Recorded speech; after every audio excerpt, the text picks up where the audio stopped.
Parents who have disowned their children. Why?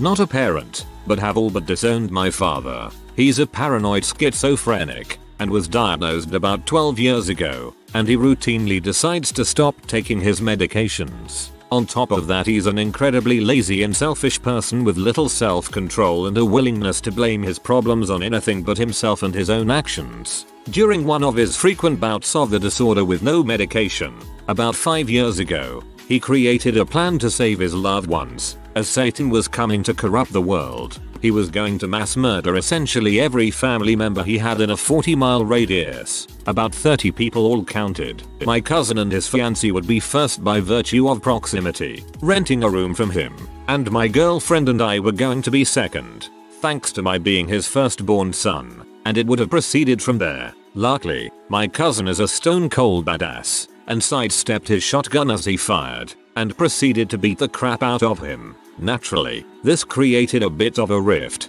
but I tried to keep things together with him, even through to couple of times he stopped taking his meds again. That was until I was living with him over this past summer after a particularly bad breakup.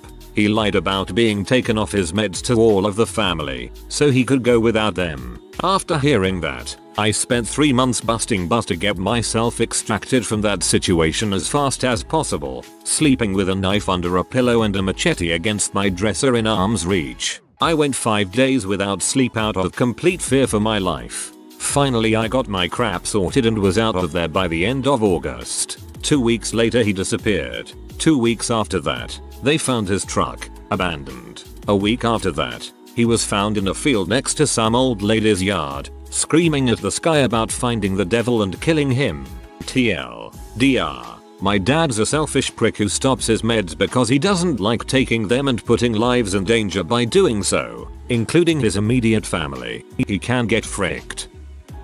I haven't really said anything about this, but what the heck? My family doesn't know that I know why they disowned me. Well, not entirely disown, but pretty close. When I was born, I was supposed to be adopted. I get told different stories. On the abortion side, I had been told I was actually an attempted medically induced abortion give wrong. Anyway, fast forward a few years, I was a quiet girl, never cried or really even laughed. However, I'd scream in my sleep, blood-curdling, heart-wrenching screams. Because of my family's religious background, I was labeled a witch or a demon, depending on which side of the family you talk to.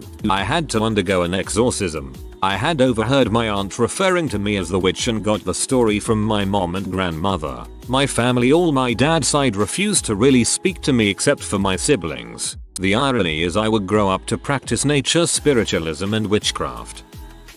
My father disowned me when I was 11 because I took my mom's side in their divorce, like I had any idea what was going on. I have 2 younger brothers by him and he would take them on family vacations and leave me behind and such. I estranged myself from my mom as soon as I could move out for college because she has several screws loose and had effectively disowned me while living in the same home. One time when I was about 16, I got really sick and could barely breathe in the middle of the night, so I drove myself to the ER. I was in excruciating pain, but because I wasn't 18, the ER couldn't treat me without parental consent. No dad, so had to be mom. Instead of rushing to the hospital, she went back to sleep. When she did get up, she went to the gym for lap swimming, and eventually got to the ER maybe 8 hours later. After the divorce, my mom had custody of me and my 2 younger brothers, and we were really impoverished. Half the time our water was shut off. We lived in squalor, and she declared bankruptcy twice. In the midst of our dire situation, she decided to spend several $1,000s, I don't know from where,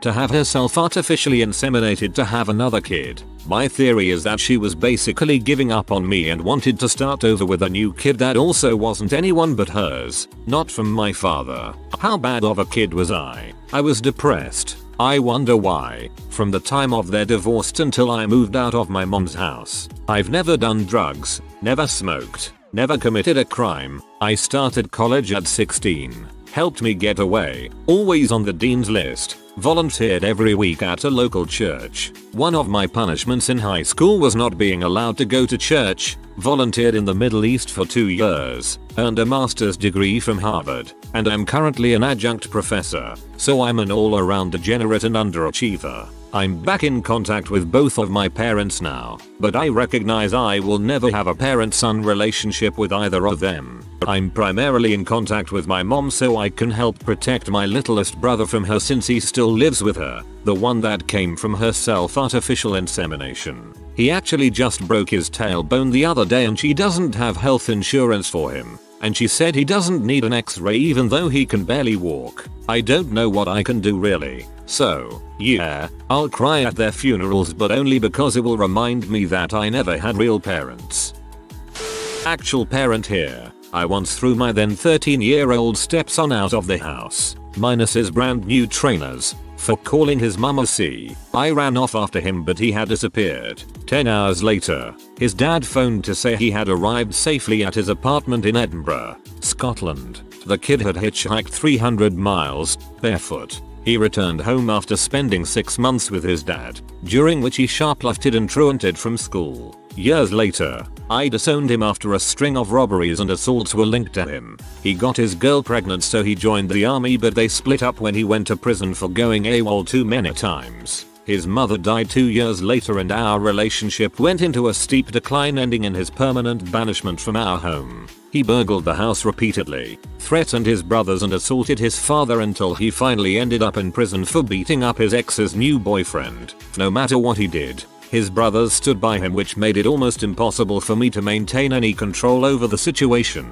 In desperation, I started to spend more and more time away, assuming that the less I was around, the sooner the situation would return to normal. It didn't. We hadn't spoken in years when I spotted him walking past a cafe I was in with his brothers. I'd just been paid and had given each of them a wad of cash and I wanted to give him his share, no matter what our differences. Before I had a chance to give him his envelope, he turned and stalked away. That was the last I saw of him until recently when we became friends on Facebook. He's in his late 20s now and, while he'll always have a bit of a Viking temperament, he seems to have calmed down enough to invite to my wedding. TLDR. Temper tantrum teen banished and imprisoned after terrorizing family, home and community.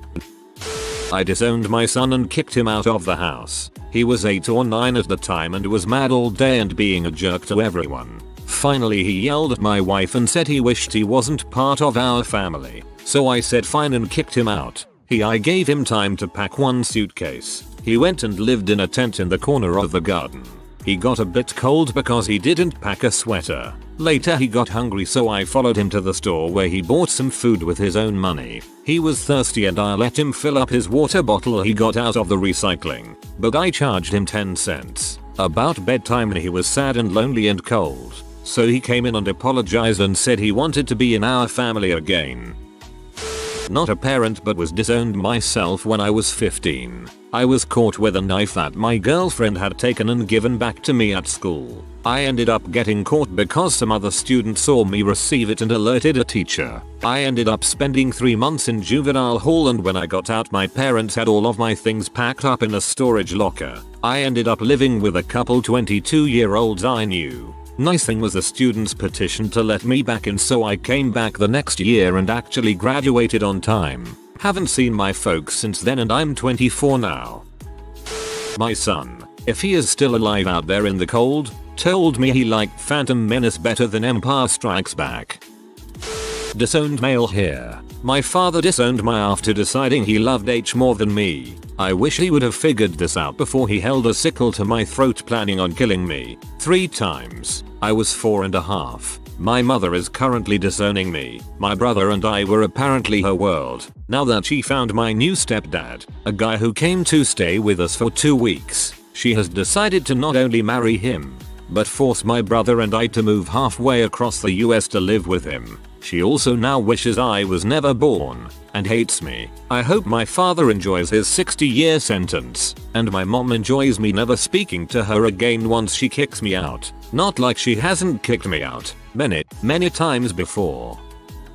To those of you who have been disowned by or who have disowned your parents, many of you have said I wish I still had a mom dad. If you haven't, take a good look around at your friends. One of them has a mom or dad who knows about you, is hurting for you, and wants to be that parent you miss. I know this because I am Mom 2.0, the improved version as one of them calls me, to 3 of my son's friends. It's not a big deal, it just means that I'll listen to them, scold them at times, give hugs, invite them to dinner, and give them a place to spend the holidays. I get as much happiness from them as they get from me. I know there's someone in your world who can fill a little piece of what you're missing. I know it's not the same, but we are here. Just look for us. My dad didn't live with my mom, and I yelled at him once for never being there for me and he disowned me. I'm pretty sure I swore at him a lot. I don't remember. I was 14 and was pissed off because he wouldn't send money so we wouldn't be homeless. Again, it was child support. I shouldn't have had to beg for child support. Ugh. Haven't seen him since, and I looked up my family tree online once and it said he died 3 years ago. I don't know if this is the wrong guy or no one told me my dad died. Either way it's screwed up. I got disowned, and I'm better for it. I was 14 when my mom handed me my birth certificate and social security card and told me to get the frick out, and she hasn't talked to me since. I'm 33 now. For many years I yearned to have my mother back, but just recently, in the last couple of years I finally realized I'm better without her, and probably wouldn't be where I am in life with her. Why did I get the boot? I was a problem child, likely lack of parenting. They said they didn't want me to be a bad influence on my half siblings. I think they just didn't want to deal with me. Frick 'em. I am the most successful of all of my siblings, by a country mile. I still can't fathom how a parent disowns a child, but at least I stopped trying. I don't need to understand her fricked up head. That's her problem. My father hasn't talked to me in more than 5 years. He has given me no explanation or reason.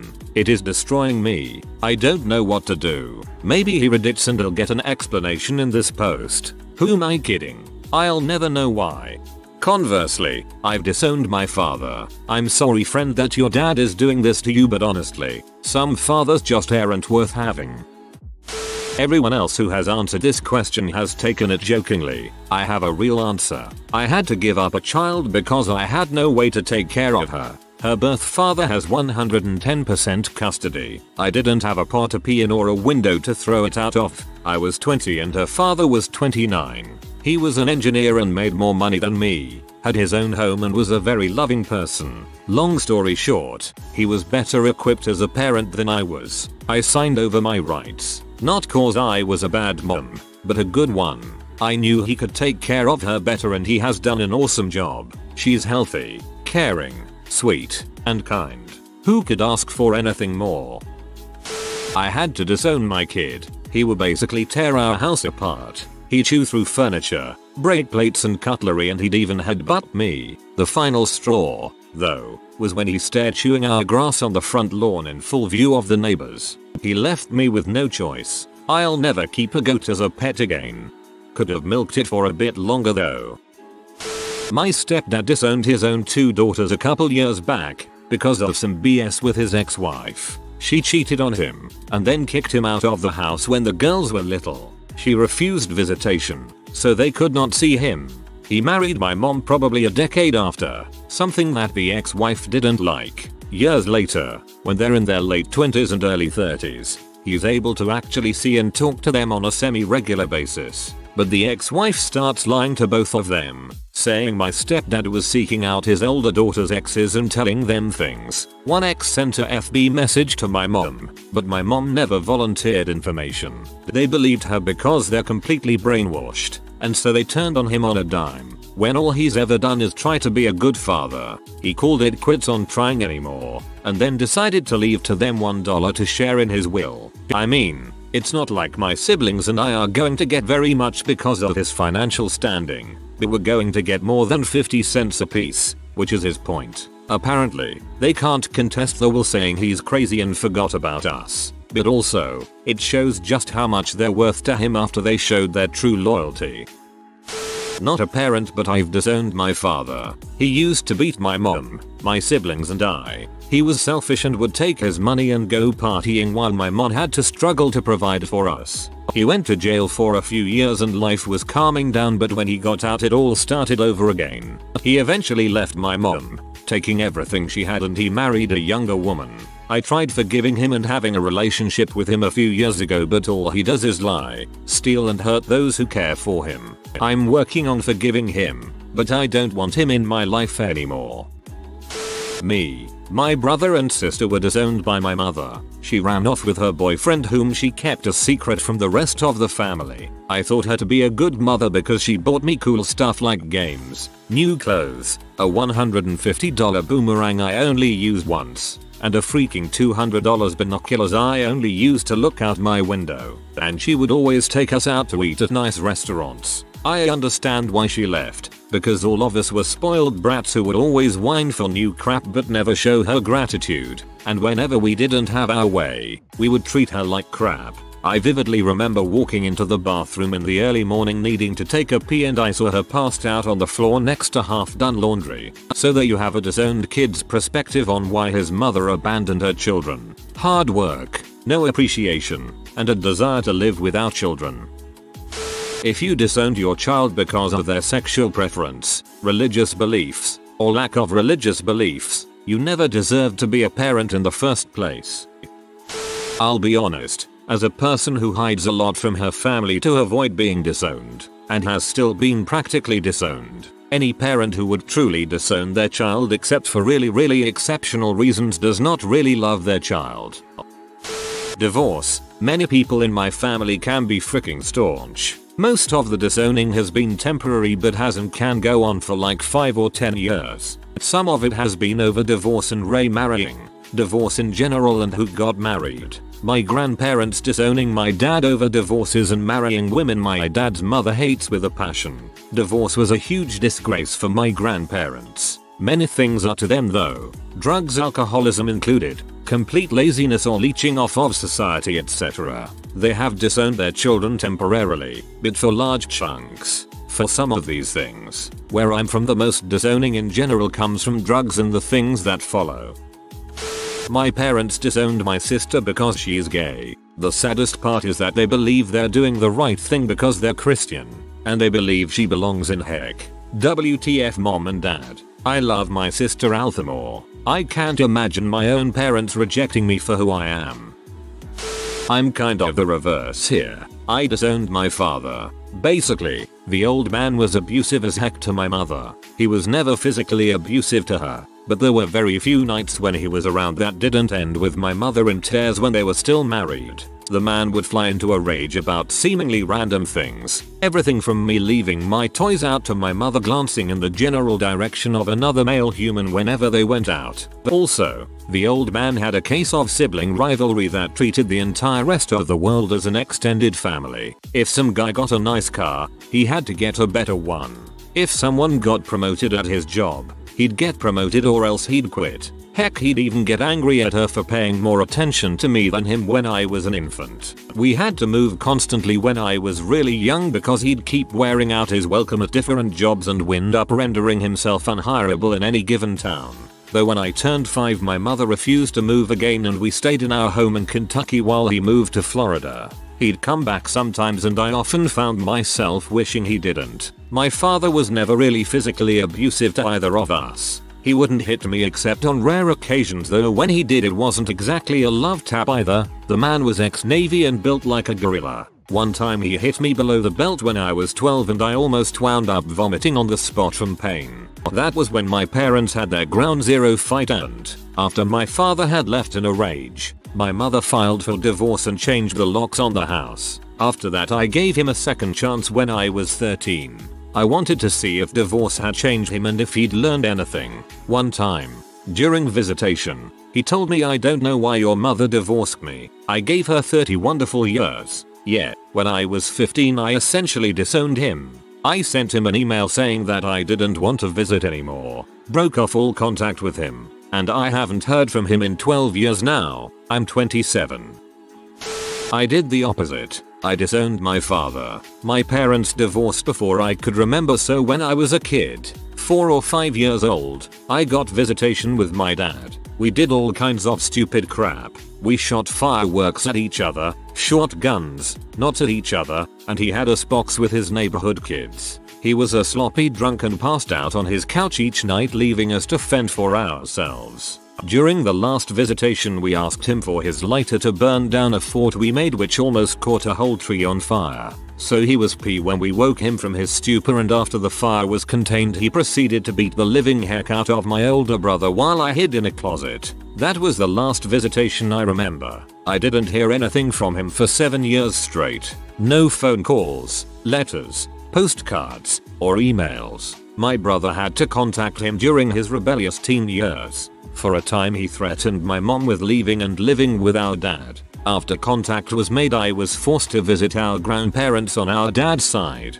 which wasn't so bad. My step-grandfather was a cool guy, but grandma was mean. They surprise us with this family dinner where my dad shows up with his new wife, telling us how great his life is now. He's putting away about $100k a year in his own business, yada yada yada. No mention of an "I'm sorry for being a crappy dad and beating the heck out of you." That never set right with me. Anyway, my brother kept contact for years, hitting up my father for various things. New laptops for school mostly, or for paying rent. There's a price though, and that's hearing my dad tear down any self-esteem you have. I never asked anything from the old man, but every now and then I'd have to endure that balls. Finally I sent him one email telling him I don't need his help for anything. He was a crappy dad in person and I want nothing to do with him. I blocked him from all online contact, and he's never actually called me before, but I have his number saved so I can't avoid it. It's been a happy almost year now that I haven't heard from him. Sadly my brother has to draw from that well still time to time, and I hear bits and pieces. This is from my social psychology professor back in college. She had 4 kids, but the 4th she adopted. When her youngest son was in grade school, he had a best friend who would come over every day after school, do homework, and even eat dinner with them. This kid barely ever went home. One day she calls the parents and starts to inquire to his family life. Well-to-do family, had food, shelter, and nearly everything. The parents though didn't want to, be parents anymore. No offense to the kid. They wanted to travel the world, go on cruises, live an expensive life together without him tagging along. So they came to an agreement. My teacher would adopt said kid and his biological parents would put money into an account for him every month. And it worked. They traveled and paid money to have someone raise their kid, and the kid was included into a now loving family. I disowned my parents, albeit as an adult. My mother has severe bipolar disorder and refuses to take medication.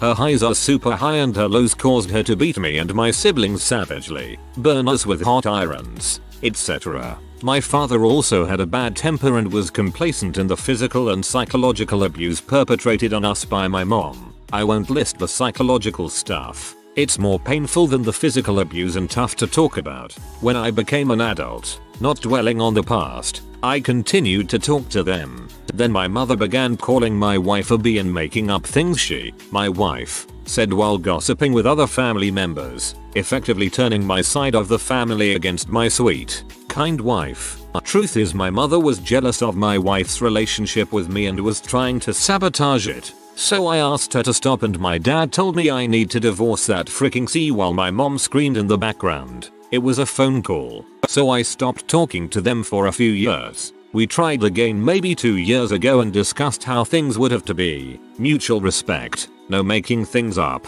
If you have a problem, address it with us directly, etc. This lasted 2 weeks before it all started again and I began to be told to divorce my wife again. So I cut off contact again, this time forever, and told them why. For months they called me saying, "How can you do this to us? Your mother is getting dangerously depressed over this," basically threatening suicide, and generally trying to make me feel guilty. Sad part is I have 2 kids they never see, nor don't acknowledge. My siblings still talk to my parents and they refer to my nieces and nephews as their only grandkids. It's tough not having parents now, but I feel it's healthier. This was posted late, so it's buried, but it felt good to get it off my chest. Basically, it was tough to cut contact with my parents, but it was for the best. My cousin used to tell me a story about his best friend, who for anonymity's sake we'll call Tom. They attended high school together in Uppsala, Sweden, when Tom was 15. His father moved them to Alabama to live with his new wife and stepdaughter. Unfortunately for Tom, his new stepsister was both A, smoking hot, and B, desperate and a little bit crazy. After living with them for about 3 months, the stepsister, Lily, confesses she is in love with Tom. Tom eventually decides he's in love with her too, so they start hooking up when their parents aren't around. Eventually, Lily's mother catches them in the shower together, and she and Tom's father tell the kids they have to stop or they'll kick them both out. Tom is okay with this for the time being, but Lily goes a bit insane and tries to kill her mother, then runs away. Tom goes after her, and when they return their parents effectively disown them, and literally march them out the front door and lock it. With only a suitcase each and about $500, they slowly make their way north to where I live, where Tom reunites with my cousin, who flies them back to Sweden. They still live together in the town Tom grew up in, and are trying to get legally married. It sounds a bit fricked up, but when I met them 2 years ago, I swear to God I've never met two people more in love than Tom and his sister. TL. DR. Swedish dude moves to redneck country. Frick's stepsister gets kicked out, migrates north, goes to Sweden to get married. Posted my story to RF just a few weeks ago. Basically, my dad disowned my sister for marrying a guy that he didn't approve of. He said it was because of religious differences, but I'm fairly certain it's because he just didn't like him or my sister. I wasn't allowed to talk to her for about 6 months, and he hasn't spoken to her in about a year and a half, although I see her regularly. My dad's kind of an butthole. I'm one of those people that got disowned after telling my parents I was gay. I was 22 and I was told never to contact them again, and we didn't talk at all for over 2 years. Out of the blue one day I asked to come by and we acted like nothing ever happened. Now we email or call about once a month but still never talk about the 2 years in my life where they disowned me. My sister disowned me and all of my family after one of our family members passed away unexpectedly. 0 forms of contact from my sister. I know she doesn't use Reddit, but I kinda wished she did so I knew what I could do to fix it. Fellow teachers of Reddit, what experiences have you had with dumb parents? My wife is a teacher. One time she had a parent blame her for giving the student autism. Oh crap, caught the autism again. Better stay inside for 3 to 5 days and drink plenty of liquid. The stupidity of some individuals never ceases to amaze me. I substituted in RHS for 5 months to finish off the year for a teacher who was on maternity leave. So I had a student, HS senior, who never did any homework, accounted for 35% of the total grade. I would constantly send emails to the parents, who always responded that they'd deal with it, spoke with the parents at conferences, and kept the admin in the loop. 1 week before finals, I sent the notice home that she needed to get a 97% on the final to pass the class and get the credits she needed for graduation, and I even gave her one more chance to turn in past homework for 50% credit. FF to the final, she barely gets a passing grade and therefore can't get the credits, can't graduate, can't enlist in the Air Force like she had intended. The parents come into the office of the school screaming at everyone that they had no clue it would come to this. When we all sat down in an office with the guidance counselor, principal, department head and myself, I reviewed the several notices with them, explained that she had multiple opportunities to gain credit,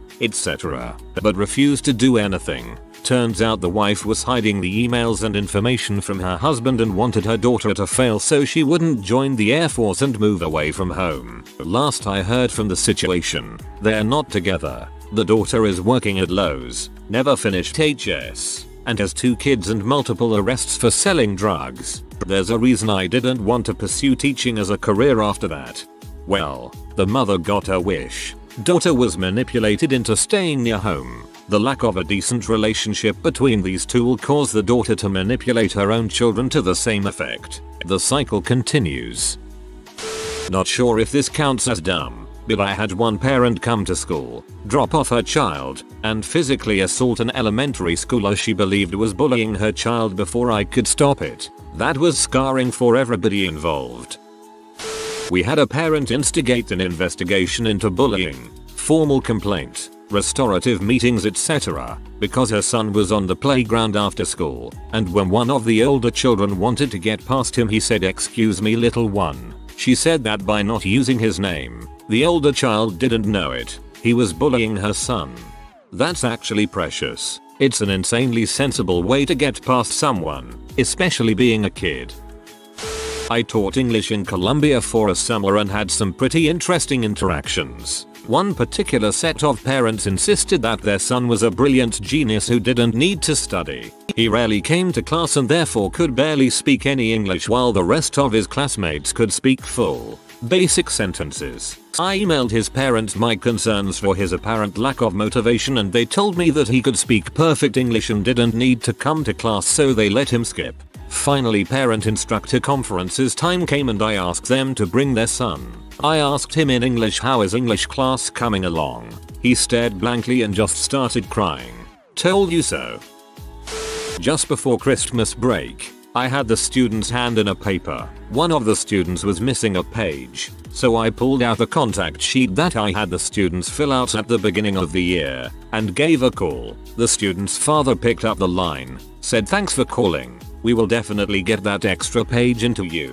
The next day, the student's mother comes storming into the classroom. She happens to be an education assistant at the school. She demands to know where I got that number. I said that her son had put it on the contact sheet. Apparently the parents are separated. She proceeded to tell me that I had no right to call that number, and that when there is a problem with their son, only she has the right to know. I told her, "Thanks, that's good to know." That's when she dropped this bombshell. "If he hands something and that is incomplete, you fail him. You got that? Fail." Then she walked out of the classroom. This coming from a person who is supposed to help children succeed.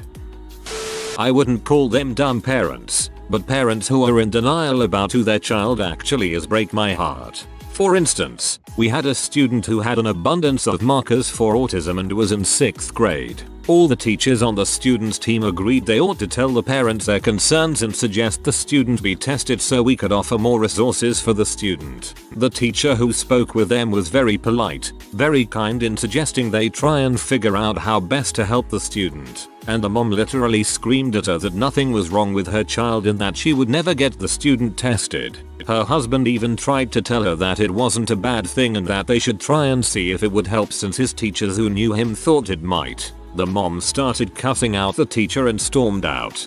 Denial, the not so silent killer.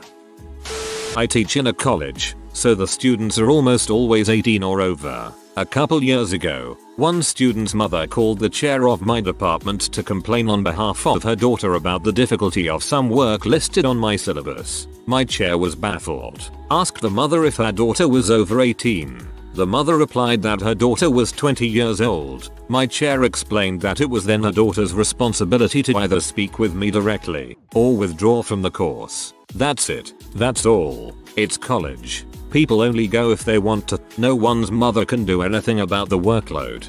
Seriously, I'm glad that's the policy in college, so then kids who had helicopter parents can learn to grow without the helicopter influence.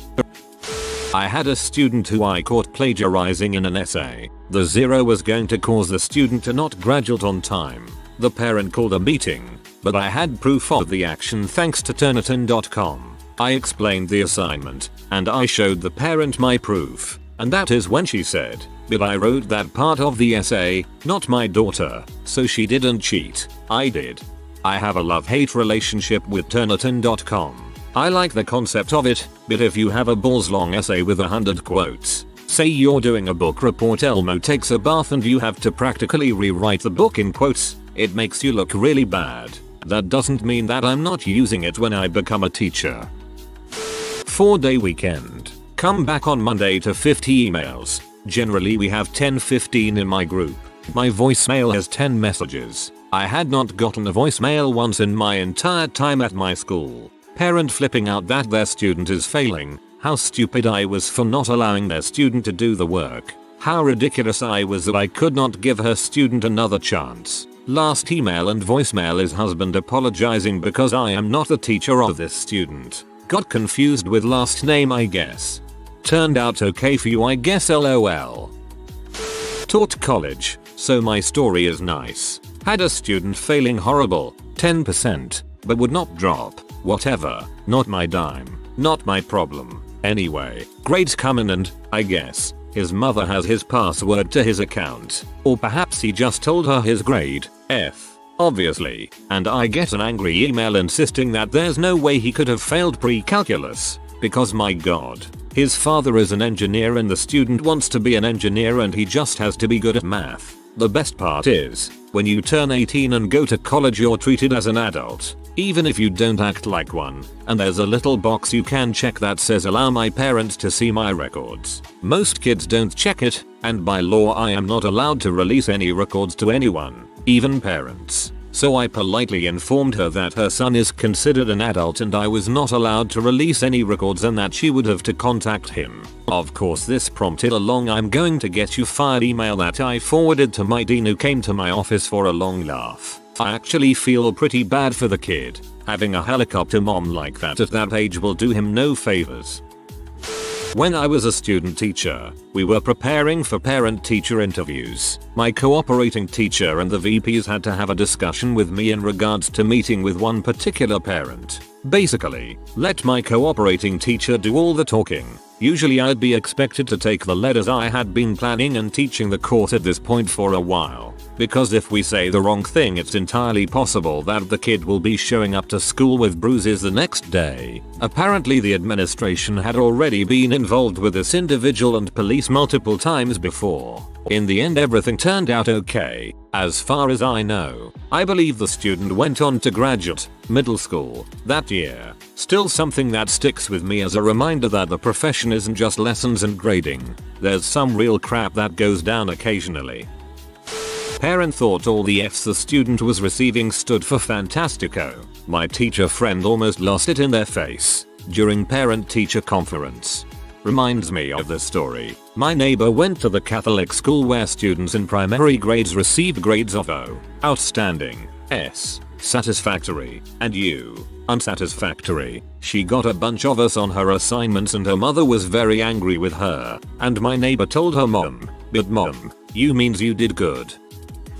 The dumbest parents I have experience with are really the ones I had no experience with. I generally have about 150 students any given quarter, and parent-teacher conferences twice a year. I never get more than 6 parents. This past quarter was my worst ever. One parent showed up.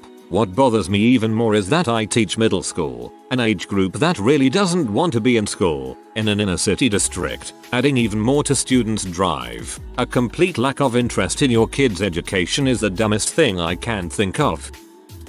I've had a parent tell me that her child will be late to class every day because the street lights aren't on when she comes to school. The street lights aren't on because the sun is up. Enablers. Worthless enablers.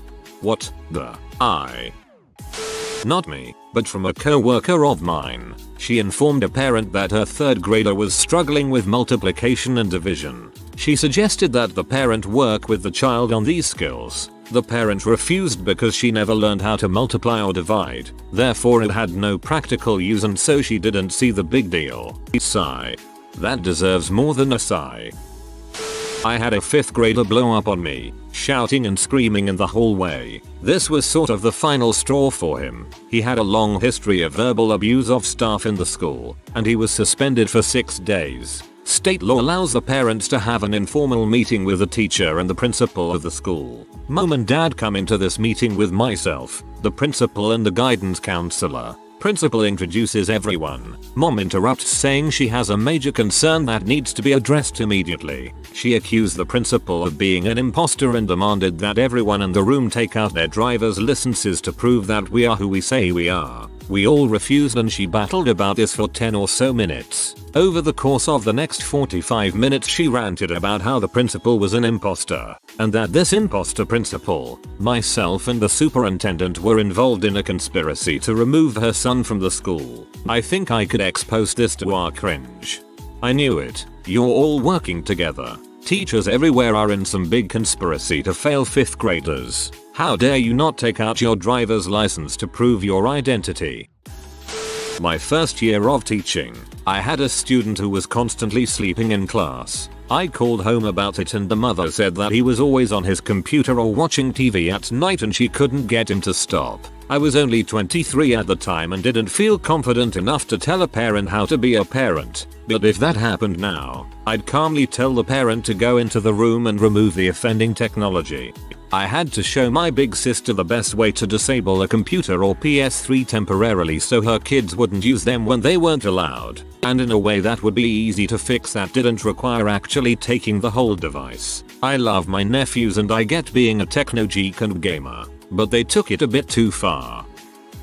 Parents' evening. 1 is above target, 2 is on, 3 is below. Parent: why has my child got a 3 for academic achievement? Me: because they are working 2 grades under what they should be getting. Parent: but why has she got a 3? Me: silent sigh because she got an E on her test. Parent: but an E does not mean a fail. Me: for her it does. Parent: yeah, but it shouldn't be a 3 inches. A circle. A horrible, horrible circle. Repeat 3 times.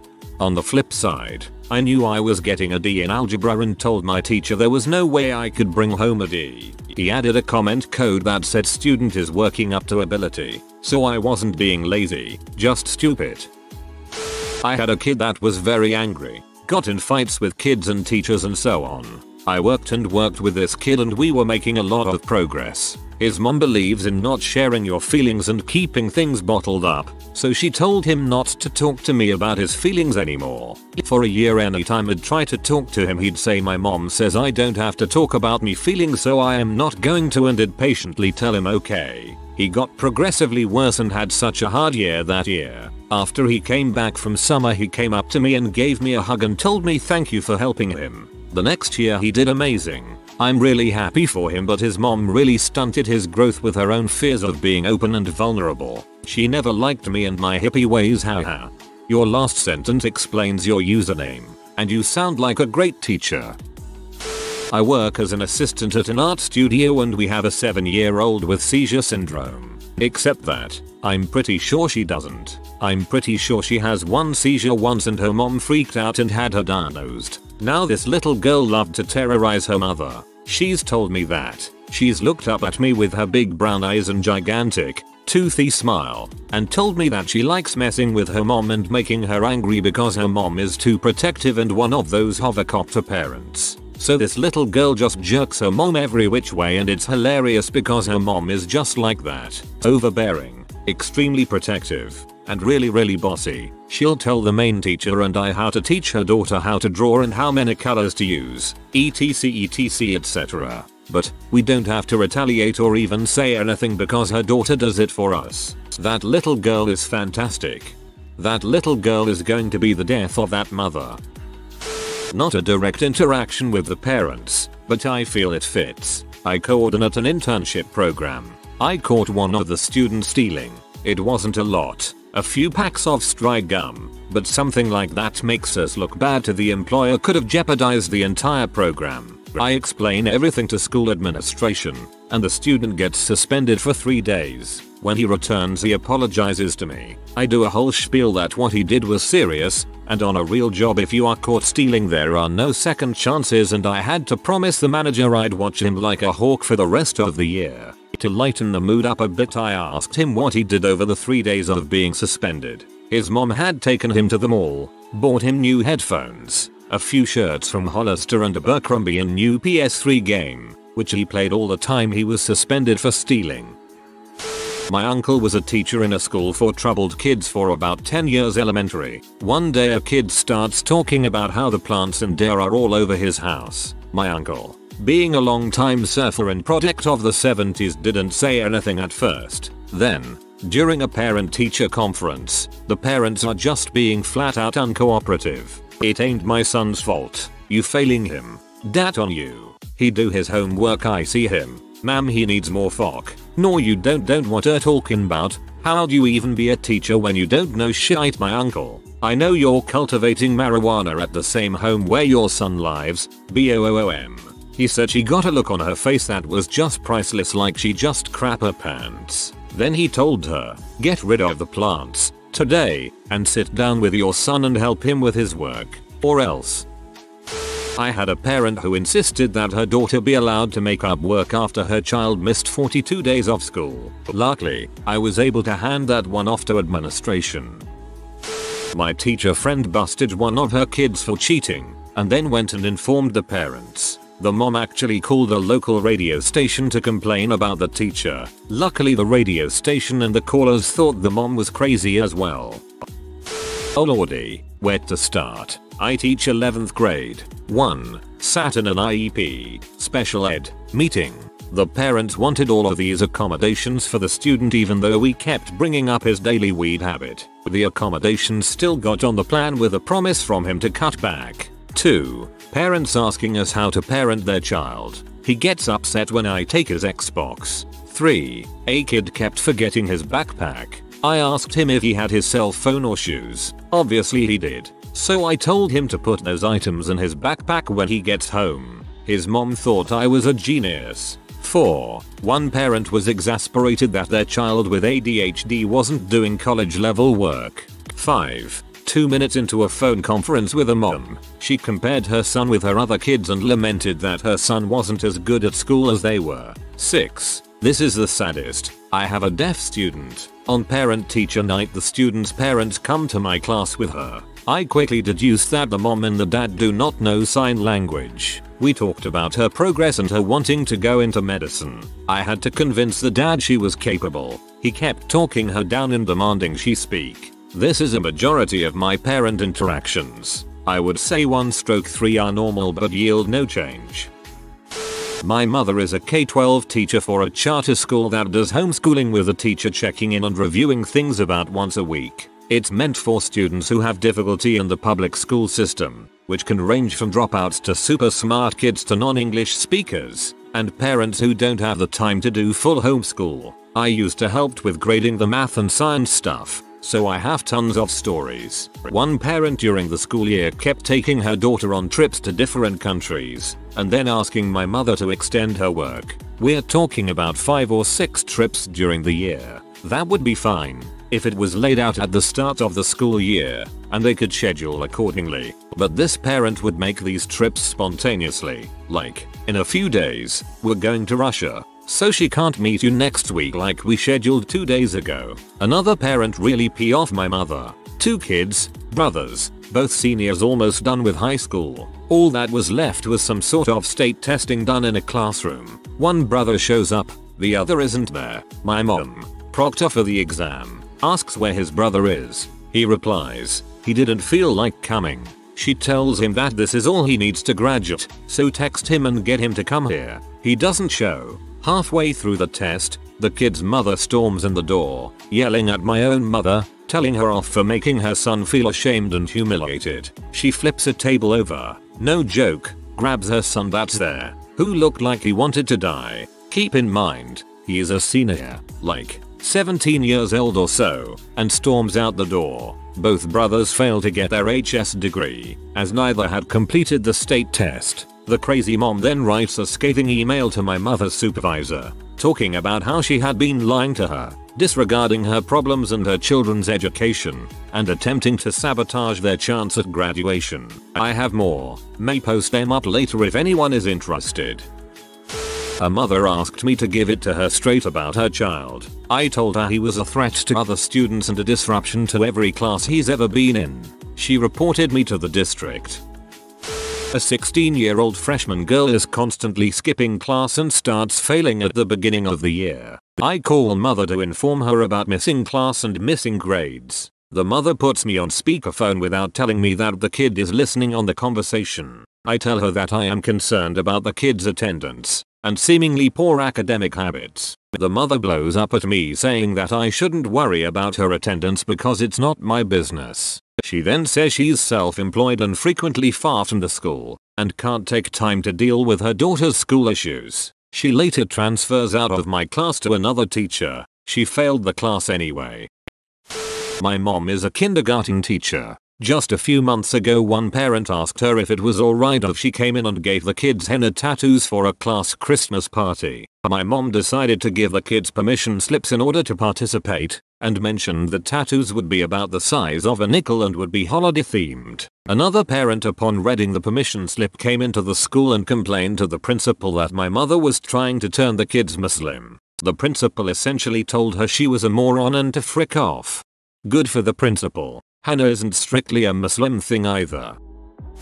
Not me, but a situation that happened in my school. We get a new student the last week of May with only 4 weeks of school left. In this school year, this student has only attended 1/2 weeks of school due to school anxiety. He has a whole team of professionals, his mother, and a one-on-one aide that work with him. This is also his third school, kicked out of his 2 previous ones, and he is in 2nd grade. He had a generally good first day, fist bumped his teacher, did a little bit of stuff, then went home and told his mother that it was the worst day in his life. Mom comes to school all up in arms about how we're ruining her precious little snowflake. The next day, his classroom teacher tried to get him to do some writing with her. The kid looks straight in her eyes and says, "My mother said I don't have to do anything. Are you calling my mother a liar?" Cue mother the next day, all up in arms, because the teacher called my precious snowflake a liar. So, due to his school anxiety, he doesn't have to do any work, interact with teachers, make any movement whatsoever except sit like a lump in his seat. The teacher, when giving an assignment to the class, has to specify to him, "But you don't have to do anything if you don't want to." It's by far the stupidest situation I've ever witnessed. TLDR. 2nd grader who is professionally advised to not do any work at school because of batshit crazy mother. I hope he fails. Yeah, kid, you do the work if you want, but no work equals 0%. I don't want to call any parents dumb. In my experience they're mostly doing the best they can for their kids, even if that best isn't what we'd hope for. However, I did have a student who came to my student teaching classroom 2 grades below reading level, and similarly behind in other subjects. She really wanted to learn, but she had some cognitive issues that didn't qualify her for special ed but meant that she required a lot of time and personal attention to learn well. For that entire school year, I worked individually with her before and after school, while she was waiting for the bus or after she'd been dropped off, and often during her recess and art gym library, which she asked me to do because she wanted to learn and wanted the one-on-one attention. She improved markedly in reading and in writing, which is what we were concentrating on. She wasn't caught up at the end of the year, but she was a heck of a lot closer. She failed the year, but because she had a speech issue, her parents could decide to send her to the next grade anyway. I tried to convince her parents that she should be held back a year, because with another year of intensive help, which I was going to find a way to secure for her, I thought that she could be close to or on grade level, and could possibly keep up with the other students after that. They refused because they didn't want the other students to make fun of her. I have no idea what happened after that because I moved to another state, but I bet it wasn't good. What made you first realize your parents weren't very smart? I was luckily at school working on the newspaper when this happened, but apparently my stepmom was heating oil to make tostadas when it caught fire. My stepmom screamed for my dad and ran over to the sink to grab the hose. Luckily he stopped her from killing them both, but then decided the best course of action was to pick up the flaming pan and attempt to carry it outside. I walked into a kitchen that smelled like burning oil with a giant scorch mark on the floor and black marks up and down the cabinet's walls near our back door. My stepmom has also attempted to argue that Alaska is attached to the United States and that I was misinformed about what grade levels were in the school I attended.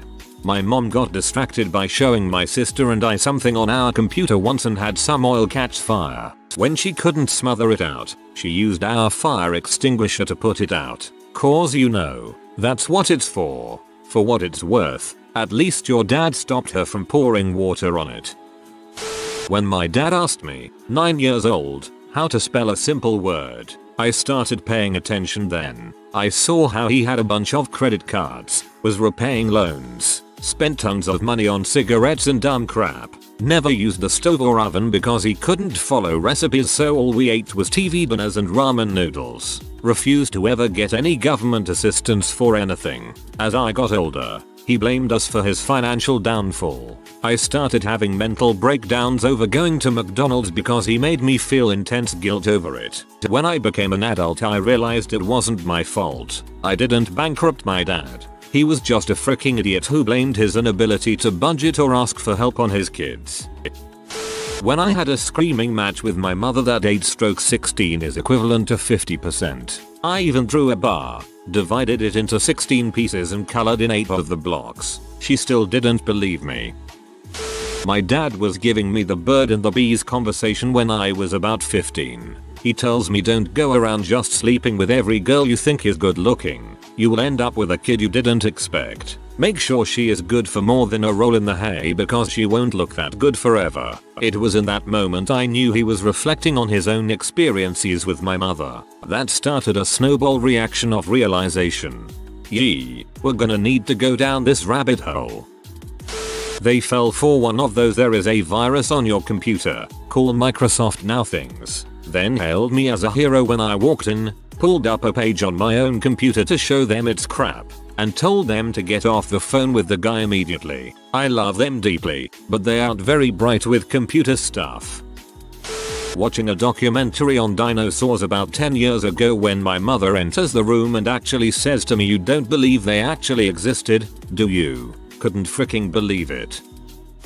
My mom, her half of the family are from KY, and they fought with me so much whenever I told them KY was not part of the Confederacy.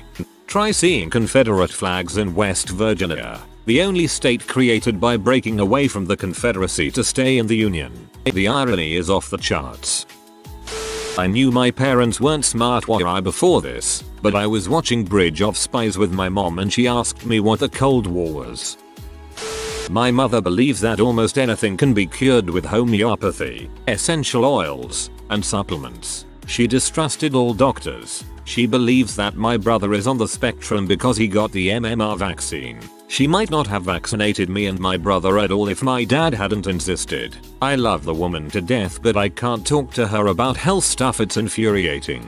I had really bad acne my whole teenage years. It wasn't until I was older that I realized my mom was treating my acne with diluted water instead of actual medicine. Could have saved me a whole lot of scars later in life. It wasn't obvious from a single interaction, but I noticed once I was in school. Her response to everything I was interested in was, "I don't care about X." I don't know why anyone would concern themselves with X, and effectively never knew anything about really any topic. If I did ask her what she was interested in, she didn't have anything to say or share that wasn't about spending my dad's money. She did not work. She only judged people based on their wealth, how their house looked when I was dropped off. Again, this is a woman who never had a career. Her parents paid for everything until her second husband, my stepdad, swooped in and picked up the bill for her life. She could never articulate why it was a potential warning sign to her. She would just call them names and make it harder for me to leave the house or spend time with friends. She was unable and unwilling to learn how to explain anything. I'm talking the simplest things. There were no steps for anything like hygiene or life skills of any kind. If I didn't learn in school or from my grandparents, then I taught myself, and she would get violently angry and belittle me when I didn't know how to do something. She had a horrible temper, so I just stopped bringing home things like report cards. I was on a roll all through school, but she would take away all of my belongings, anything I liked or enjoyed, so my room would just be empty. If I didn't achieve 90s or higher in every subject, she would scream at me for being a slacker. I just stopped bringing home the report cards and she never asked or noticed. No listening skills whatsoever. Inability to understand someone outside of her has a different experience and becomes very upset when that reality is broken. She gets all of her news from US or People magazine, but I have never seen her read a real book. Oh, also her and my stepdad's hobbies are gambling and drinking excessively. I can sort of understand my stepdad's perspective as he has a super stressful job and is not stupid, but has very low emotional intelligence, so he just represses all of his feelings and then goes wild on gambling. But my mom's life is the opposite of stressful and she gets super into recklessly throwing away money. ETA. I made this list because as a child it is really upsetting when this is all you know, and you think something is wrong with you. But your parent can absolutely be a narcissist, and also not very smart. It doesn't mean that it is you that is the problem though. They couldn't admit there was a tiny possibility I might know better than them on literally anything except computers, where I'm apparently a god who knows the ins and outs of every device ever. The latter doesn't bother me as much as the former does. I've literally cited textbooks at her before in subjects she has absolutely no knowledge in, and she still insists she's right because she's the mother. Both of them used to be analytical and rational people, until you put them in front of a PC. Then they become like little children crying all the time. I guess I'm spoiled in this department. My dad is who I turn to if I have computer issues. Growing up I always had trouble with math. My mom was one of those types that thinks I'm smart enough, I didn't need school, and cut class as much as she could. So when I was having trouble making sense of some of my 9th grade algebra, she convinced me she knew the material and helped me with my homework. I got an F. Not laughing at you at all, but this just reminded me of the episode of The Office where Michael tries to help this little girl at a rival paper company with her math homework. Hope things got better for you with time. I stepped on some water in the kitchen and asked my mum why is there water on the floor. Her response, that's not water, it's melted ice. My dad got me a small carton of milk and a small carton of chocolate milk and said I didn't know which one you wanted, so I got chocolate and vanilla. That's kinda sweet. I don't think they're stupid or anything, but the way they behave in their relationships, they're divorced and both have remarried, makes me realize that they are flawed humans who don't always think logically. Noodles and rice are health foods, you have to eat a lot of them. I don't know why you are getting chubby. I love my mom, but her nutrition theories are horrible. To be fair, her entire life this kind of nutrition info was hammered into her head. It hasn't been until recently that it's being somewhat reverted. When my mom looked at me with serious conviction and said Osama bin Laden is the father of Barack Obama, she said to watch the news at 3 AM. That's when they tell the truth. My parents still are the same way. I love them, but Obama isn't the king of the Illuminati. When I was younger I'd often get extremely frustrated with my mom because of how hard it was to get her to understand things. When I got my ADHD diagnosis at 25 and started treatment I slowly came to see our similarities and realizing that so much of what frustrated me was just how she'd learned to cope with her undiagnosed ADHD and severe anxiety issues. It's made me a lot more patient with her and has really improved our relationship. Same, except throughout my diagnosis my mom said I didn't have ADHD and that I just wasn't trying hard enough. Still haven't forgiven her for that. The moment my mother tried to convince me of the following: saving is always better than investing. Always. When traveling out of country always use traveler's checks and never a credit card. Take your car into the shop for everything and no matter what you think you know, don't trust yourself when it comes to anything mechanical. The moment you disagree with her you are telling her how to feel and are therefore a misogynistic butthole. Therefore, the only logical conclusion is that you must agree with her on everything. Smoking, therefore, isn't bad for you. Physical well-being has nothing to do with emotional well-being, and my father is wrong about absolutely everything. If you disagree with any of that, then you're sexist. My father isn't smart because he has no backbone and has never once approached my mother regarding her craziness. Whoa, this felt good, doctor. Thanks for the session. We made a breakthrough today. I'll see you next week. The vacuum has been broken forever. My uncle gave us a new vacuum for Christmas. My mom threw it out because it was green and she doesn't like green. Every time I tell them we need a new vacuum she says we don't have the money, but we had the money to go on a trip to Disney World and buy new couches in the past couple months. Both my parents are idiots when it comes to prioritizing. Also anything when it comes to keeping any kind of pet. Dry sand for hermit crabs is unacceptable and a 5-gallon pot without a filter in the heat of summer is unacceptable for a goldfish. My dad was a janitor his whole life raising 9 kids. My mom lost lots of money in multi-level marketing schemes. They both believe in very weird conspiracies and they think everything causes cancer. My dad could never figure out computers. I still remember a time my dad came home furious that work wanted him to take a test on the computer and he said computers aren't useful at all. I don't see why we don't just stick to pen and paper. There are plenty of stories about my parents' ignorance. I still love them though. I remember my dad telling me computers were just a fad and wouldn't be around in 5 years. That was probably 20 years ago. Here was probably the biggest indicator. I was 12 or so at the time. I got dropped off at the bookstore for an afternoon, was given some money to get something to eat, drink, maybe a book or Pokemon cards, and enough money to call when I needed a ride. This was pre-cell phone, so I had to use a payphone. Calls were 50 cents at the time. I burned up $3 calling every 10 minutes until my mom answered. It was 4 when I started, 5ish when she finally picked up. Hello. Hey mom. Feigning that I wasn't annoyed or upset. I'm ready to get picked up from books. I just dropped you off. Mom, that was almost 5 hours ago. Fine. I'll be right there. In unfavorable traffic. It was maybe a 20-minute drive. 40 minutes later, I called her back. Hello. Hey mom. I'm out the door. Tone of me inconveniencing her. Click. 40 more minutes go by. Call again. Get the voicemail message. With a clear tone that I was being a bother to her. Hey everyone.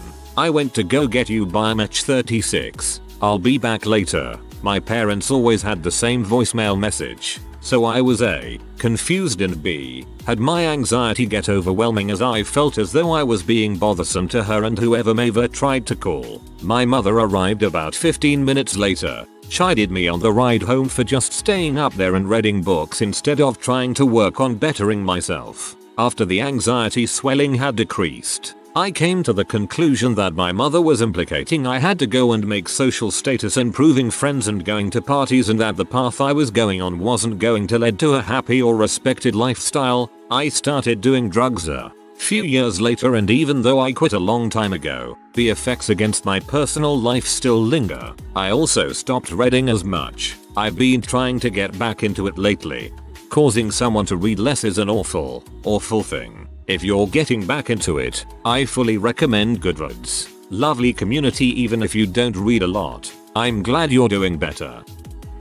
My dad is actually a very smart man, but my mother, oh god. Putting aside all of the idiotic parenting things she's done that have fricked me up, here are some of the amusing things. When I was a kid I was, and still am, absolutely obsessed with animals and books. So I had this book about the classification of animals, and I mentioned to my mom that insects were a type of animal. She insisted I was wrong, and I was confused, cause I was like 7. So my mom must know better than me, right? But I had also been reading about this less than a half hour ago, so I knew insects were animals. I showed her my book, and I think she realized she was wrong but was pissed she was outsmarted by her first grader. So she said not to believe everything I read and to stop being so disrespectful. Going off the don't believe everything you read thing. She believes everything she reads on Facebook, but when I try to show her a credible source saying I'm right, like when she didn't believe it was legal to fire someone because they're gay in our state, she pulls that line again. She once slept with onions in her socks because Facebook said it would draw out toxins. I have a lot of succulents, and I water them with a spray bottle, and once she said that she thought it was cool that she could see they had been breathing. I was confused before I realized that she meant the water on the windows behind them. From my spray bottle, she tried to tell me snakes don't have bones. I had a pet snake at the time, and had, as I said before, been obsessed with animals all my life, so I generally know what I'm talking about. I even showed her pictures of snake skeletons and stuff, but she insisted it was fake. She just really hates being wrong, but is usually wrong. Often wrong, never in doubt. I realized my grandfather wasn't very smart, and by extension his daughter, when she relayed to me his wise old story of why black people are bad. My grandfather used to pump gas for a living. This was in the 1910s, 1920s, right at the start of the Great Migration. That's blacks leaving the South for better jobs in the North and West. Basically a lot of white places in the North started getting black neighbors, and he used to be about the black people picking on him. See, what the black people would do is pull up to him, have him pump a single gallon of gas, drive around the block, pull up to him, and have him pump a single gallon of gas. Apparently this happened constantly all day every day, just to waste his time. Just a team of black people saying let's go frick with the white kid down at the gas station. I heard this story for years as an example that black people weren't to be trusted and were shady, and finally one day it clicked. Grandpa can't tell the difference between one black person and another, so a black person at his pump must the exact same one that was there a few minutes ago, and they're just doing IT frick with him. I pointed out that this was probably the case to my mom. Pa was long dead by then, but she still maintains there was a massive black conspiracy to make my grandpa do his job. My parents are both smart people. My dad is the manager of a tech support group and my mother is a retired elementary school teacher. What I would say about them is they are well-rounded and their intelligence is specialized to their profession. It's hard to have a conversation with my father that isn't about work or sports. My mother doesn't want to learn anything new and shuts down when she has to figure out something on her own. That's rich coming from a former educator. The way my father treated his peers. With friends, family he's nice, but with his employees he was a jerk. With waiters, salesmen and others, too. My mom didn't know there was a First World War. As a kid, when I asked about it she said that I mixed up the number. It's WW2 not WW1. When I followed up with, then why do we put a 2 at the end, she said, because the war was so big, we have to multiply by 2 to accurately describe it. She was dead serious. And just the other day, she told my 3-year-old niece, her grandchild, that tall turkeys came from the country Turkey. She was not joking. I literally don't believe you. My mom was a chaperone on a middle school trip to Philadelphia. Another kid in our group asked her what a Freemason was, and she told them they are people who lay bricks for free. There's a lot of people who think freelancers should be free too. I was having a debate about evolution with my mom years and years ago and she countered one of my points with, okay, so if evolution exists why don't cars and houses evolve? She probably thought that she won because I was too dumbfounded to reply. She's honestly a smart person in general, but is very religious and clearly has never taken the time to learn anything about evolution. Houses have evolved, just not naturally. They fell for the prosperity doctrine. They sent tens of thousands of dollars to televangelists over the past few decades, believing it would come back to them tenfold. Before my dad died of cancer, my mom joined Kenneth Copeland's subscription service, which literally sent her forms to list what she needed healed and had a breakdown of how much money to send based on the severity of the illness. I recently saw an article on Reddit with a video of Kenneth Copeland accepting his new Gulfstream jet and saying God provides. No, he doesn't. Stupid people provide. You take advantage. It's really sad to see my mom trying to make sense of why she didn't get her miracle. There's a difference between intelligence and wisdom, though. My parents were very book smart. My dad had a PhD in engineering and my mom was an artist. They just didn't always do wise things. My mom married my dad for his financial stability. He was in the Navy at the time, and the man my family wanted her to marry, a family friend, was in medical school. She wanted kids, and from the onset, he said he hated children. After 9 years of marriage, she went off birth control because she was lonely. My dad resented me ever since. She did it again 8 years later, and had my sister, which my dad forced her to give up for adoption.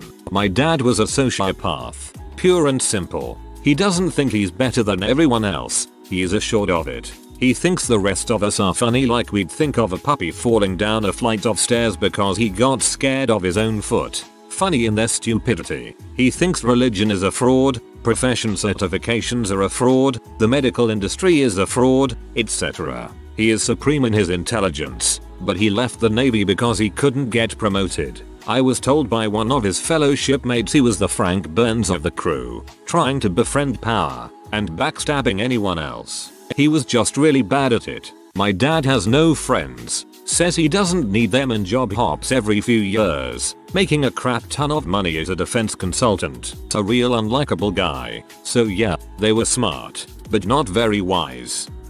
He thinks religion is a fraud, profession certifications are a fraud, the medical industry is a fraud, etc. One of the most genuinely intelligent people I know, my friend Eli, has excellent people sense. He told me once that crooks think the whole world is as crooked as they are. When my father told me I was wrong about what I had learned in school about the moon cycles because it was different in the Farmer's Almanac number, My father isn't and never has been a farmer. The Farmer's Almanac, in its modern form, is aimed at people who are not farmers anyway.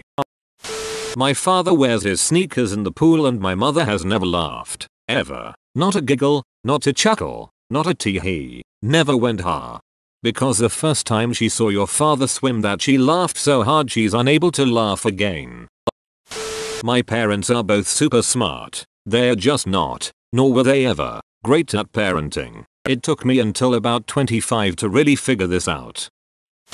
Well, I think my mom is brilliant, but doesn't really have a whole lot of people skills. Or, rather doesn't have a whole lot of tolerance for bulls. If I ever mentioned someone saying something mean to me, she would basically be like, who care, they don't matter. If I was crying about something I would get a stop being so dramatic. But she taught me how to be an adult. I had a savings account when I was kid. I had my first job at 16. Bought my own first car. She taught me to drive. She taught me to fix things. How to do my own taxes. How to handle money and finances, etc. She had a lot of academic interests and she basically raised me to be smart but pretty antisocial. I still have the idea, ingrained in me from childhood, that people are idiots. My dad on the other hand is just stupid. I don't know if he's actually stupid or if his brain is fried from all the drugs during Vietnam. But dang, I knew I was smarter than him when I was in middle school. It seemed like he never knew anything about anything.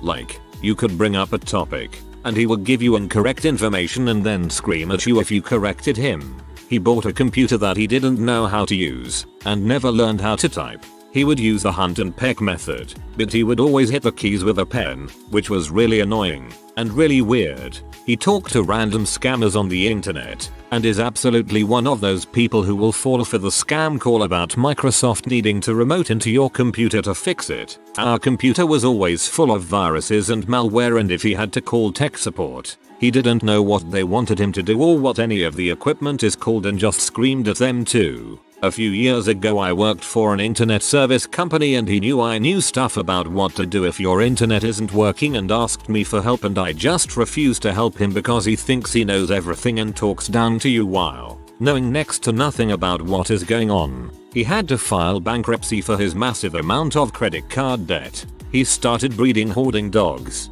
He accused me of breaking their TV when my mom asked me to fix it, and after I mess with it, it wasn't getting one particular channel. Even after I explained to him that isn't how that works. SMH. Basically, I've always known my dad was an idiot. What is the most fricked up thing you've seen your parents do? My dad was responsible to pay the cemetery fees for my grandparents' plots, urban Latin America. He let the lease expire and they tossed their remains in the trash. That seems like a really stupid system.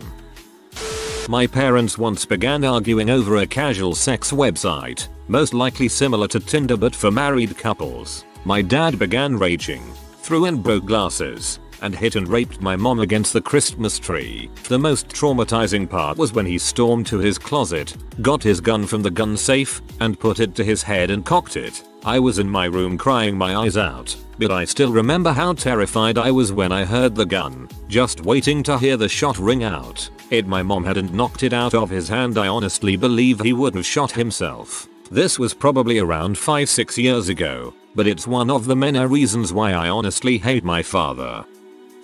One of my older twin brothers is autistic but usually could do movies very well. I think it was Toy Story 2 and he started to get overstimulated, so my mom got up to walk him out. A group of teenagers in the back screamed at him that he was a retard and tripped him as they were walking by. My mom absolutely slapped the crap out of one of them, who then grabbed my mom's shirt or something. My dad was there in like on second and actually picked the kid up out of his seat and over the next row. One of his friends tried to hit my dad, so my other twin brother did this hop over the seat thing and into the melee. I was like 6 or 7 years old, completely convinced that my entire family was going to jail and I would be forgotten in the movie theater. I don't think anything ever came of it, and I honestly don't remember if the cops were called or if management got involved, but a few minutes later my other brother just told me we were leaving and we got Baskin Robbins on the way home.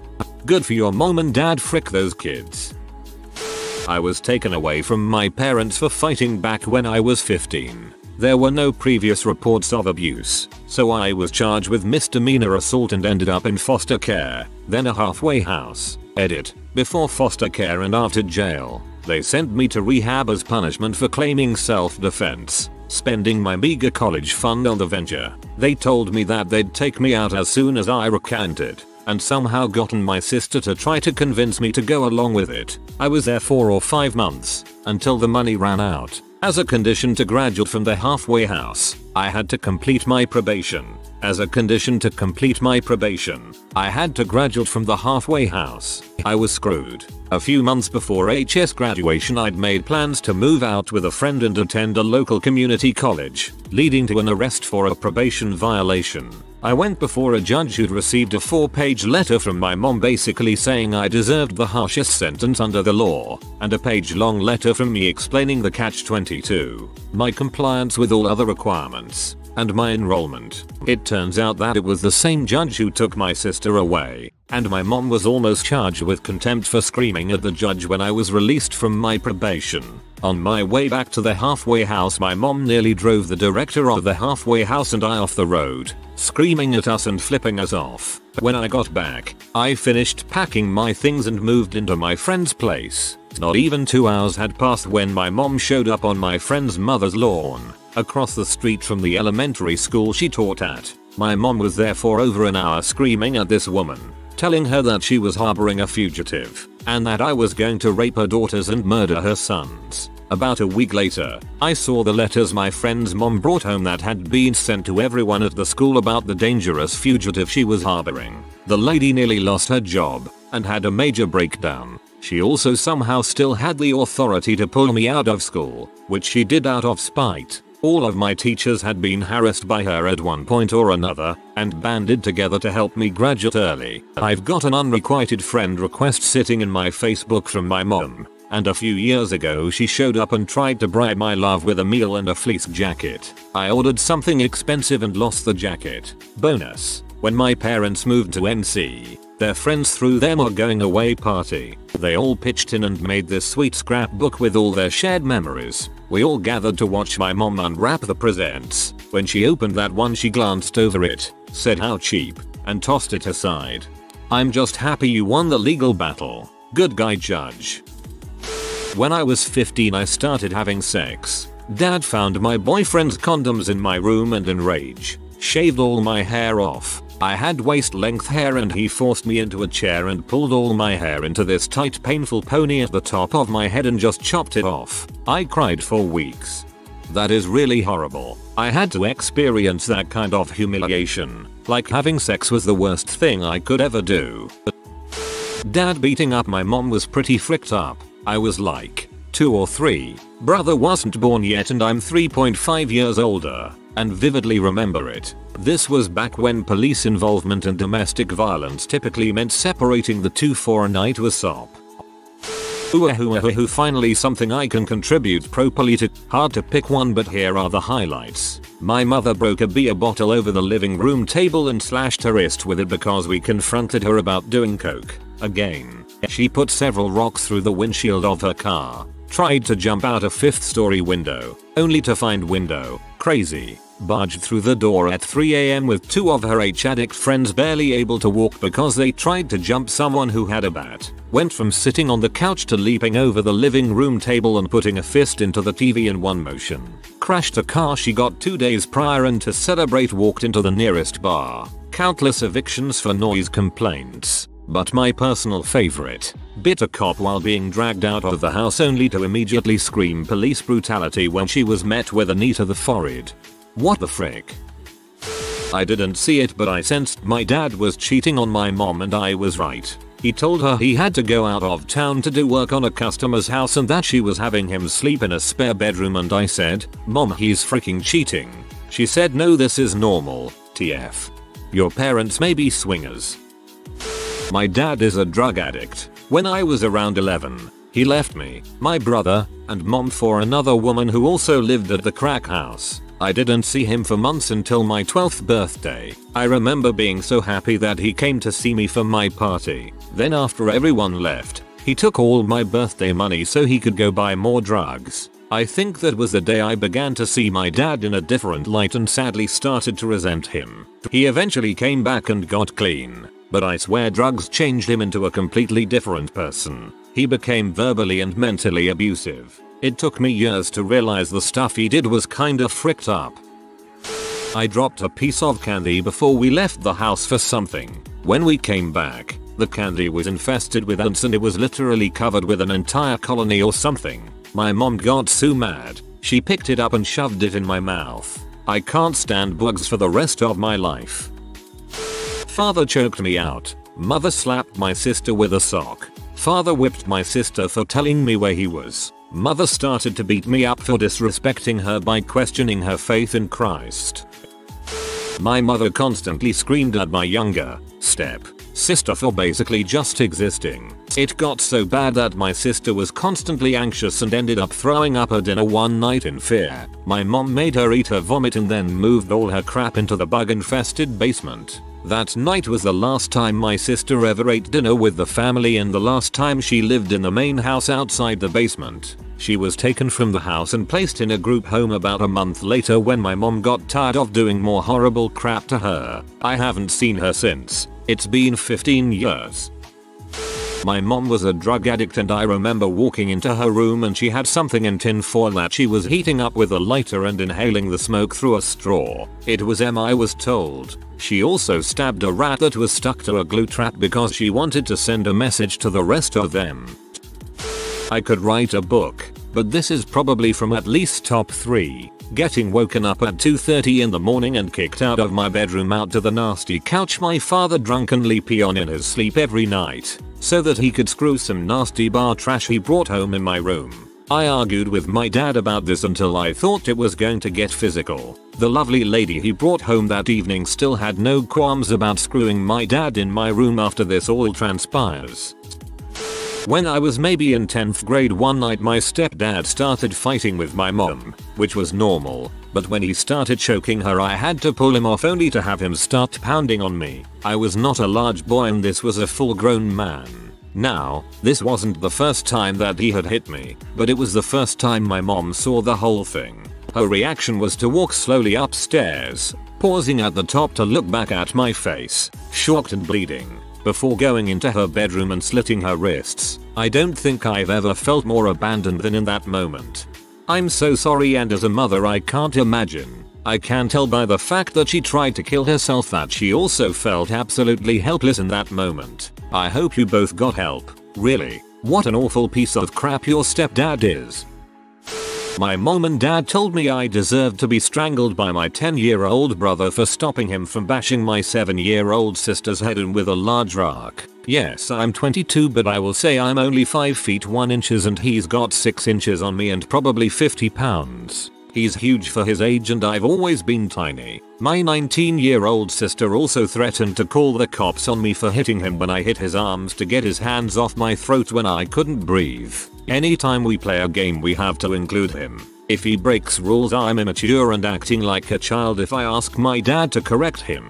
If I address it with him I'm picking a fight and trying to cause problems. If anyone else breaks the rules he brings down the hammer of God and everyone except brother is grounded for a month from everything. My parents still try to ground me despite only living with them for a couple more weeks and only moving back in because my roommate was abusing me and my dog. And my 19-year-old sister routinely threatens to call the cops on me for abusing my brothers and sisters for stupid crap. The only time I go hands-on with anyone is if they are hurting me or someone else seriously. He beat on me for an hour the night he tried to strangle me twice before I did anything. And then I only made it so I could breathe and continued to take the beating until he kicked my dog in the face. And this is after he beat on my 7-year-old sister for a while. The 19-year-old sister once threatened to call the cops on me for walking between the 10-year-old brother and the TV when he was watching TV. Dude, you need to get the frick out and call size. I told this story before, but when I was a little I was playing on the porch of my house with a friend of mine. We had cap guns that we were pretending to shoot at each other. My dad saw us from the window, rushed out. He was livid. He grabbed the cap gun from my hand and smashed it on the railing of the porch and told me to get inside. After that I was not allowed to have toy guns and I didn't know why. All I knew was that I had never seen my dad that upset in my life. When I was in my 20s, my mom told me that when my dad was a teenager a friend of his shot himself in the head in front of my dad and a bunch of their friends. I finally understood why he was so upset seeing me and my friend shooting at each other with these guns that looked pretty realistic aside from the orange tip. It's not so bad. Your dad had a very fricked up memory from when he was a teen. Seeing his own son with a gun on his hand, even a fake one, probably made him remember that memory. So I'd say your father did good. He wasn't trying to harm you. My dad got a dog as an early birthday present for my sister and I after my parents divorced. On my birthday, after my sister was asleep, he got drunk and beat the dog until I hid under a dresser, then got mad and threw empty bottles of beer at me. Then on my sister's birthday said that he put the dog down because it was misbehaving and had a broken leg because of an accident. 90% sure it was from him. He then later that day pulled out a gun when I pee him off, in front of my sister, and said I made him kill the dog. Needless to say my sister hates me, and I hate my dad. When I was around 7-8 years old I was in the car with my dad when a car coming the other way hit a fox. I still remember the way that thing looked lying on the road afterwards. It was breathing but not well and a large part of what I thought should have been inside the fox was now on the road. So my dad stops the car and tells me play Snake on his new phone. Mobiles were a pretty new thing at the time, which I now realize was to distract me while he went to check on the animal. Even at that age I could tell there was no saving that thing and I bloody sucked at snakes so I was looking out the window again pretty quick. In time to see him look at the dying animal and then step slowly onto its throat to stop it suffering and then using an old blanket from the boot to carry it off the road. Now I'm not suggesting this would be as traumatic as some of the other posts on here. And my dad certainly wasn't an abusive man but I don't talk to him a lot and that image of him looking down at the thing is so thoroughly burned into my head to this day. Looking back I would have done the same. Still seemed pretty messed up at the time. It would have benefited you for him to explain what he did.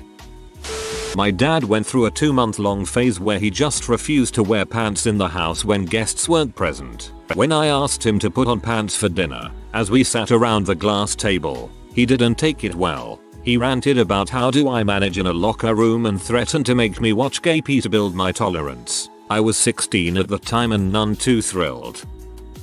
My mom was prescribed morphine for a back injury and she got addicted. Meanwhile one of my siblings was recovering from a near-death experience and my parents were on the brink of divorce. Mom decided to go cold turkey during this time and during an argument with my dad, she tried to cut her own hair and my dad had to wrestle the scissors out of her hands after she almost cut her neck open.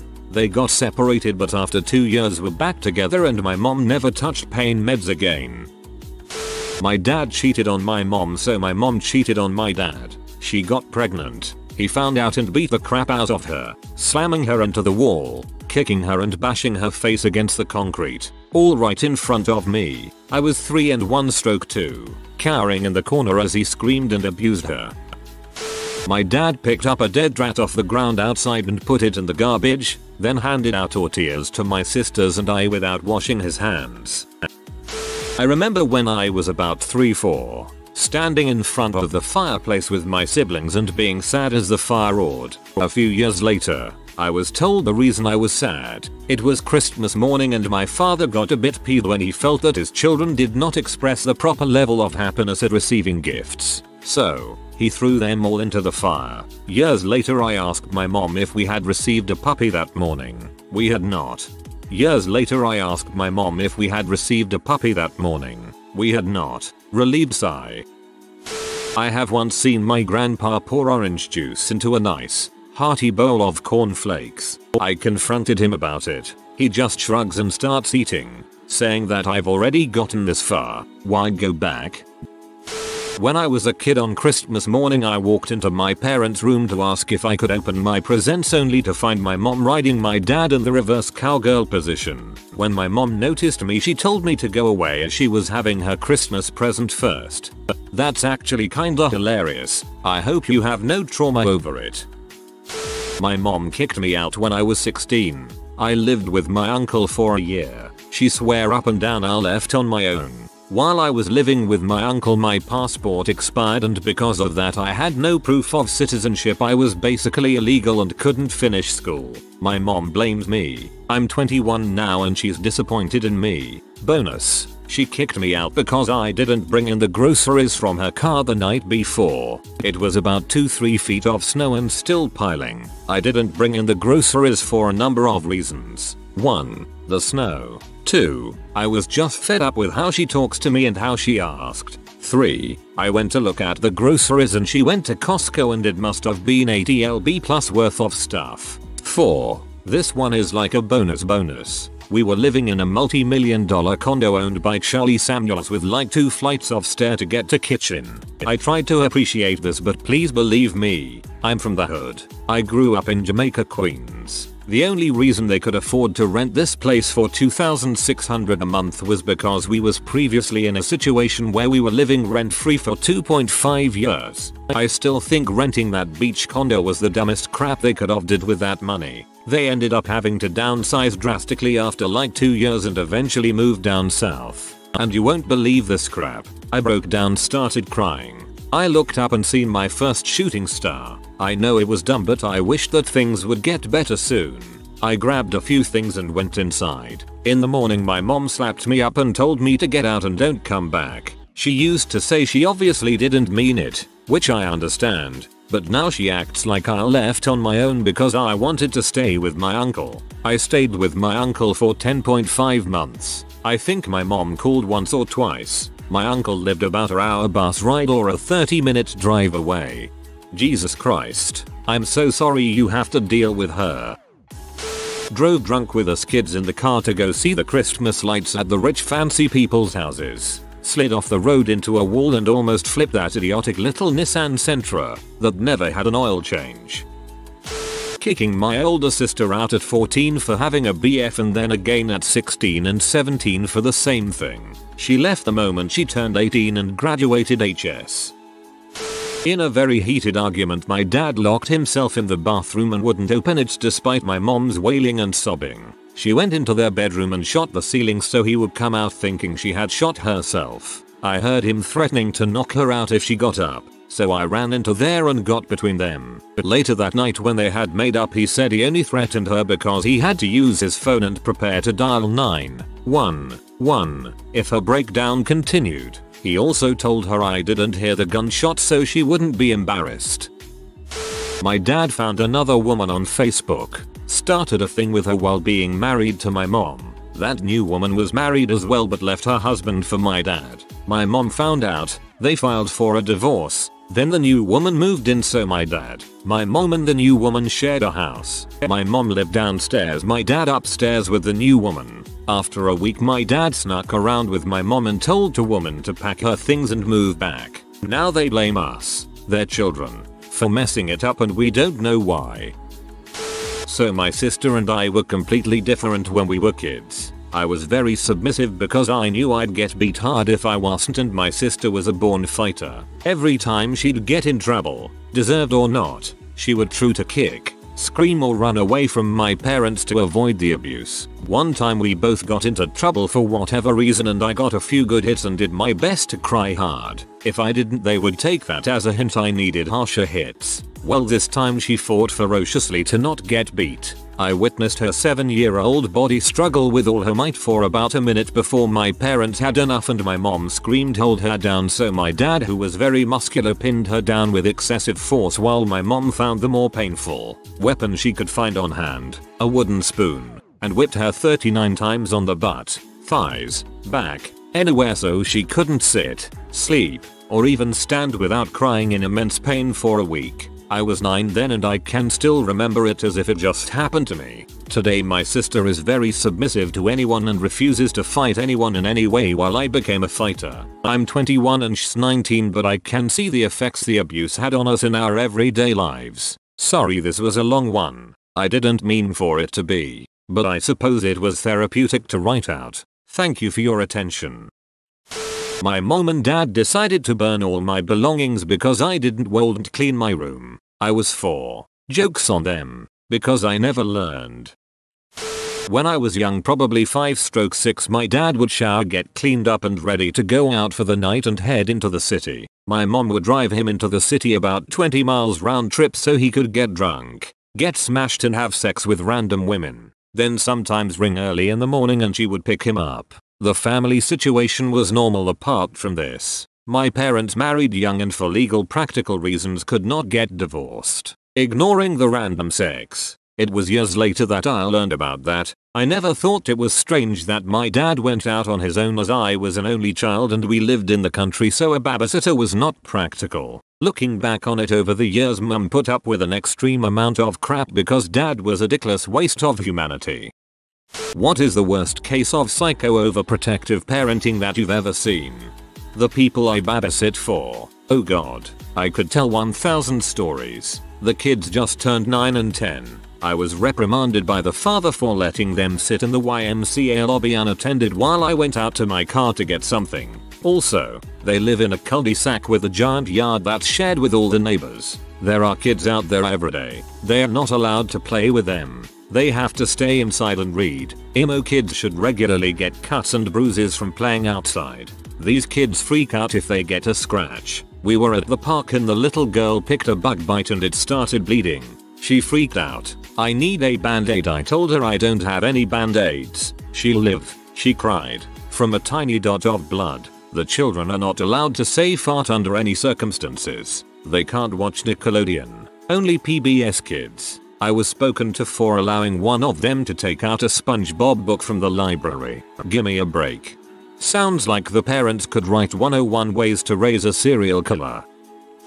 My best childhood friend mom was an overprotective bee. After his dad left him, she practically went insane. She went and enrolled him in counseling before putting him on a crap ton of psych meds, some of which being her own meds not prescribed by a doctor. One night he locked himself in his room to Skype his dad. He left his mom because she was overprotective. And his mom came upstairs and busted down his door with a chair or some crap and took his laptop away and told him he was never supposed to talk to his dad ever again. So he threatened to run away or kill himself. So she sent him to a mental rehabilitation camp for about a year. After he got home, he was extremely depressed and told me when we were alone that he never wanted to stay with his mom ever again. Then about a month later he packed his stuff and had printed out legit adoption papers and was planning to run away to my house and let my parents adopt him. His mom caught him and drugged him with a heavy sedative for their dog who had just gotten surgery. She called an ambulance and had him moved to a mental asylum where he still is today and will be till 2017.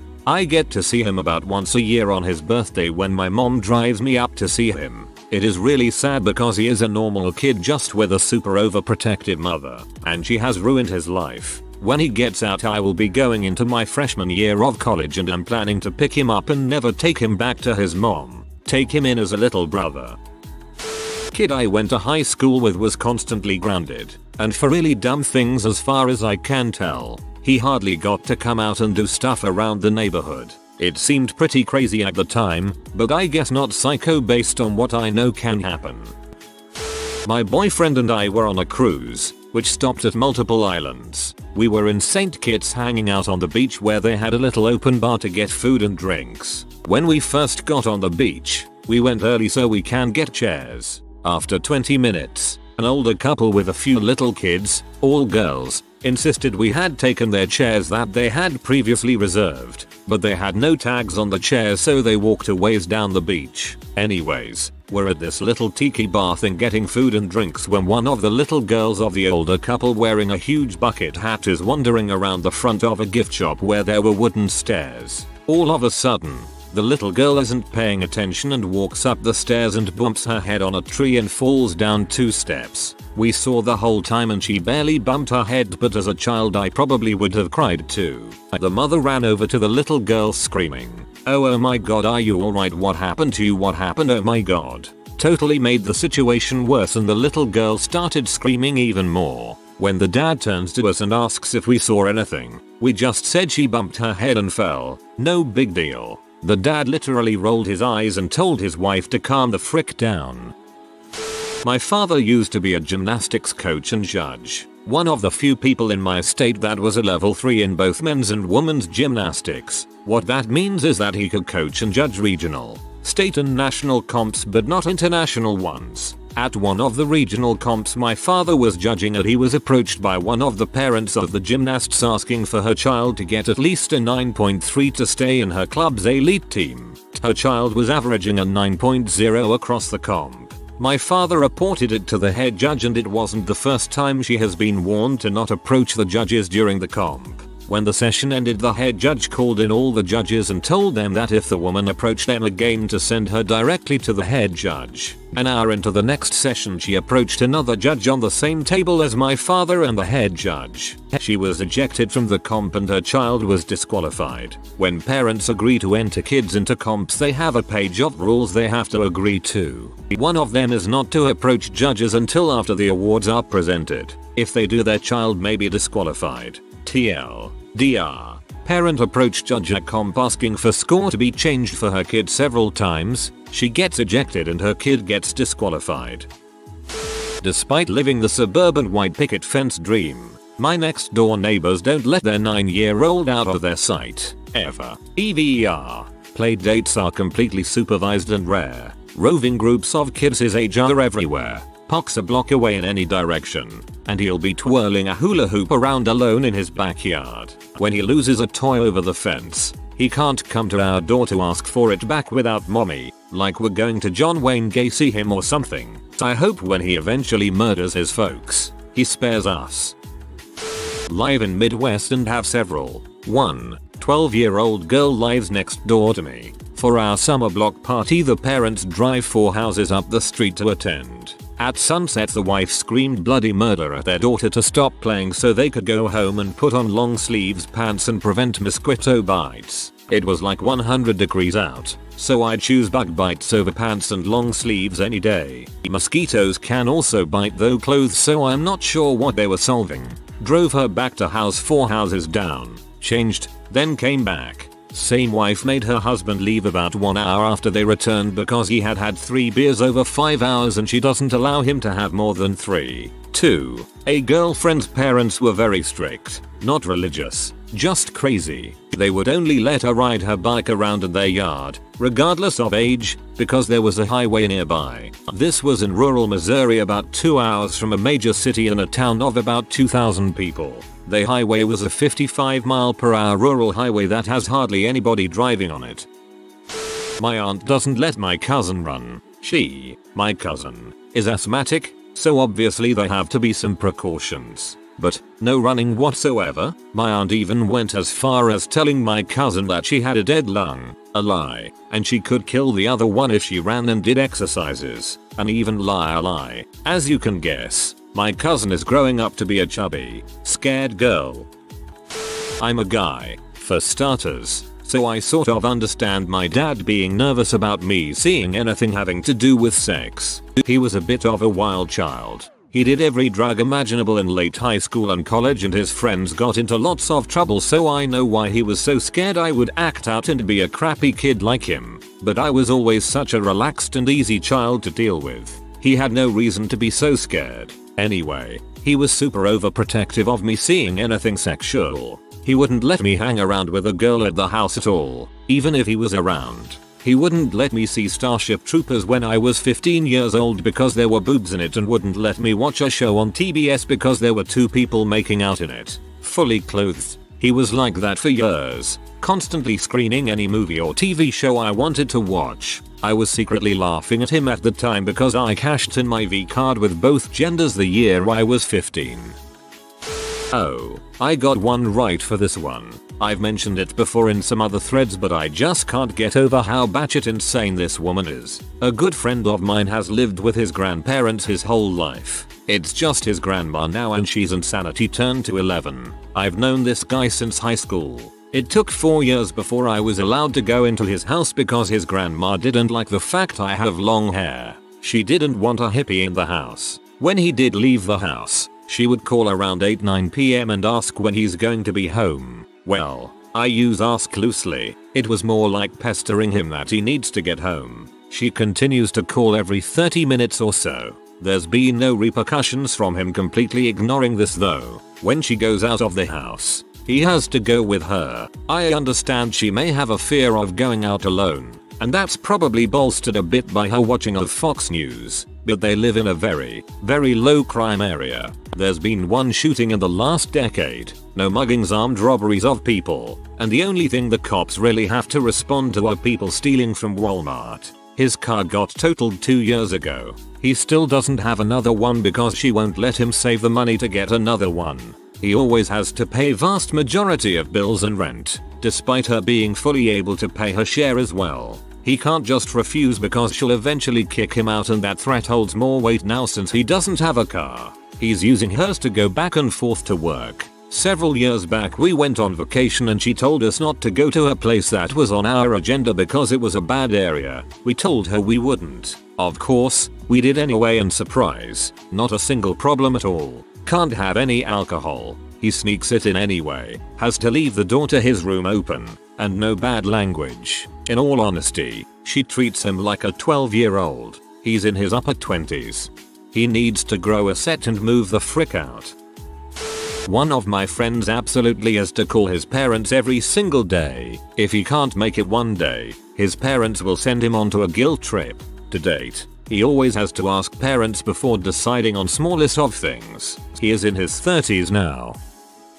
My sister was by far the worst I've ever met. She was a typical crappy teenager in high school, doing the whole "I'm 17, I'm grown, you can't tell me what to do" thing, including drinking, drugs, and sex, none of which I have any problem with, but probably aren't a good idea if you don't possess the responsibility to deal with them. She got knocked up at 17 by a dude who bailed on her, and she took about 1.5 tons of reality to the face and decided to turn her life around. Problem is, she swung too far back in the other direction and became a super fundamentalist Christian and chalked her getting knocked up by a transient Mexican farm worker, and literally everything else, to God's plan. After my nephew was born, things didn't start to get bad until he was around 7 or 8 and developed his own personality. She started forcing him to go to church and catechism against his wishes. She also severely restricted the information and media he was allowed access to.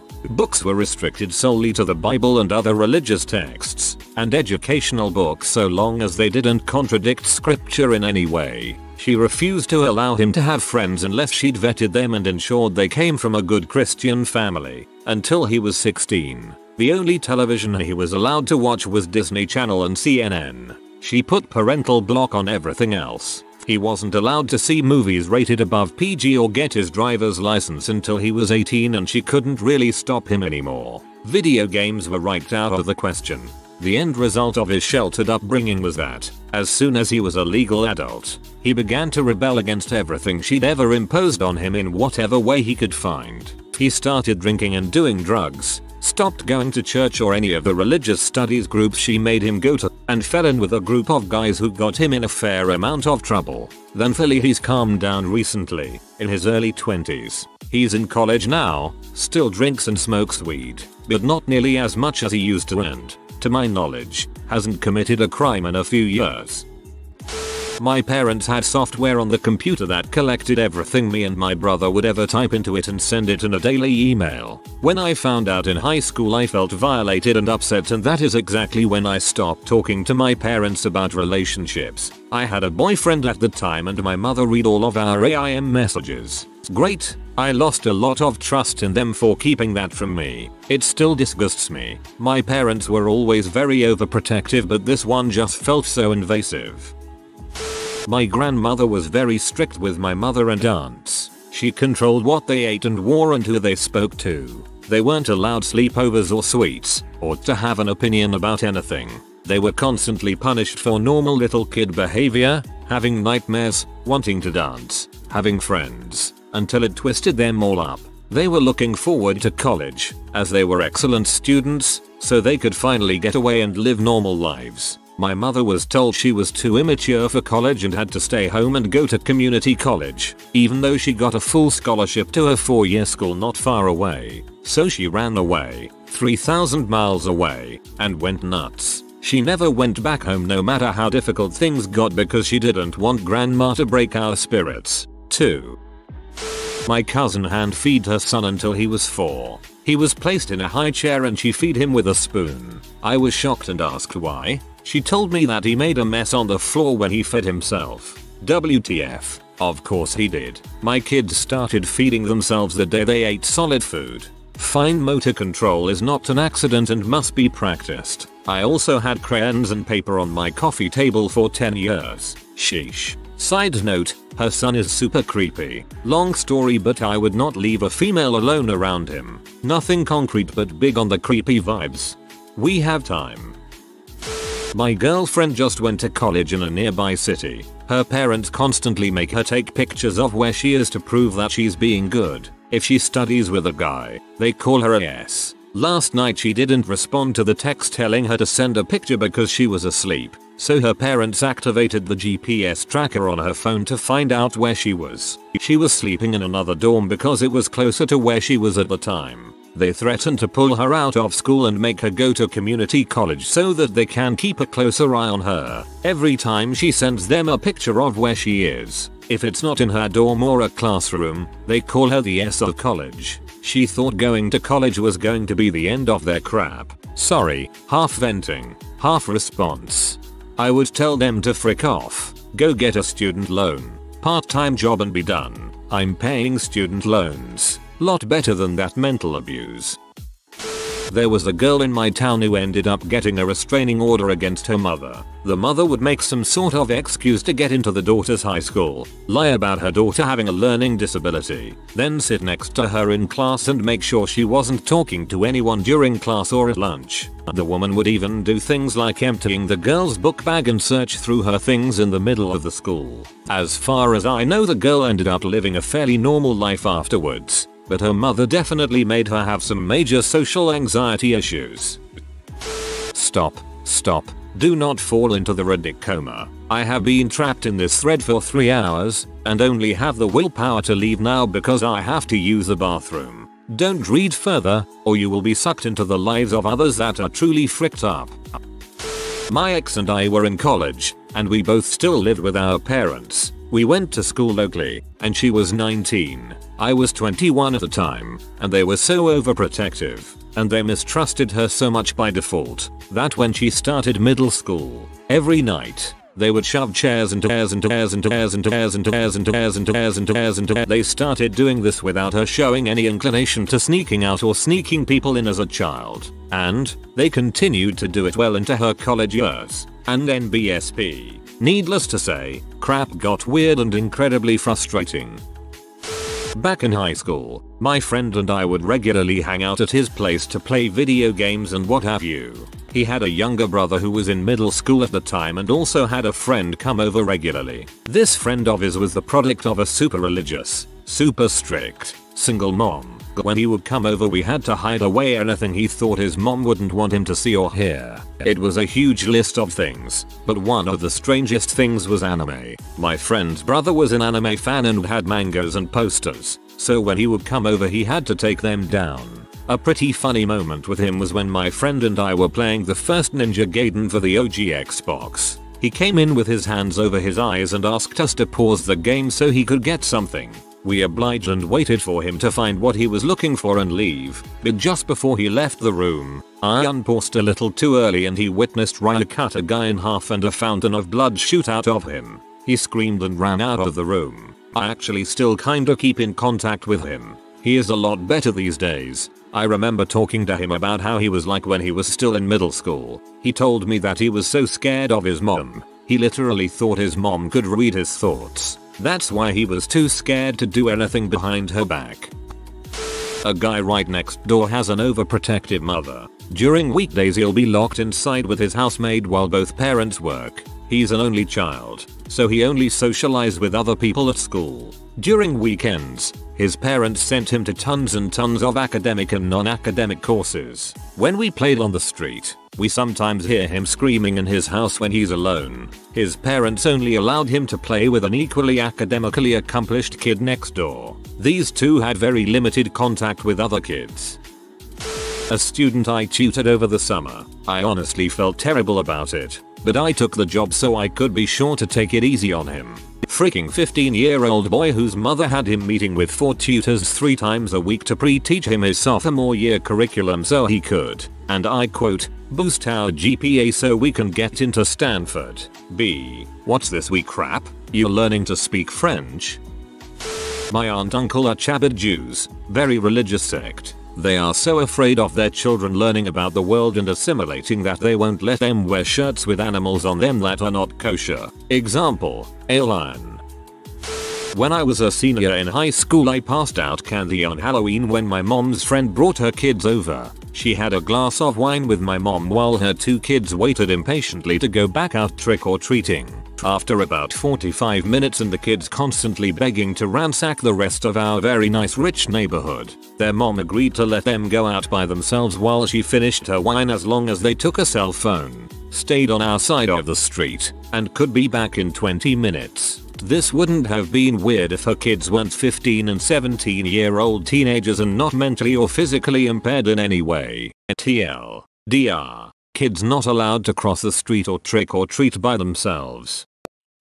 A friend of mine freshman year of college was pre-med. Toward the end of the year, he got a job for sophomore year as an RA, which gave free room and board, pay, and a limited but complimentary meal plan. The last day of finals, his parents found out he made a B in organic chem, the only B he got all year. His mom promptly called the housing and residence office and told them that his grades were suffering too much to become an RA and that she were turning down the job for him because he clearly couldn't prioritize correctly. Another friend told me that whoever answered the phone told it was none of her business and she was causing more harm than good for her son. As far as I know, he was an RA for the rest of undergrad. A girl I dated in high school wasn't allowed to drive a car that was of natural color, meaning no black, white, blue, green, or tan. Had to be a color that stood out against the road and surroundings. Her mom was afraid the car would blend in with the road and she'd be killed. This is completely honest. When Chernobyl reactor tragedy happened in Russia, my mom came out screaming, "The radiation is coming, get inside." Happened to have all my friends over at the time. I was like 12. I live in South Carolina. This is somewhat common but all the same I think is psycho overprotective parenting. Purity rings and those dances that fathers and daughters go together called purity balls. I'm not making this up. My daughter is in middle school. She made friends with a girl whose mother has to join in on every activity. When the girls went to her classmate's 13th birthday party together, the mom attended it as well. Fine, right? It was a sleepover. A group of girls at the birthday girl's house, and the mom. In case I haven't explained correctly, yes, this mom attended sleepovers with her daughter at other kids' houses. Well, my daughter and this girl got close last year. I have done everything in my power to avoid meeting this mom. The most recent time, the girls wanted to go to the mall together, which meant I would have to follow the girls with the mom like 4 feet behind the girls at all times. I really am not down for that. It creeps me out tremendously. I already said something about the family in a previous thread, but I still have a good answer, and sweet comma, am I right? Anyway, there was this family of 2 parents and 4 kids that had the most overprotective health nut mom ever, and she also was a very strict conservative Christian. Their dad wasn't the same way, but he pretty much allowed her to be strict like she was. She wouldn't let her kids do things that most normal kids were allowed to do, like eat any food that wasn't organic and wholesome. She believed that GMO and HCF caused bad problems later in life. She also hated microwaves and wouldn't let her kids use them. Watch anything with any hint of the supernatural that didn't have to do with God. So that meant no Disney princesses, no Star Wars, no Harry Potter, no Lord of the Rings, no celebrating Christmas or Halloween. Those are pagan holidays. No violence or swearing or sex in anything. My friend from that family had a Gamma Cube with a few games on it. He used to have Super Smash Bros. Melee, but his mom took Smash Bros. Because it was too violent for him. I feel sorry for her kids. I know the oldest boy is going to be far from the perfect kid his mom wants him to be, and the girls will probably follow suit. I know when I have kids, I will not be the same way. That's just asking for the kid to do a complete 180 when he grows up. A lot of sheltered kids dive right into what they weren't allowed to do, and end up going overboard with alcohol, drugs, partying, etc. GF of a high school friend of mine had crazy religious parents. They raised their daughter with traditional family values. No sex before marriage, no drinking. Abortion is a crime. Contraception is the same thing as abortion. Only trouble is, she grew up anti-contraception. She ended up having sex with her boyfriend convinced that faith would stop her getting pregnant. She got pregnant. Jesus jerking co-workers found a 2 inches x 2 inches folded scrap of printed soft copy in their 13-year-old son's Velcro wallet, removed every door in the house from its hinges, and stored them all in the garage, so he wouldn't have any privacy to sin. Kid committed suicide at 20. Parents showing up to job interviews with their son-daughter. I don't mean they dropped them off for the interview, or something. They insisted on sitting in on the interview, and even called us back to follow up on their kid's interview. This is how you doom your kid's employment prospects. But then again, maybe this is what they're trying to do. Can't let those kids become too independent, now can we? One of my friends is 22 years old. He bought new shoes and was going to come hang out with me, but his mom wouldn't let him go out because she didn't want him to ruin his new shoes. My best friend is Korean and his parents were super strict and traditional. He had to work in finance, law, healthcare and had to marry a Korean girl that fit prototypical mold of a Korean housewife. Naturally, he resisted and ended up meeting a girl OkCupid, an adorable white girl from Minnesota that worked as a flight attendant. Rewinding a little, his parents helped him put a down payment on a condo with the condition that they get to have a set of keys to show up and help him do housework and whatnot. Back to the present. He continued seeing this girl, who flew to NY as often as she could. A couple of times he had her over. His parents showed up unannounced. They would call when they were blocks away, and she hid in the closet for hours on end. One night, his mom showed up completely unannounced, no phone call, and she saw the white girl in the apartment. My friend just told the truth and his mom, a religious Christian, started bursting in tears and fell onto her knees and started to pray in semi-tongue, saying things like remove the devil from my son and blah blah. Before she left, she ordered him to break up with her. I met up with both of them and they were visibly angry and distraught and lots of drinks were had. A few hours later they were just gonna head home, but while he was out with me his sister had been calling him with warnings that his mom and now his dad were waiting for him at the apartment. Of course, he didn't get any of the messages because his phone had died. They arrive at the apartment in total shock and almost instantly the dad orders my friend's sister to take her away and send her to a hotel. My friend and the girl were both drunk, but sobering up, and she started bursting into tears saying I love you, holding her arms out toward him while being dragged out by the sister. The next morning I saw my phone had about 10 voicemails, all from the girl. She was hysterical, saying things like what do I do? 10 seconds of silence, I love him, and then things like AHHH and so on. I knew someone in high school whose mom preferred him to masturbate to her naked body instead of pee. She feared pee would warp his sense of reality or something. I used to be a grocery store checker when a mother and her 5-6-year-old daughter came through the line.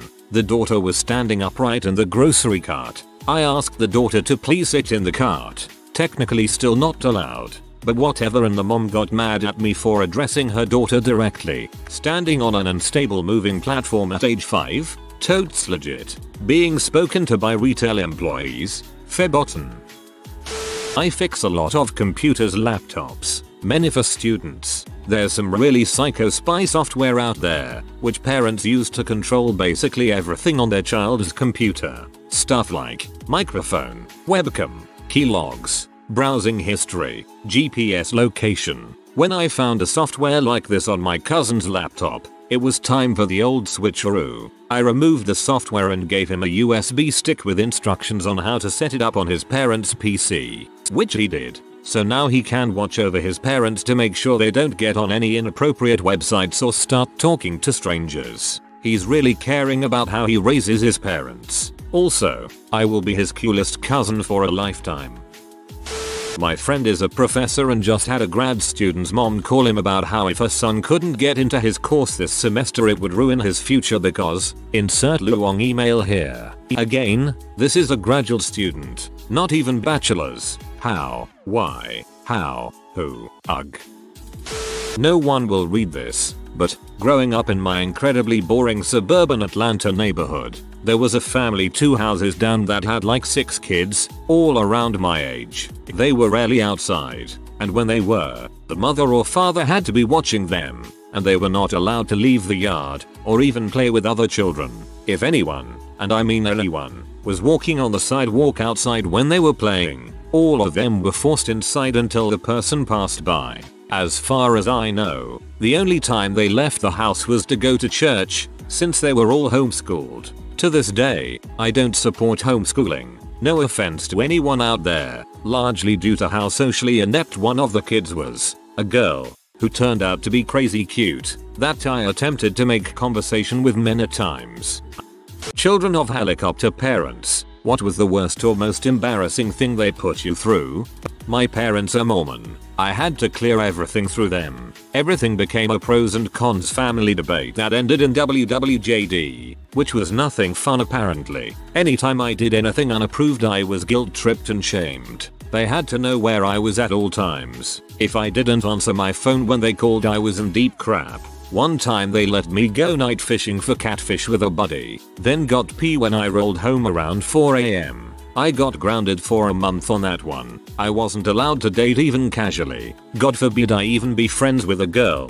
To this day I am still painfully awkward around girls. I never learned how to interact with them in anything but a professional capacity. They had my whole life planned out for me. Graduate high school, go on mission, go to bio, marry nice Mormon girl, have children, repeat brainwashing cycle. My junior year of high school they made a mistake. They let me join FFA, Future Farmers of America. That's right, laugh, but one of the most hands-on, educational organizations I've had the pleasure of interacting with. I digress. It was there that I met people that didn't need a god to give meaning to life. It was at this point I hatched a plot to keep my life from being railroaded. I began siphoning off the money I was supposedly giving God as tithing from my pittance of a paycheck from a part-time job. Up until I was 18 I stashed it in a paint can in the crawl space. Then I opened my own bank account and began funneling it there, paying my tithing out of my parent-controlled bank account in cash because I conveniently misplaced my checkbook. Then in my senior year, I borrowed the necessary personal information from my parents and began applying to universities. I got accepted to school and kept a lid on it until a week before school started and I had a fight with my parents and told them I was leaving. I left home. I made a lot of mistakes as I blundered into the unknown as a shy and naive fool. There are some things I wish I could change. But 6 years later here I am free of religious control and am alive and kicking to tell about it. If anyone wants advice on breaking from the church or wants to share your story feel free to PM me. Sorry for the length. For some reason felt like sharing. Not me, but I had an acquaintance whose parents were crazy. 1. Didn't let him watch SpongeBob because they don't want the gay spirits in the house. 2. Only let him watch TV on Saturdays and Sundays. 3. Didn't let him drink juice more than twice a week. 4. Showed him a ton of Black history documentaries which for some reason made him hate white people. 5. Didn't vaccinate him. 6. Didn't let him go to football games or other social gatherings because he was an indigo child. 7. Didn't let him sew to the sex ed puberty class because they didn't want to give him any ideas. 8. He eventually found out and after he masturbated for the first time he got caught and was grounded for 2 months and he came to school crying about how his dong would fall off. I felt bad for him. Never had any friends until I was in high school. First sleepover was 13. Left early for my high school grad. All of my birthday parties. Only allowed out for 1-2 hours. Mom would text me every 10 minutes to check in. Had to ask permission to leave the house. Even just to take the dog out. Cell phone was given to parents at 10 o'clock every night and I had to give them my passwords for every website I went on. Suffered from depression, anxiety and nervous breakdowns on a daily basis. First date with boyfriend. I was 20, only allowed to stay for a half an hour and mom had to be there the whole time. Finally moved out a few months ago. I get texts from my mom every hour on the hour and still have anxiety and have trouble having fun and making friends. I am not one big on seeking mental help but you need to see a therapist. If you cannot afford tone, PM me and I will help pay for it. This is a toxic relationship, and until you take control of your life you will not have one. I'm 18. I went to a metal concert by myself this year and did not tell my mum the venue, only that it was in the city somewhere. As far as I was aware, she was staying at home with the rest of my family that night. She manages to somehow track me down as I'm waiting in line to get in. She's completely useless with technology, so my best bet is she either quietly stalked me or went through the city for any sign of me. A few months after that I was wandering around the city by myself and didn't hear my phone ring because it was on silent. It's 3 PM in the afternoon. Another ordinary day. I check it a few hours later and have a multitude of missed calls and texts from her going from "Where are you? Are you alright? Please call me back. Call Emmy now," and then escalating to "I'm going to call the police." Which of course freaked me out. Apparently she'd freaked about me being kidnapped because I didn't answer my phone right away. Being 18, I totally would have let her call the police. I can just imagine chilling at Starbucks when a couple officers show up. Let's see. Couldn't spend the night at my best friend's house in 6th grade because his father owned a hunting rifle, and my mom read an article recently about kids playing Russian roulette and was afraid my friend who just wanted to play SNES with me was going to force me to play Russian roulette with a hunting rifle, a gun that you can't really play Russian roulette with. In 8th grade, I made a new friend who invited me to his house. My dad insisted on driving over to make sure his mother would be there to supervise me. She happened to be backing out of the driveway when we pulled up. He confronted her, saying if she was leaving that he'd just take me home. She lied to him and told him she was running up to the gas station and would be home in a couple minutes to watch us. Luckily my dad didn't insist on waiting for her. She was so cool for lying to my dad. She actually went to work and left us alone, etc. etc. More crap like that. My parents always wanting to make sure they knew everything I was doing and always making me come home super dang early pretty much completely socially stunted me and made me into someone who totally overcompensated with partying, alcohol and drugs in college. If I had parents who trusted me, maybe I wouldn't have felt partying and needing constant attention was so dang important later in life. In the summer of 2014 I hung up on my mom on the phone because I repeatedly told her I had to get off and go to class and she just kept talking, so I ended the call with an abrupt bye. To punish me, she restricted my phone access so it doesn't work from 11 PM to 6 AM. She has yet to change it back. My parents were always strict, overprotective, but crap really hit the fan when they figured out I was smoking weed and doing some other drugs in high school. Naturally they were extremely upset. I don't blame them for that. I was admittedly doing some stupid crap I shouldn't have been, though my usage in general was educated and fairly safe. I do still have a problem with the ways they handled this knowledge. There were many different punishments, outbursts, and misguided attempts to help me. The night they found out they kept me up until the wee hours tearing apart my room in search of incriminating evidence. My mom would scream and cry on the floor in front of me. They changed the administrator account password on my computer and blocked all the evil websites like Reddit and Updoot. I quickly remedied that by learning how to retrieve and change the password in single user mode. Thank you terrible MacBook security. I couldn't drive myself anywhere or contact any of my friends for several months except for during classes at school. Speaking of school, they called mine and had me put in lunchtime detention for the entirety of this period. I was miserable and isolated. They also read all of my texts, Reddit comments, Facebook messages, etc. And despite knowing every possible thing she could know, my mom still repeatedly accused me of doing stuff I never did. Things like having sex for drugs, money, or being pregnant, when the most I had done at that age was kiss. The real fun came when they decided I needed therapy. That in itself was fine. I had confessed to feeling very depressed for years in an attempt to explain myself. These therapy sessions had a catch though. They felt they needed to be involved in them so that they could listen directly to whatever I might say. There was one therapist they took me to who was actually sympathetic and kind to me, so they never took me to her again. Naturally they quit trying therapists altogether. Then they decided my difficult confessions of dealing with depression and all the things that came with it were lies and that I was just a frick up. I have more, but this is already too long. As a result of all this, my issues got much worse and any relationship I had with them before was destroyed. It's been a slow and painful process rebuilding things. Years later, I'm still not sure I'll ever fully trust or be able to talk to them about my personal issues.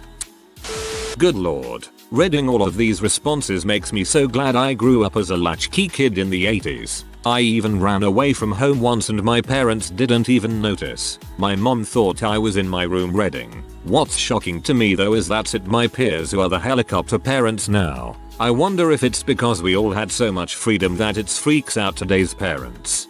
I blame the constant influx of news. Every day we hear about some kid that got kidnapped in Kansas, or a teenager who drove drunk and got killed in Maine. These parents see that constant reinforcement of negativity and believe that being overbearing is better than taking risks. I'm no psychologist, just my 2 cents on the subject.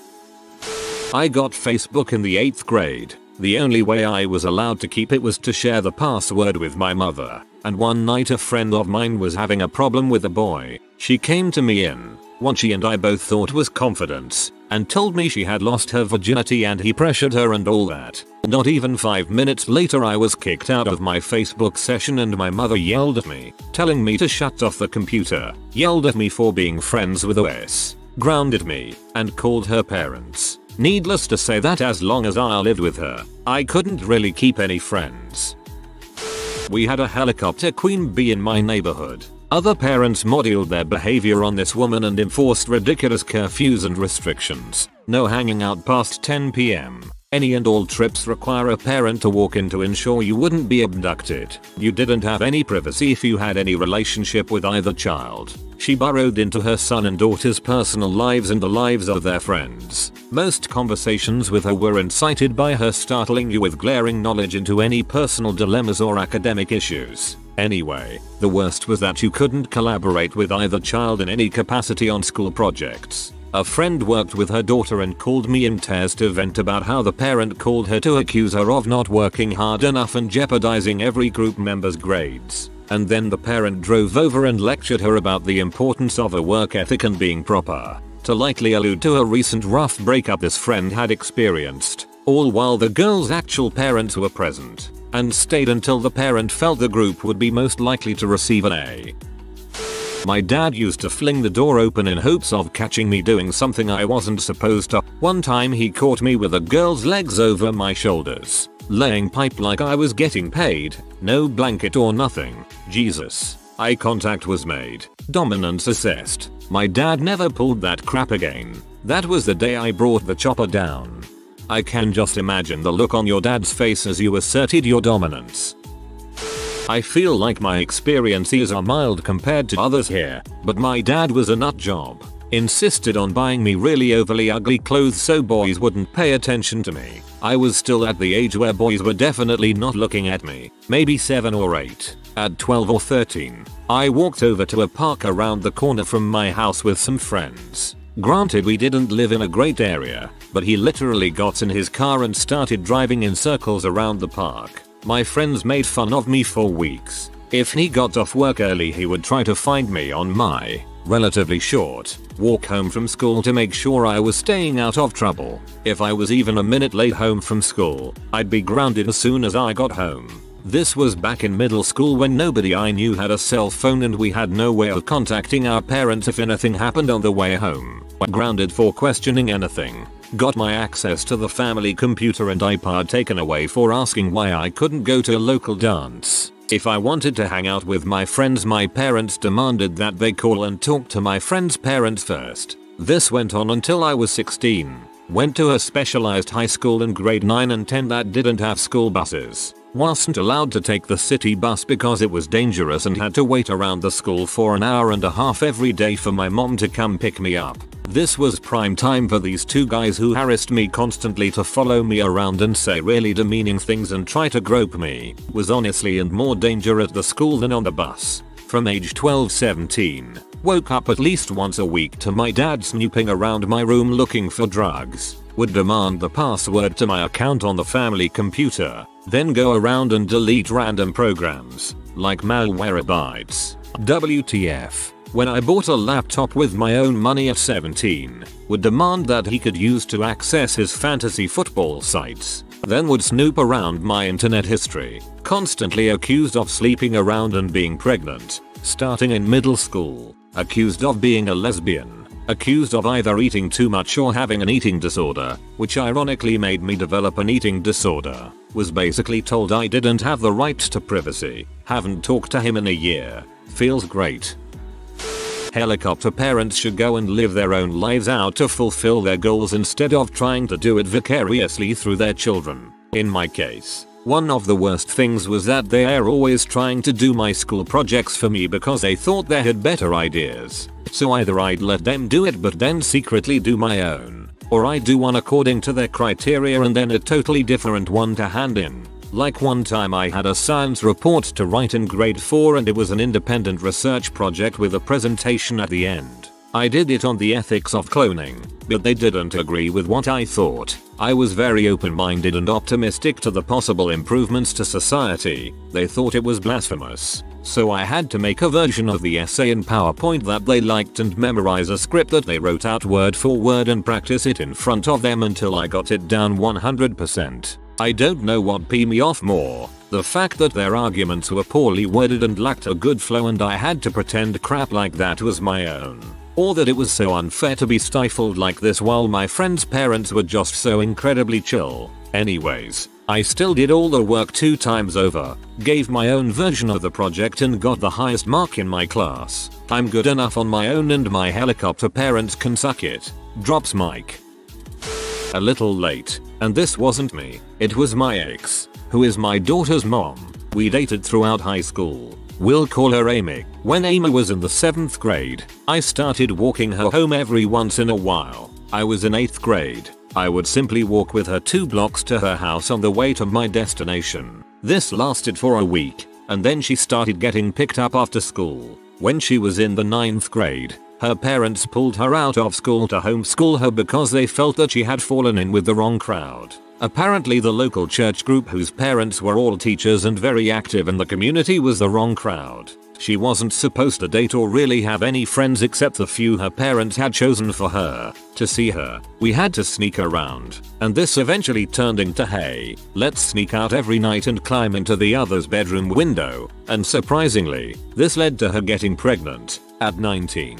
When she was still living with her parents and subject to their rules. She never finished high school. She ended up sleeping around with every guy out there and marrying a sex offender. She never sees our child. She is my inspiration to make sure my kids have the freedom they need to be themselves and a sense of autonomy. She clearly was stunted emotionally and mentally by her parents' abuse, and then she sought out the most controlling, violent husband she could find, and now lives in his home rarely leaving, with 3 daughters, who are children of a violent sex offender who has been in jail for abuse several times. Give your kids some freedom, people. It is your business where they are and what they are up to, but that involvement should start to lessen year by year starting at age 12. By the time they are 16, you should be able to trust your child within reason to be pretty much autonomous, as long as they're meeting their obligations. You don't give them a 9 PM bedtime, but you pay attention, and if they seem tired, you make them to go bed at 9 PM for a few days to catch up on sleep.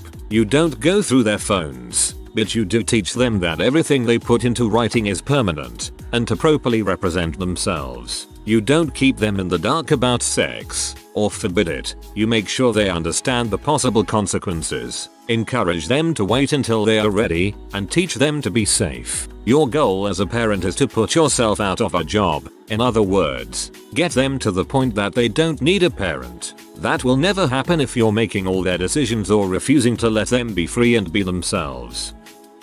I met a new friend in school when I was 17. When we made plans for me to spend the weekend with him, my mother made me ride with her while she followed him to his mother's house, where she went inside and had a long talk with her about what I am and am not allowed to do. I was a bad influence on the child of helicopter parents. For a sleepover at her house, I brought over a book, for kids, mind you, about how babies were conceived. Her dad caught us reading it because he had to have been listening at the door. To this day I remember his words as he confiscated the book. "We'll teach our daughter about sex." Apparently not, because 6 years later her mom supposedly had another baby even though she'd told us she couldn't have any more children.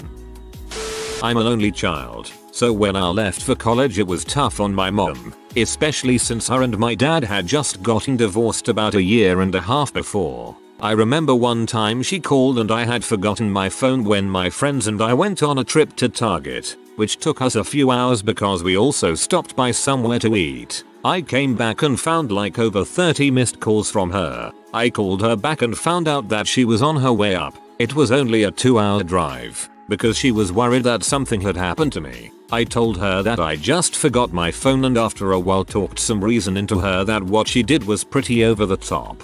All the other ones make me think people have some crazy butt parents. But this one makes me sad for your mother. For some reason.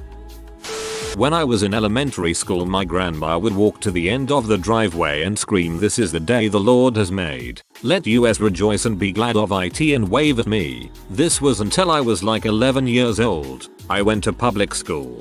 This is less helicopter parenting and more just embarrassing for you. One story that just popped into my mind was when my mother arranged a meeting with the school principal. She kept trying to get the principal to explain just how important school and grades are to my life. But the principal instead tried to convince her that I was one of the best students and that my grades were near the top of my class. But it's his attitude that's the problem. He's so smart he should be the best in the class. This led the principal to turn the conversation more to the fact the mother was being too hard on me. This did not end well. My mom cut the meeting short in a huff and I'll never forget the ride home. She was yelling and ranting about how hard she was trying to make sure I had a good life and a good future and how that fool of a principal didn't even seem to care and so on and so on. Parents and mothers of Reddit, please let your children live their lives. This won't be easy because they'll always look like infants to you. Consider me a warning of what can happen if you don't. On paper I should have been successful because, frankly, I'm good looking and quite intelligent. But I don't trust people and I tend to isolate myself. I'm in my 30s and never had a girlfriend, nor have I had a job that lasted longer than maybe 14 months. I don't get fired. I just quit and move away. I've done this many times now. I'm broken for no good reason. I used to think my parents were helicopter parents because my friends would have massive parties like 4 or 5 times a week and would all sleep over afterwards. My parents refused to let me sleep over ever and I could only ever go to a party every other week or so. I resented the fact that I didn't get to be a cool kid since I rarely went to the parties and never got to sleep over, so I missed a ton of inside jokes because my parents were afraid of underage orgies. I thought that assumption was ridiculous. Jokes on everyone. Those giant sleepovers turned out to actually be giant, underage orgies. I grew up in a cult, so it was less helicopter parents and more crazy as frick cult of rules. I wasn't allowed to talk to anyone outside the cult. I couldn't be alone with boys except my brothers. I couldn't watch TV or eat certain types of food, milk, cheese, meats, etc. because they were unclean. I couldn't ride a bike or do boy things like play baseball or be interested in cars. I couldn't cut my hair and had to wear a stupid dress everywhere. I had to attend nightly readings of the Bible and cult books where I would be forced to analyze every single word for extra meanings. My parents told me that everyone outside the cult was evil and potentially a literal demon. They believe that the world will end soon, but that before that happens the cult members will be rounded up and shot by the government. Yet, I was always scared growing up. On 9/11 they said that the world was ending because the signs had come to pass and that at any moment government agents would show up and shoot us all dead. Heavy sigh. They are crazy. So this thread is full of insane helicopter parents. Mine weren't that bad, just high expectation Asian parents. I was the kid who scored tops on all the papers and ranked 1 in the year. Know what I paid for that? No TV whatsoever. It's just garbage, and to be fair, even as a kid I knew things like Voltron and Captain Power were just fantasies. Also, could hang around with other kids but curfew in the evening? That's fair. It's not like you can play or ride your bike in the dark, am I right? Still, that did mean I basically hung around nearby the house. So I didn't really get to hang out with the other kids at malls or parks or wherever kids hang out to interact. See, that's what I lost out on. Peer interaction. My parents weren't terrible people like you read in these other posts. They were just too fixated on what I should accomplish. Remember those meme pics about a Chinese guy wearing surgical garb holding his newborn infant son? With the caption, "Son, you're going to be a doctor?" Yep, all work and barely stimulating play. You can only amuse yourself so much. Turned me from an average little boy into a bookish nerd and a ton of missed social cues. By the time teens rolled in, I was that guy in the corner nobody talked to because I didn't have a freaking clue what to talk about with the other kids. TV? I didn't get to watch it, remember. Over time the gap just widened and I basically said frick it, and just did my own thing. Now nearly 40 and the folks wonder why I never got around to dating. You wanted me to hit the books. So I did. We're paying you to go to college to study, not to pick up girls. Fine. Whatever. Now suddenly when I start working I'm magically supposed to catch up on all the years I blew out on mingling with my peers? Yeah, that's not going to happen. I've found my people, and they're internet shitposters. Thanks mom and dad. The ironic thing is, people like me have adapted to the lack of interaction. You could lock me in a library alone by myself and I would be fine, while regular people would probably start going crazy. I was once deployed on a rural posting where for 3 years mid-1990s, I basically lived in a house myself out in the country, and the only human interaction was a weekly grocery runs to the supermarket in the town about half an hour's drive through lonely plantation roads and forested areas. HQ thought there were 2 other guys there. They were actually at the town. I only emailed them. I never actually met them. Had a lot of free time for gaming and reading. I actually had fun. But I can imagine it would be some kind of nightmare scenario for most people. For me that time was the best job ever, until HQ recalled me after the 3 years and promoted me into a desk job in the city. Bleh. I knew a guy whose parents went along with him when he went out to a goth club for the first time. He actually was into the look aesthetic but they weren't. It was so awkward trying to chill out and have a good night with a pair of distinctly non-goth parents standing up the back peering at their son and giving each other proud smiles. My mom used to sleep in a tent outside my bedroom window every night to catch me sneaking out. I never once snuck out of my window. I went out the front door when she was out back. Amateurs. Came to read about how your parents made you wear 2 puffy coats in the winter or some similarly wacky stories. This is much more disturbing. My mom would drive behind the school bus every morning on my way to school because she felt the morning driver didn't focus enough and she wanted to make sure I got to school alive. She also made me wear 2 t-shirts whenever I swam in our pool to ensure I wouldn't develop skin cancer. Also, I didn't eat my first hot dog until I was 15 and decided to sneak one because she was afraid I'd get stomach cancer. She was a neurotic helicopter combination. A special breed, if you will. I couldn't stay out past 9 PM when I was in high school because that's when kids start having sex and doing drugs. Amazingly, I managed to smoke pot well before 9 PM. Mine would follow me home from school and catch me slipping. When I got home I would get grilled on what I did after school. Did you go straight home? What time did you get home? How long did you take to get home? What did you do while you walked home? Apparently she had been getting off from work early to spy on me walking home so I could get in trouble for playing around while I walked home from school. I was just doing normal boy stuff like pretending my umbrella was a machine gun rocket launcher and shooting up my entire neighborhood on my walk home. When you got in trouble she enjoyed double jeopardy. Not only did she already know what you did wrong because she spied on you and set traps, she would also try to get you to confess and then you would get in trouble for lying about what you did on top of what you actually did wrong. And eventually she went overboard and her traps started giving false positives so I would get beatings for things I didn't even do. The worst part is she could have just been a good mom and given me a ride home. Mom found out I was chatting with random guys online when I was like 13. She ripped the door handle off my door and threw my computer in her closet and made me sleep on her floor for 2 nights before my dad was like, okay, I don't want her in our room anymore. I went years without a doorknob before a friend got me one for Christmas. But hey, never did it again. What was a don't tell your mom moment you've had with your dad? I was a big wrestling fan as a preteen teen in the 90s. Height of WWE's Attitude Era. Sable. Every frisky teen's dream in the late 90s. Posed for Playboy magazine. My dad bought the magazine for me without me even asking. He just told me to fill up the gas tank for him while he went inside to pay, and came back with it, handed it to me in a brown paper bag, with a "Don't tell mama. Thanks pops." Thought it was gonna be a wrestling story of some sort, but this is surprisingly better.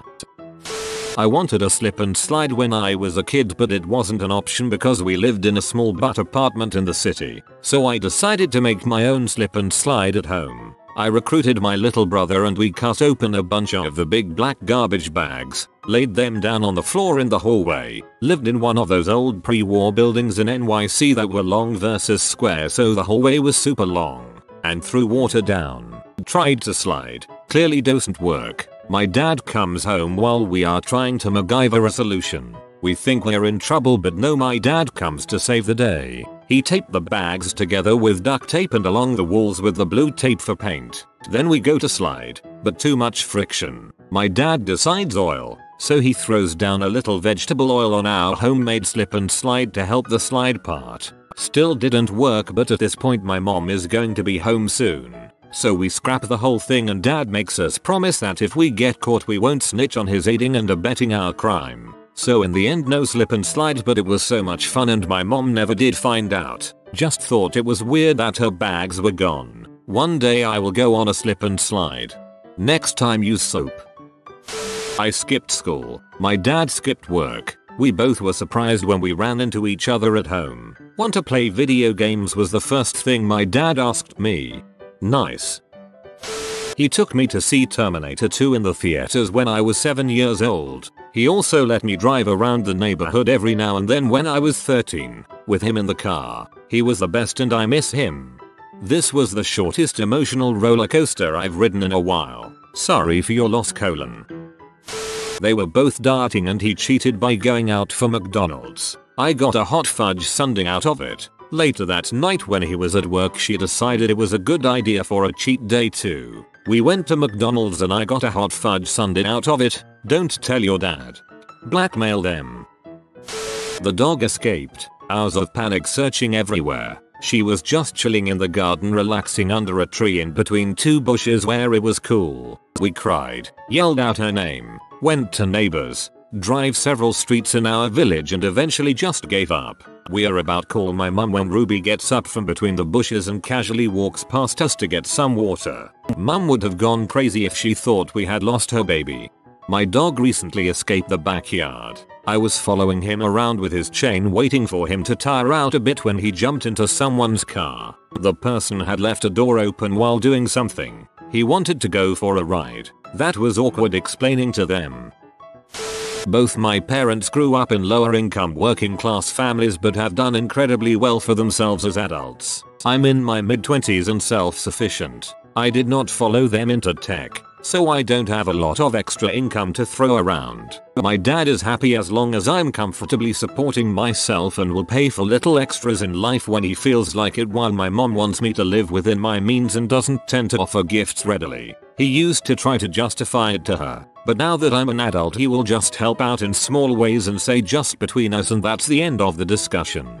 Basically ever since I started college, my dad has indulged me in small ways that we keep between us. A new computer when my old one crapped out during an intensive summer chem class. Transferring the cost of flights to my account when he knows it cost me quite a bit to come home and visit. Reimbursing my lost wages when I joined them on a family holiday that vacation days don't cover. Just nice things like that which are no skin off his back but which my mom thinks I should have budgeted for. I appreciate both sides. Your dad is awesome but your mom is looking out for you more than you would think.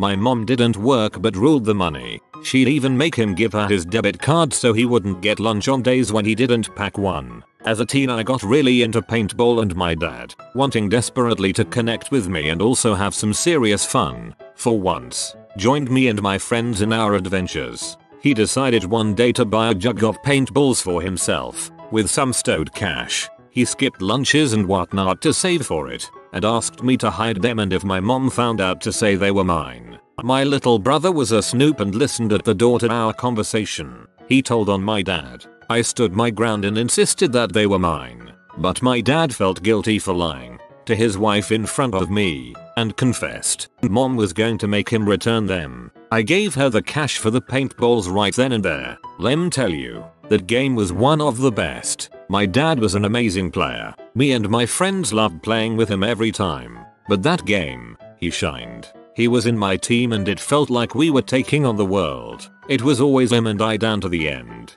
God damn it. I love my dad. I'll never forget his smile looking at me as we mowed down the other team. I miss my dad. AWW dude. So sad. Your mum sounds like a bit of a bee if your dad can't buy bunch or paintballs to play with his kids though. It just seems really oppressive. He made me cook and supervised while my mother was in the hospital. I was 5 and ended up burning myself and almost destroyed part of the kitchen. We got takeaway. My father took me on errands that ran overly late. I was maybe 13 at the time. We were trying to get home but we were in a seedy area of town, near the harbor, and stuck in traffic. Dad has the brilliant idea to drive down a side road and then cut through an alley. I should mention we are in a 2000 Dodge Grand Caravan. Not exactly a small car. As it turns out, the alley was 2 inches wider than our car. We drove down and it was long. We can't see the end, which it turns out was because the end was blocked by a giant dumpster. So, we got to back out. Oh, and I should mention it is now dusk. The alley has dirt for a road, and it snowed so it's more mud and slush. I get out and have to guide dad backwards down the length. It takes us half an hour, and right as we reach the exit, a giant truck pulls in behind us. Welp, this is where dad and I vanish mysteriously. I sigh, but turns out just it's the trash truck for that dumpster. We get him to back out and let us return home. Dad looks at me and goes, "Don't tell your mother. Dad is dead and gone. Mom will never know." I'm so sorry. My stepdad's father had Alzheimer's and it's very obvious it still affects him some days. Both the grief and worry he might end up with it. I hope you're doing alright. Right, so a couple of years ago, my mum had to travel to the UK with her parents for medical stuff, and she'd been there a while. She began getting really exhausted and stressed out helping my grandparents with doctor appointments and crap like that, even though my uncle was like half an hour away and didn't help. About a month and a bit later she seems really exhausted. So my dad then tells me that he's planning on taking my younger sister and brother out of school for about 2 weeks so they could surprise her, but also wanted to surprise them. So what we ended up doing in the week leading up to the traveling, me and him organize a way to get the 2 of their suitcases packed by traveling to see my mum a few days before them. So we go stay with our uncle for the 2-3 weeks he'll be gone. So the 3 of us pack our suitcases with 2 weeks worth of clothes and hop into the car with our uncle, who takes us to the airport. This is when I'll let the 2 of them know the plan. They then get to London, where my dad's close friend is waiting for them and takes them to where my mum and grandparents are staying.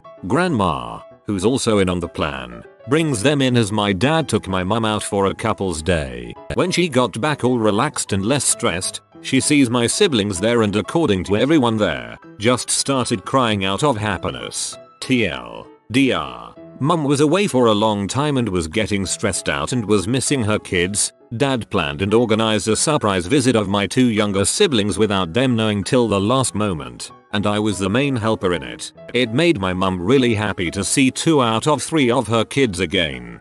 That's incredibly thoughtful.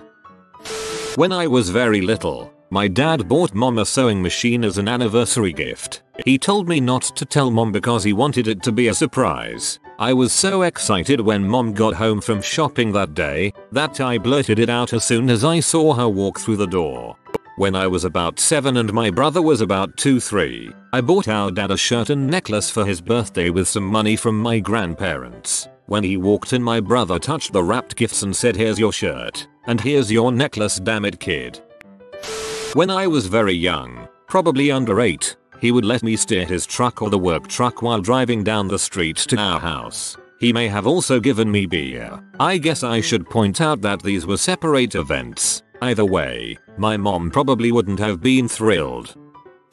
My dad and I both have trouble sleeping, so occasionally when I was a kid we would watch TV together if we had a bout of sleeplessness at the same ungodly hour. When I was around 7, my family and I were deeply into Miyazaki films but hadn't ventured much into any other form of anime. One night, we were both up around 3 AM and decided to watch some TV together until we got tired or the sun rose. Most of the things on at that time were infomercials, but we stumbled across some anime that had a similar style to Miyazaki, so we decided to give it a shot. 30 seconds in and boom, straight to some hardcore bondage hentai. I've never seen the blood rush from my father's face so quickly. He quickly changed the channel and shot me a look of pure terror. Nothing had to be said, not a word has been spoken about it since. My mother became uber religious when I was about 12 years old. As a result, she declared Halloween satanic and told me I could no longer celebrate the holiday. On the night of Halloween, I sat in the bathroom in my costume and put on scary makeup. My father came home from work and saw how sad I was about not being able to celebrate Halloween with my friends. My mother was working late at the hospital, so my father instructed me to gather my things. First he took me to the candy aisle of Smart and Final and told me to pick out any 2 bags of candy I wanted. Afterwards, he drove me to a local amusement park that was hosting a fright night and allowed me to ride some rides and walk through a few haunted mazes. Your dad sounds like a good guy. My dad has gotten pulled over and ticketed multiple times with me in the car. By the third one, all he had to do was give me the "don't tell your mom" look. My dad sold our old dryer on Craigslist for $125. He paid me and my sister $10 each not to tell mom, and if she asked, say he put it out on the curb and someone must have taken it. It worked for about an hour until my mom checked my dad's dresser looking for something and found a $100 bill. I still got to keep the $10. My dad confessed to her and I later told him he should have put a bit more thought into a hiding spot because he knows that mom goes through his dresser sometimes. I was visiting my dad one weekend when I was younger, and while we were out at a park doing some model rocketry stuff, one of our rockets drifted down a cliff on one side of the park we launching them at. So we went down to find it, and we did. We also found a skeleton. My dad bought me some throwing knives that were supposed to be used only at our cabin. I used them with my friends against the wall of an elementary school. The cops came. It was a pretty mutual, so we're not telling mom about this. Right, totally worth it though. I learned how to get them to stick right before we were busted. Hit the sirens, Lou. Mackie 417's at it again. When I was little, my dad wanted to show me and my brother how to shoot BB guns. So as we were walking outside, I accidentally fired it and it bounced off the wall and hit my brother in the neck. Dad told my brother, crying on the floor, to not tell mom that he was showing us how to use guns. My dad once broke a bird feeder. Its owners were P. As a result, we were evicted. We never told mom the real reason we had to move. I fell out of the raft in some rapids that my dad was guiding. He told me not to tell her after I'd been hauled back in. I managed to extort Chinese food out of him for my silence. Also that he'd made me kayak 2 kilometers after a can of beer that he dropped in the river. No beer that comes in a can be worth that.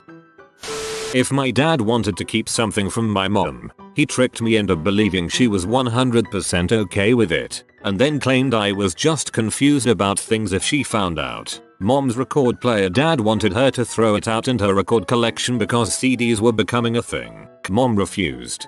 Dad taught me how to play with a record player in a way that completely destroyed the needle. Then told mom he'd just shown me how it worked, and that toddler me must have thought that gave me the license to play with a record player. Restaurants, whenever dad was in charge, instead of cooking us lunch like he was supposed to, he took us to a bar. Not a good bar either, because I distinctly remember having to wait outside or in the car while he went and checked that it was okay to bring kids in. Mum would have flipped out if she knew, especially given that at least some of my siblings were infants when this went on. Dad just told us that bars were restaurants, until grandma explained the difference to me after she told me to look for a restaurant and I kept pointing to crappy little dive bars. Then dad told me bars were like clubhouses for men and it's where daddies went when their wives weren't around. Squirrel candy when I was 2. He told me that rat poison was squirrel candy and let me feed a squirrel he trapped. Then let me bathe it with the hose. So basically, he got me to poison a squirrel and torture it while it died. Again, mom would have flipped out. Dad was supposed to be releasing the squirrels into the local forest preserve after he trapped them, which is what dad told me he'd done, but isn't what happened. Sounds like a real upstanding fellow. Oh. My dad used to travel all of the time for work, so I'd be left with my crazy narcissistic mother. He would leave me things like alcohol, weed to cope with her insanity, and repaired my window I would use to sneak out of regularly without a peep to her. He also would regularly call my high school boyfriend to get me out of there when he was home and witnessing my mom's cruelty. Mom would have no idea that's why my BF showed up. In hindsight, I deeply resent the fact that he knew something was so wrong with her and tried to pad my experience rather than letting me go live with someone else in the family. I have a wonderful aunt and grandma, or finding work that was closer by, but she is also abusive to him, so it's hard to completely blame him. But it sucked. Recently my husband and I got married and my dad agreed to pay for some of it. I haven't had much to do with them since I left home 11 years ago, so I thanked him profusely. A lot of our wedding, particularly the decorations, were based on her wishes in an attempt to reconnect and see if we could come together as a family. I fulfilled many of her expensive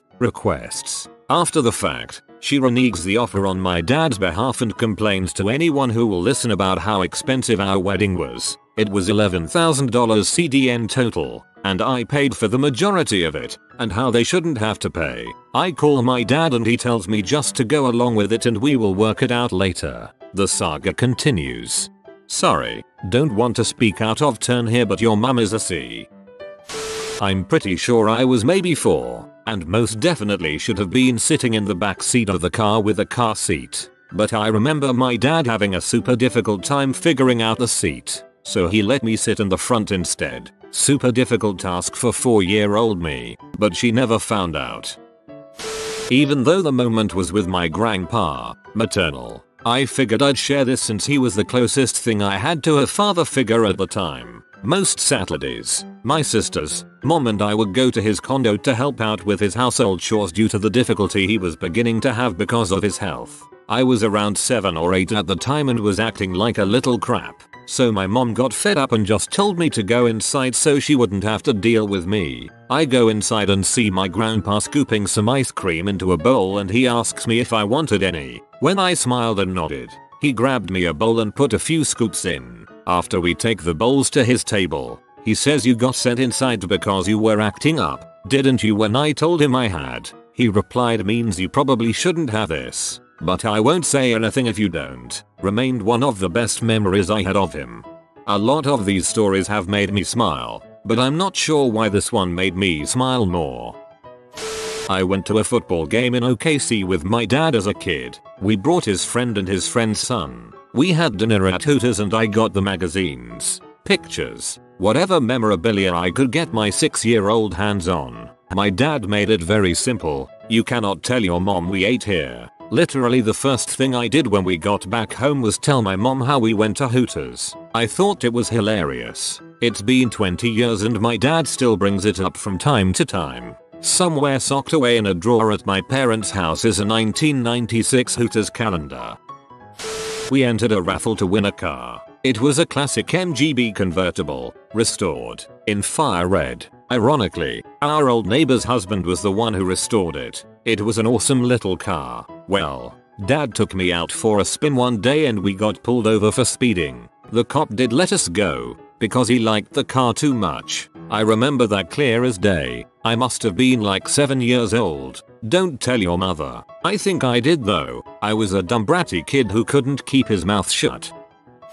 My parents divorced when I was fairly young, and they moved to different states. As a result of the distance, my mom had custody of me during the school year, and my dad got me for the summers. He had also gotten married again and had additional kids. I was 12 or 13 when this happened, so when I went to visit him, he always had at least one day a week that were just me and him days. He had recently moved to this town and he had a job with a well-known express delivery company. He drove a brown truck and delivered packages. This particular daughter day, he took me to work with him and let me help by scanning the packages before he took them to the recipient. We got done with the deliveries really early, so he decided to take me to a local quarry he'd heard of to go swimming before we went home. The quarry was surrounded by trees and bushes, and there was a trail that you took from the parking area to actually get to the quarry. The trail isn't really wide enough for us to walk side by side, so I was a step or two in front of him.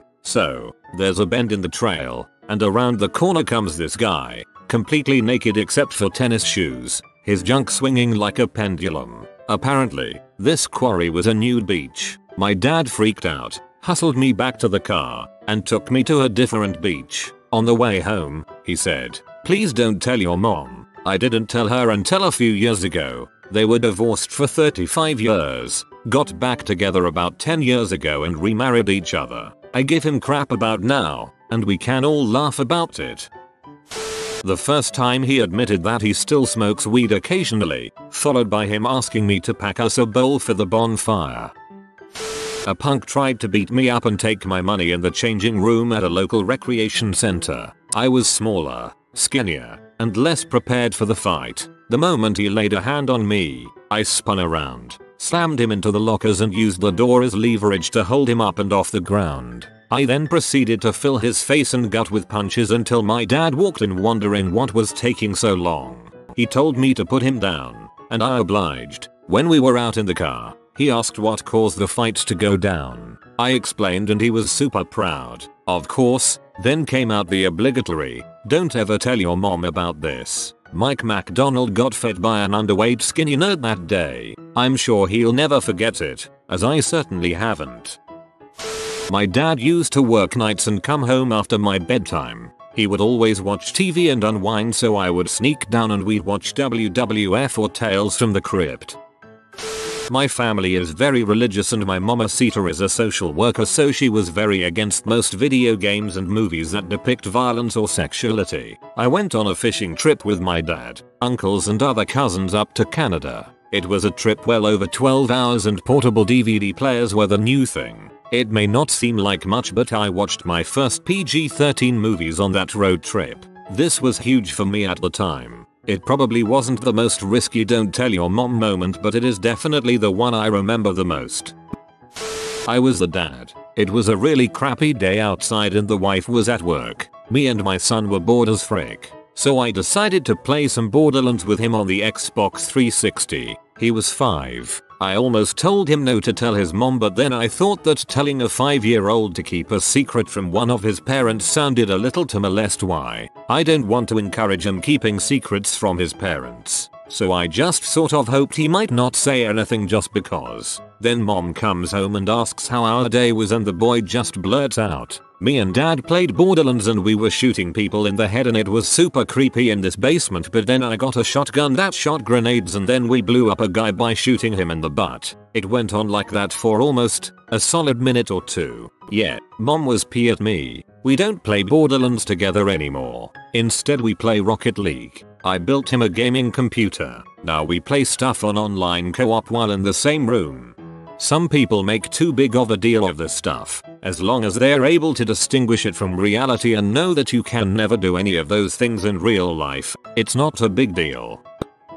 On my 16th birthday I was walking to our backyard shed to grab my bike and my dad was walking back to the house with half a cigar. He stopped me and held it up. "Want to give it a try?" I laughed and said no thanks, and then still in his monotone and deadpan stare, "It's not tobacco." 3-second pause. "No thanks dad, just going to go ride my bike for a bit." "Okay, don't tell your mom I offered you some." Love my dad. To his credit, that openness is what kept me from smoking at all of any type for many years until I finally decided to try pot this year to help with my anxiety and depression. TLDR. Dad offered me a hit from his blunt set on my 16th day. I declined. He told me not to tell my mom.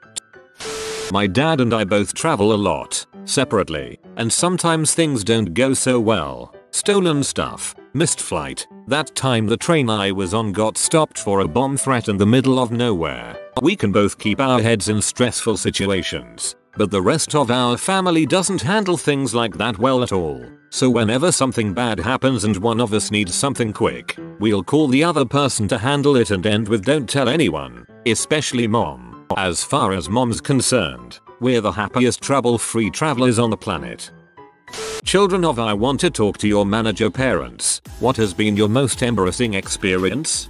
My mom has been this person regularly throughout my life, but I do have one positive story with it. She and I went to eat at Portillo's when I was a teenager, and we sat in the back of the restaurant where it was more private so we can eat in peace. About 10 minutes into our meal, 2 people come into the empty area and sit down 2 tables away from us. Turns out it was a manager and an employee that was getting written up. The manager was being a complete shat towards the employee, criticizing and belittling them. My mom put down her food and walked over and started yelling at the manager for being such an butthole. She went on a rant about how rude and wrong it was of him to do this in front of the public 2 tables away from customers and really let him have it. She demanded the phone number of the manager above him and we left after she received it. I was pretty embarrassed at the time, but as I got older I realized that she was standing up for that employee and how wrong that manager really was. I'm not 100% sure what she did with that phone number because I lived with my dad and I had to go home after that meal.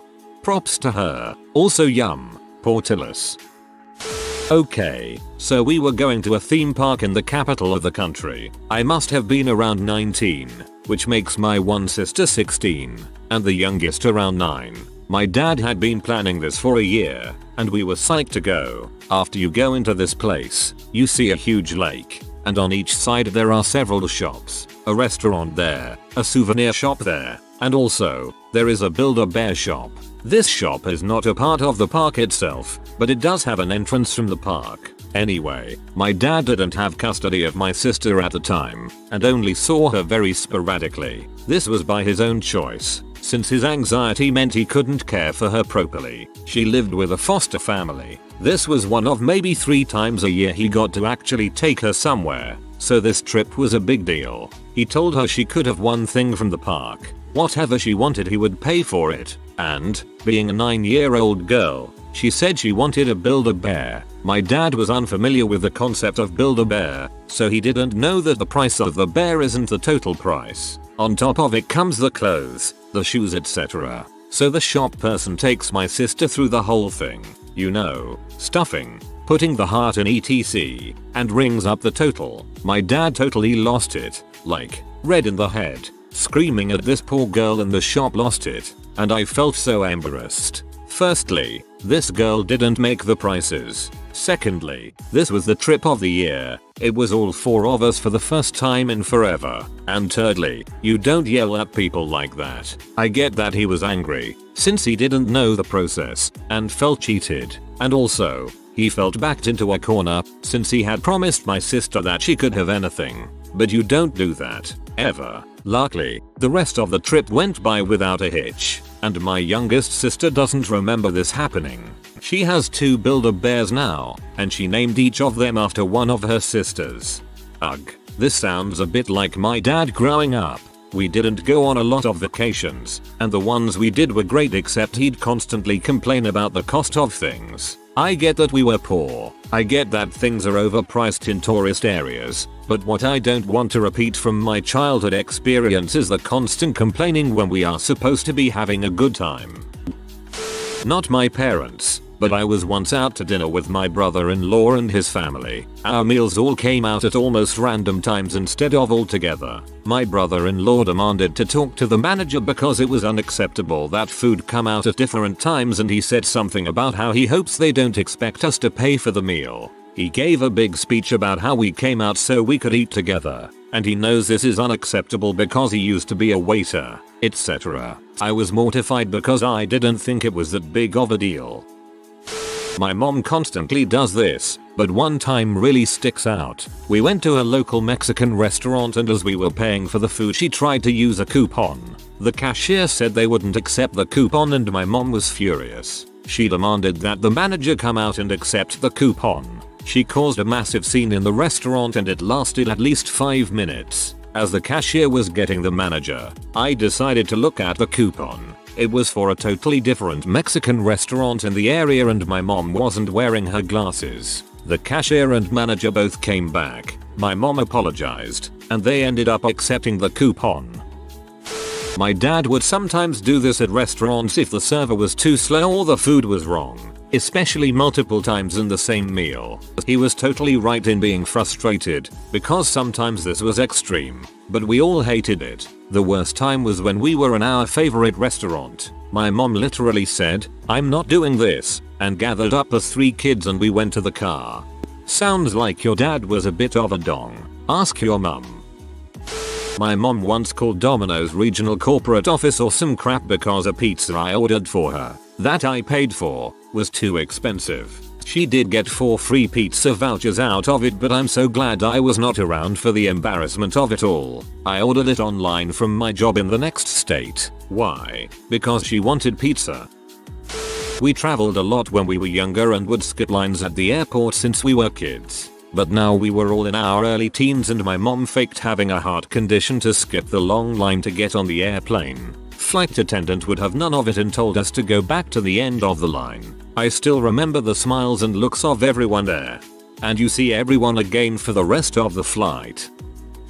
About the only thing my dad and I have in common is we like to go thrifting. Garage sales, estate sales, antique stores, and charity thrift shops. Thing is, we do it for different reasons. I do it for the fun of finding something unusual and offbeat. Dad does it because he likes to find bargains. To be one up on the suckers who didn't know what they had. So I was mortified when Dad went to the charity shop checkout and bitched for 10 minutes about being overcharged 50 cents. Left him in the store alone. When he finally came out, I went in and dropped $5 in the donation jar and apologized for my butthole father. Not long ago my mom asked to treat my wife and I to lunch at Outback Steakhouse. We get there and order. My mom orders iced tea with extra lemon. Tea shows up with 1 lemon. Usually no big deal, right? Just ask for more. Well, instead of doing that my mom turns to the waiter and says, "What? No extra lemon? You fail as a waiter. No brownie points for you." The dude sits there for a moment and then says rather flatly, "I'll be right back with more lemon." I turn to my mom and I'm like, "That's how you get your food spit in? You've just sent the message that this will be a crappy tipping table and he's going to totally focus elsewhere." She argues that well it should have inspired him to work harder to impress us. I think from that point I just mentioned that from his end, his odds of making money are now higher at some other table. It's just how people work. Well, she goes to the bathroom and cries. She comes back and makes some super complicated order. I texted my wife who was sitting right next to me and say this dude is going to butcher that order on purpose. Food comes out. Ours is correct and perfect. Hers is all fricked up. Basically a totally wrong order. She asks for it to be fixed. A bit more subdued this time. It comes out technically correct but obviously carelessly prepared cooked. I chuckle inside. Here's the insane part. After all of this she turns to us and says I was right about that waiter. He sucks at his job. It's like, no, dude, your behavior made him not give a frick about you. After being a total butthole and paying the price she walked away feeling validated and haughty. I slipped in a nice tip with a sorry for my mom note. You've just sent the message that this will be a crappy tipping table and he's going to totally focus elsewhere. Reading this, I was fairly confident you meant he's going to totally freak us elsewhere, but the dictation chose the less profane option. My mom came to my school because she thought I was lying about what I got on my SATs. She didn't think I was that smart. No one in my school would give her that information because they didn't have to. She got to my principal and said, "I want to speak to your manager in front of me." He refused and they argued for a while. The principal knew I was an okay guy and the score I told my mother was legit. It was really embarrassing though. It was at a TGI Fridays in KT, TX. This waiter was amazing. He was working 8 tables that I could count and was managing all of them flawlessly. Drinks never got below 1/3 RD full at any table. He was always attentive and prompt. Friendly, just a textbook example of the perfect waiter. He impressed my dad so much that my dad asked if he could speak to a manager. Of course, the waiter immediately asks if anything is wrong. Since that's the only time someone asks, my dad tells him no. It's to make sure that management knows what excellent service he's providing. The waiter thanks us and says he'll get a manager over as quickly as he can. We wait for about 10 minutes before this middle-aged greaseball of a manager saunters over and starts asking my dad how the waiter screwed up. My dad is not the most patient of people, and we were kinda in a hurry to get home, so the 10-minute wait was rubbing him wrong. But when the manager immediately acted like the guy was a screw up, my dad lost it. He told the manager that the waiter had done everything perfectly, and that's why he tipped the guy $15 on a $35 ticket. He also went on to say that the manager needed to be more respectful of his staff and gave the guy an butt chewing for presuming that the employee had screwed up. Before that moment, I thought that my sister and I were the only ones he would scream at when he was upset. It was somewhat embarrassing to see my dad yell at this guy, but he did it for a good reason. I remember when I was like 6, my whole family, all 6 of us, went to the dollar store. I don't remember much, but I remember when we were in the car about to go home, my mom was looking at the receipt and she noticed that the cashier gave them $1 less in change than they were supposed to. My mom was furious and made us all go back inside. She started yelling at the teenage girl cashier about how they're bad people and this is wrong etc etc. Then the girl said something like okay geez and then rolled her eyes while giving back the correct change. This made my mom flip. She started screaming at the top of her lungs about how they're evil and how she needs to fix her attitude and stuff like that. Another one was when we recently had a fire in our house. A bunch of ash and fire extinguisher stuff got all over the house and we got a cleaning company to clean the house. It was like 2 dudes and 2 girls. IDK what exactly triggered my mom, but apparently she didn't like the way they were cleaning. She started yelling at them and lecturing them that they should know how to clean, especially the girls because they're female. She then showed them how to do it whole continuing to yell at them. A lot of the bad outbursts were the same way she treated us when she got mad. She's got a lot calmer since then though. Well, when I was 10, my mom got a phone for Christmas, and it had a warranty on it. A little later my mother threw it on the ground and called the company asking for a full refund plus a new phone because they gave me a broken one. After a few weeks, a company staff came to our house and asked my mum what happened. She said that the phone you sold us was broken and that I was heartbroken. He gave us a refund but not another phone. My mum started yelling and told him that she would call the police for harassing me. She never did. Recently I asked her about it and she said I have no memory of any of that happening. When I was in high school I worked at McDonald's. One year I skipped sports day and decided to work instead, because money. I was working in the kitchen when one of the cafe staff came out saying some crazy lady wanted to speak to the manager. I had to witness none other than my own mother call my manager a BBY-faced T and go off about the cafe staff. I had to hide in the dry stock until she left. Oh god, I have so many. My personal favorite is the Dairy Queen drive-thru incident. My mom thought she was being overcharged 12 cents and freaked out at the poor Dairy Queen drive-thru dude. He was probably in high school and here's my adult mom screaming at him for overcharging her like 12 cents. Some of her exact words were, "Are you on crack? What the frick is wrong with you? I can't believe this is happening right now. You're wasting my time. etc etc." The usual flip out. Also, she mentioned her work. She loves bringing up that she works at a certain big business, as if that gives her more authority to be a B to people. But the Dairy Queen incident was special, because just before going to get ice cream, my best friend and I had spent some quarters on giant fuzzy mustache stickers. So there we are in the backseat, rubbing our giant fake mustaches and staring at this kid getting screamed at by my mom. Dairy Queen dude was holding in laughter the entire time. I hope our mustaches made the raging mom incident less terrifying for him. Oh, and she did demand the manager, who just shrugged her off and didn't care. I wonder how much spit and food we have ate because of her. My dad is a pretty big hothead and thinks yelling loudly at customer service employees will solve things. So one time I brought my laptop into a Best Buy for a quick fix. They said I could come get it the next day after it was finished. We show up the next day and they give me a laptop that is 100% not mine.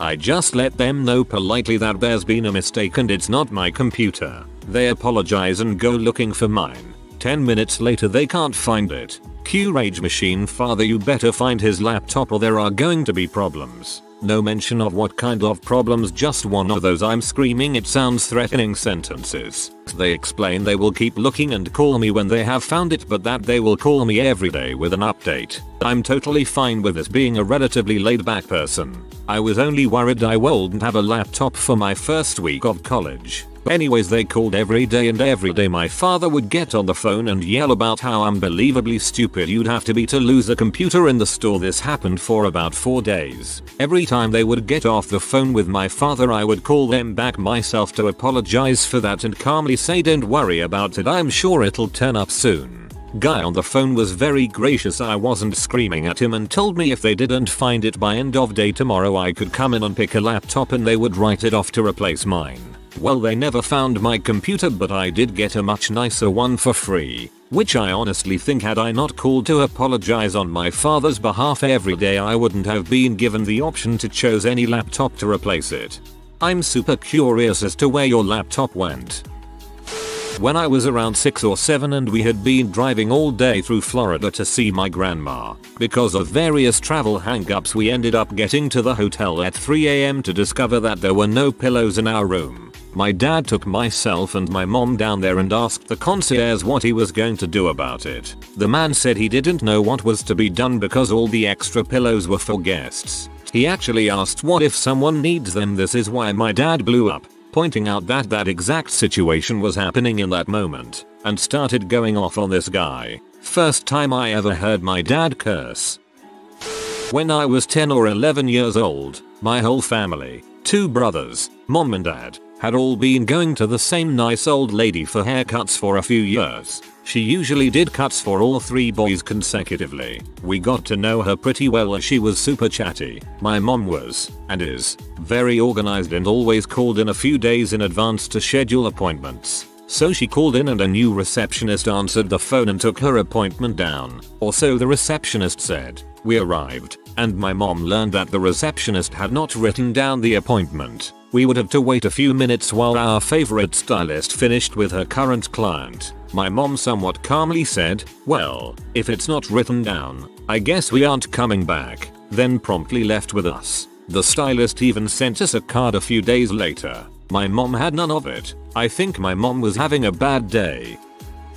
Spent 2 hours in the lobby of the MGM Grand in Vegas circa January 1999. We had arrived with family friends to attend a hairstylist convention. Friend's mom owned a salon and mine managed it, and we discovered our family suites had a window view of their dumpster area about a minute after walking into the room. Cue my mother storming back down to the lobby and demanded the head manager at the front desk switch our rooms immediately. Watching her make a scene and get even angrier once security was threatened on her was mortifying. I was 10, tired and embarrassed, and just wanted us all to have fun. Luckily the head manager offered a vacant presidential suite for all of the trouble after getting my mother to calm down. Looking back, I realize he did it just to shut her up and restore calm back to the lobby for other guests. To this day, I am overly nice to retail and food service workers to compensate for her behavior even though she's not even around anymore. I never want to be that person.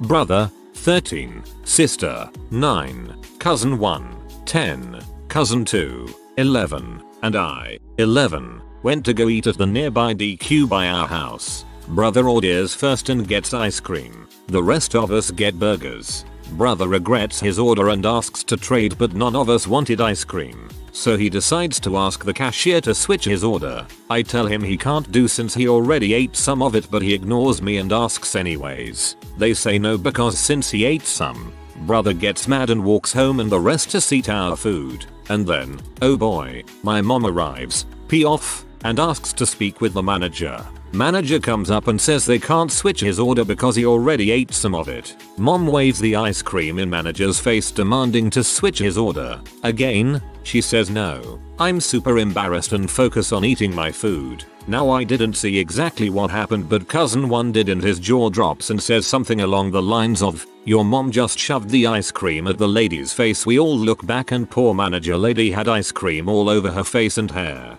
Mom grabs brother by the arm and nearly sprinted out of the store. As the manager was wiping the ice cream off, she points to us and angrily asks us to come over. We booked it, abandoning our food and ran home.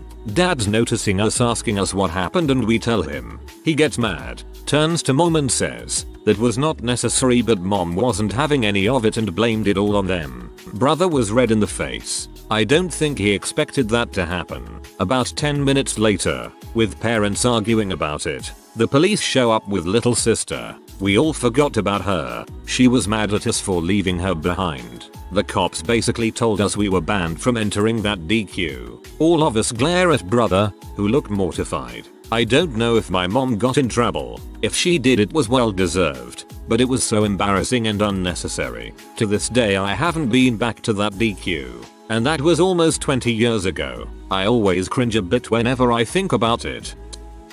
My dad was always running late and very frantic and upset when I was growing up. One evening, on our way somewhere, he ordered a bunch of food at a fast food drive-thru window, asking that his burger not have mayonnaise on it. As he began to roll forward, he quickly checked and realized they had put extra mayonnaise on it. This prompted my dad to speed devilishly around the fast food joint, pull back through the drive-thru and hurl the burger splat at the closed drive-thru while cursing their incompetence. As an 8-year-old, this sort of behavior left a lasting impression with me, and to this day it's very hard to rile me up because I never want to be like the man he was that day.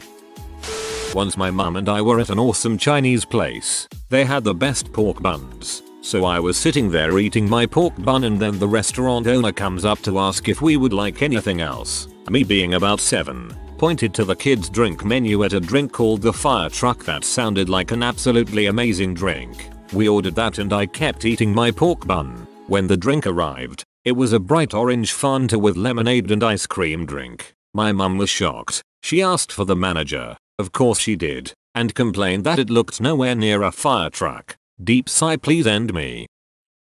My dad started throwing a huge fit at movie theater snack prices, which, to be fair, were utterly ridiculous. It was $6 for a bottle of water. So yeah, you can rage at that. But don't shout down the 15-year-old cashier who I can almost guarantee has zero control over the pricing. If she did, she would probably lower it so she would get shouted at less. My mother ranting to all and sundry she was going to get the brand new Walmart Supercenter in our town shut down because a cashier closed her register as we were walking up. Apparently she could do this because she knew people on the internet. It was 1998. 14-year-old me was mortified. Mum bought a pair of boots at a large, fancy department store. Wore them every day for approximately 6 months. Wore them in the rain a few times and the soles were eventually starting to come loose due to wear. While wearing the boots, she marches into the store, takes them off at the counter, plonks them down on the counter and demands a refund or a new pair, because the quality of the shoes were not up to par, arguing that if it were, the soles wouldn't have started coming loose. Note, she no longer has the receipt at this point, but argues the boots have the store logo on the bottom so she doesn't need one. She proceeds to argue for almost 20 minutes, refuses to budge, demands to see the manager. A queue has formed at this point and everyone is staring. The manager caves. He walks to the back, gets a new pair of boots and brings them to my mom. She puts them on right there at the counter and marches back out of the store as if nothing happened. OHH lordy, my mom is one of those, but she's not the type to push her way through lines and would only talk to a manager if really need be. But due to her stern and scary personality, she can really draw attention to herself. One incident when I was around 8 or 9 was when we had to pay our immigration fees. This wasn't in the US BTW but in the Philippines. We aren't Filipino citizens, so we need to go both to the US embassy than the local immigration offices to pay our yearly dues while living there. The immigration processing line was long, like DMV, long and slow. Not to mention the office was infamous for having really lazy workers who only speed up the paperwork when there's a bribe. My mom, after 2 hours of waiting, had enough. She actually knew the vice chief at that time, went to school with him, and this is how the conversation goes. Mom, I want to speak to the Chief Wiggum. Simpson name here. Officer, scoffed at Mom. Sorry, but you can't just meet. Mom cuts her off and leans in and in a low drawl. Tell Chief Wiggum, Marge is here. He know who I am. Looks at me, then the officer. He knows who we are. Officer had a look of panic, asks a co-worker to watch his booth, and leaves. About 10 minutes later, this jolly fellow, bit of sweat on his brow, comes by, hugs my mom and gave his officers a look. Mom took me by the hand and we were ushered to his office. In the 15-minute we were there, our papers were personally processed by him. In the next few years we would just walk into his office to get this done and had this perk till he passed away. Learned later that day of my memory. Chief Wiggum was in a board meeting when he got called and abruptly left. Due to my mom's actions, it was assumed she was his mistress and me the love child. He got quite the teasing of a lifetime because of that. As a note, my mom was the alumni secretary of her school, is also one of the most beautiful in her class and is a badass. I never knew Chief Wiggum has been to our house many times during reunions. Many of my mom's classmates moved to being big bosses in govt offices and she pulled this prank a few times, much to the amusement of her friends. They love her to bits. Nothing in that explanation convinced me that your mom wasn't his mistress and you are not the love child of Marge and Chief Wiggum. I haven't spoken to my mom in years, but she is 100% one of these people. One of the most cringy things I can think of, right around 9/11 I guess, there was the whole anthrax in the mail thing going on. My mom ordered stamps through the mail. The stamps were delivered, along with a little note that said something about them having a powder coating on them to absorb moisture and ensure they don't lose their adhesive. My mom, who probably didn't even notice the powder, calls the USPS and complains about how someone mailed her anthrax with her stamps. And when that went nowhere, she contacted all the local news outlets and had a press conference in our front yard, where she went on about why the USPS would try and poison her. I was sitting in the library in middle school with my mom and my advisor getting my assessment done to transition to high school. A bunch of other kids were at other tables with their parents and advisors. We were having a decent conversation, but as soon as my advisor went over my test results for math, my mother blew up. I scored in the 99th percentile, ahead of kids in the honors classes. My mom was screaming and ranting in front of everyone else there. All the students were looking at us. She wanted to know why they had held me back, why they never put me in one of the high school math classes, and when the advisor recommended not sending me to summer school to complete algebra, it just made her furious. I remember seeing my crush's face, and when he locked eyes with me I died a little in that chair. Thing was, I wasn't some math genius. She just forced me to learn algebra in my free time that year, so they couldn't have figured it out because it didn't happen until a few months prior, and she knew it. My parents are terrible tippers. They genuinely believe that excellent service equals 10% tip. I have explained to them numerous times how servers tip out, etc., and they still think anything over 10% is generous. In this case, I feel it was justified. But one time as a 14-year-old, a store tried to say that I was stealing a lip liner as my mom and I were walking out of the store. It was my chapstick that they didn't even sell at that store. My mom went off on them. It felt good to know someone had my back. TBH, as I've gotten older, I've realized my mom just expects a standard, and if it's not being met, she communicates it reasonably if a little tersely. I on the other hand am just less confrontational by nature and will likely just brush a lot of stuff off as a customer. My dad is kind of a drunk, a rich drunk. We were out at an extremely nice restaurant in our small town, a very foodie and chic place that had only been open for a couple of years and had since become my favorite restaurant. I was sitting at a table with my siblings and cousins, all of us college age, while my dad was sitting with my aunt and uncle and mom at a table nearby. By the time we get our food, the parents are still sitting there chugging their wine with no food. My dad starts getting upset. I hear him call the waitress over. She brings them some bread and leaves them alone. We finish our meals and our parents are still sitting there without food and several empty bottles of wine. My mom is essentially fall asleep at this point. My father, furious, starts banging his fists on the table, shaking all of the silverware. The waitress goes into the kitchen to find the chef, but she is apparently taking too long. My dad storms into the kitchen. I hear him screaming at the top of his lungs like a freaking toddler. The chef calmly, politely walks him back to his table. He sits him down and, in the calmest voice possible, says, "Frick you, sir. Now, get the frick out of my restaurant. We have not been back since." I was 14 and my mom did this crap at BK on my birthday because she didn't think the girl had the right attitude. I remember being like, please don't do this, even though I agreed the girl had a nasty attitude. Mom's partially deaf and the girl refused to speak louder or more clearly even after being told it, plus rolling her eyes and twice getting the order wrong. Because I didn't want a scene, My mom was determined to speak with the manager though and wouldn't take our food until she did. Instead of getting the manager, the girl decided she wanted to come around the counter and scream in my mom's face for being a deaf old bee. She swung on my mom and I jumped on the girl with my brother to keep her off my mom. She bit me twice. Police got called. We were banned from BK after the manager came out and took the employee's side. Cops did nothing because the girl was 16. Never been more embarrassed or angry. Ruined my whole birthday. I should have said I wanted McDonald's instead. Oh well. Yeah, that doesn't really sound like her fault. Definitely embarrassing for you, but she's not the reason they suck.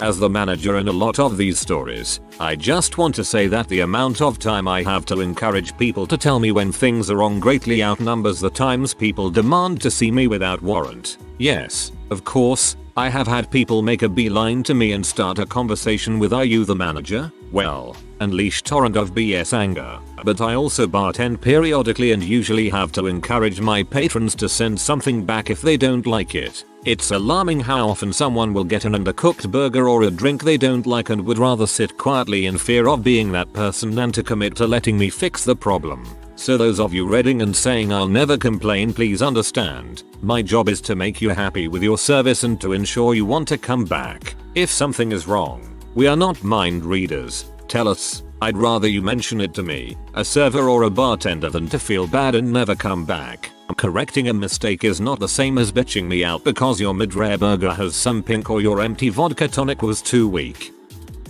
My dad has the exact opposite problem. He insists on complimenting management, or better yet, owners, when their product or service is better than he expected. In principle this is fine, but he takes it to extremes. We once had to wait almost half an hour for a manager to be available because my dad insisted on speaking directly to the manager to let him know a certain staff member was especially helpful. Another time he called the pizza place back 4 times in 3 days asking for the owner because the pizza we got delivered was really good. When I went up a grade in high school and got a different history teacher, my grades improved. Dad called the Department of Education and tried to formally request the teacher get a raise. He wanted to schedule an appointment with the principal for the same reason. I love him, but goddang he's a weird dude.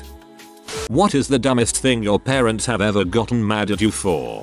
Refusing to clean my older brother's room. I actually got thrown out of the house for the day, which was great because I hung out with the dog and my dad sneaked me food. Overall a good day except for my mom being extremely angry at me for no reason.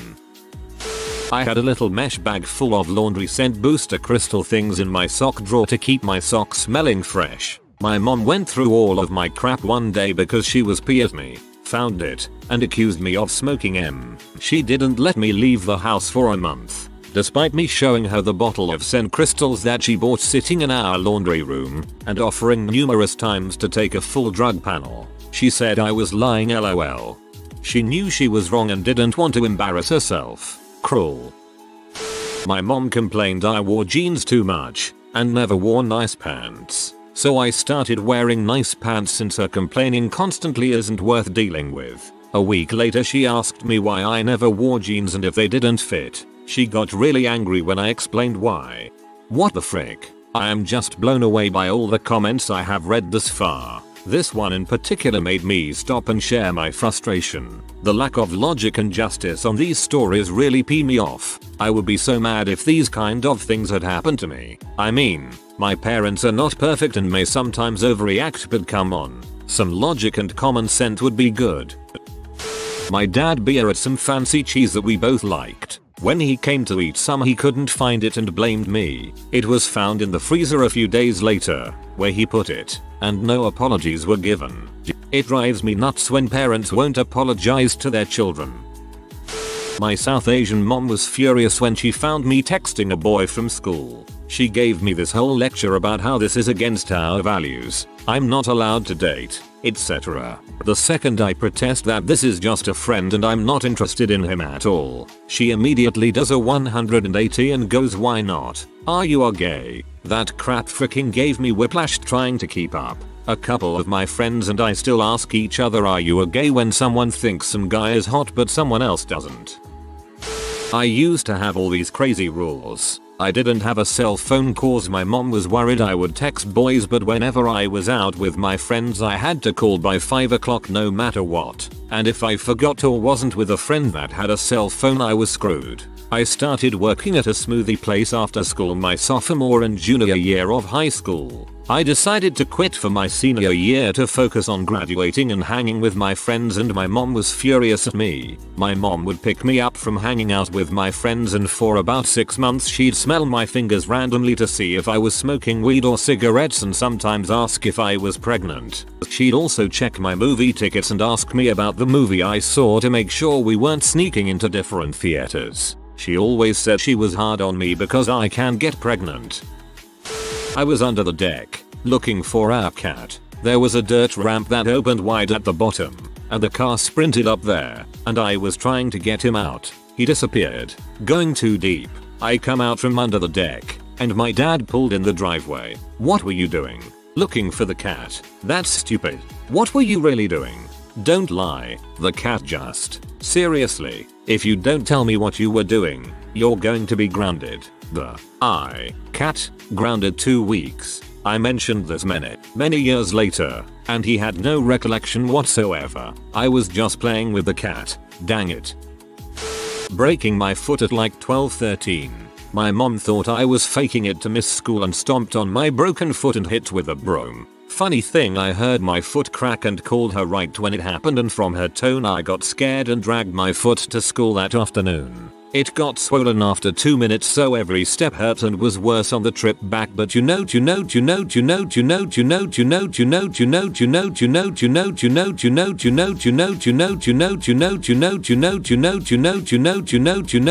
still haven't heard a sorry. Hey, this happened to my little brother. He broke his leg riding a bike, but it didn't swell that much, and he's a tough little guy, so my dad thought it wasn't that bad and he made him try to walk it off. Doctor said little bro was the first kid he's had that smiled when he was told he had a broken leg. For spending my paper route money. I wasn't the one who spent it, my mom was, but when the newspaper told them I didn't turn in their portion of the money, my mom got mad at me and acted like I was the one who had done it, then made me get another job to pay back the paper for the money she'd kept, but she kept that money, too. That's how my parents were. Oh wow, your mom was a piece of crap. Me and my dad were talking about something, I can't remember what, and for some reason the names of Obama's daughters came up. I could remember one Sasha, but not the other, so when we'd finished chatting I looked it up. Next time the conversation went that way, a day or so later, I said Sasha and Malia, and his face just dropped. "Did you look that up?" he asked. "Yeah, why?" "Well, he was outraged at the idea. It was like he took personal offense at the idea that someone who didn't know something might go out of their way to learn it for no reason other than to know it. His logic seems to be that only the stuff he already knows is important, because if it was important and he didn't know it, he'd have looked it up already, so anything he doesn't know is obviously pointless and dumb. He's not fun when it comes to Trivial Pursuit." Steve, you know I only read books I've already read. My dad thought me and my friends were spraying Pepsi on the roof of the bathroom. I was like 14 and seriously dumbfounded by how stupid he thought I was. Turns out the crappy contractor he hired didn't put a sealant on when he painted the roof. IDK man, one of my roommates in college managed to get wine stains on the ceiling. Weirder things have happened. Mom, do the dishes. Me, okay, starts doing dishes. Mom, 5 minutes later, vacuum the living room. Me, I will as soon as I'm done with the dishes. Mom, angry, no, you'll do it now. When I tell you to do something I expect you to do it as soon as I tell you. Me, yes mom, leaves dishes to go vacuum. Mom, 10 minutes later, why aren't these dishes done yet? When I tell you to do something you better finish it before you go do something else. Grounds me. Me, screams. This was my mom growing up, and then she would say that I wasn't doing it efficiently. Not me, but a friend of mine was at home alone for the day and needed clean clothes. So he washed and dried his clothes. When his mom got home and found out, she flipped her lid and grounded him for a week.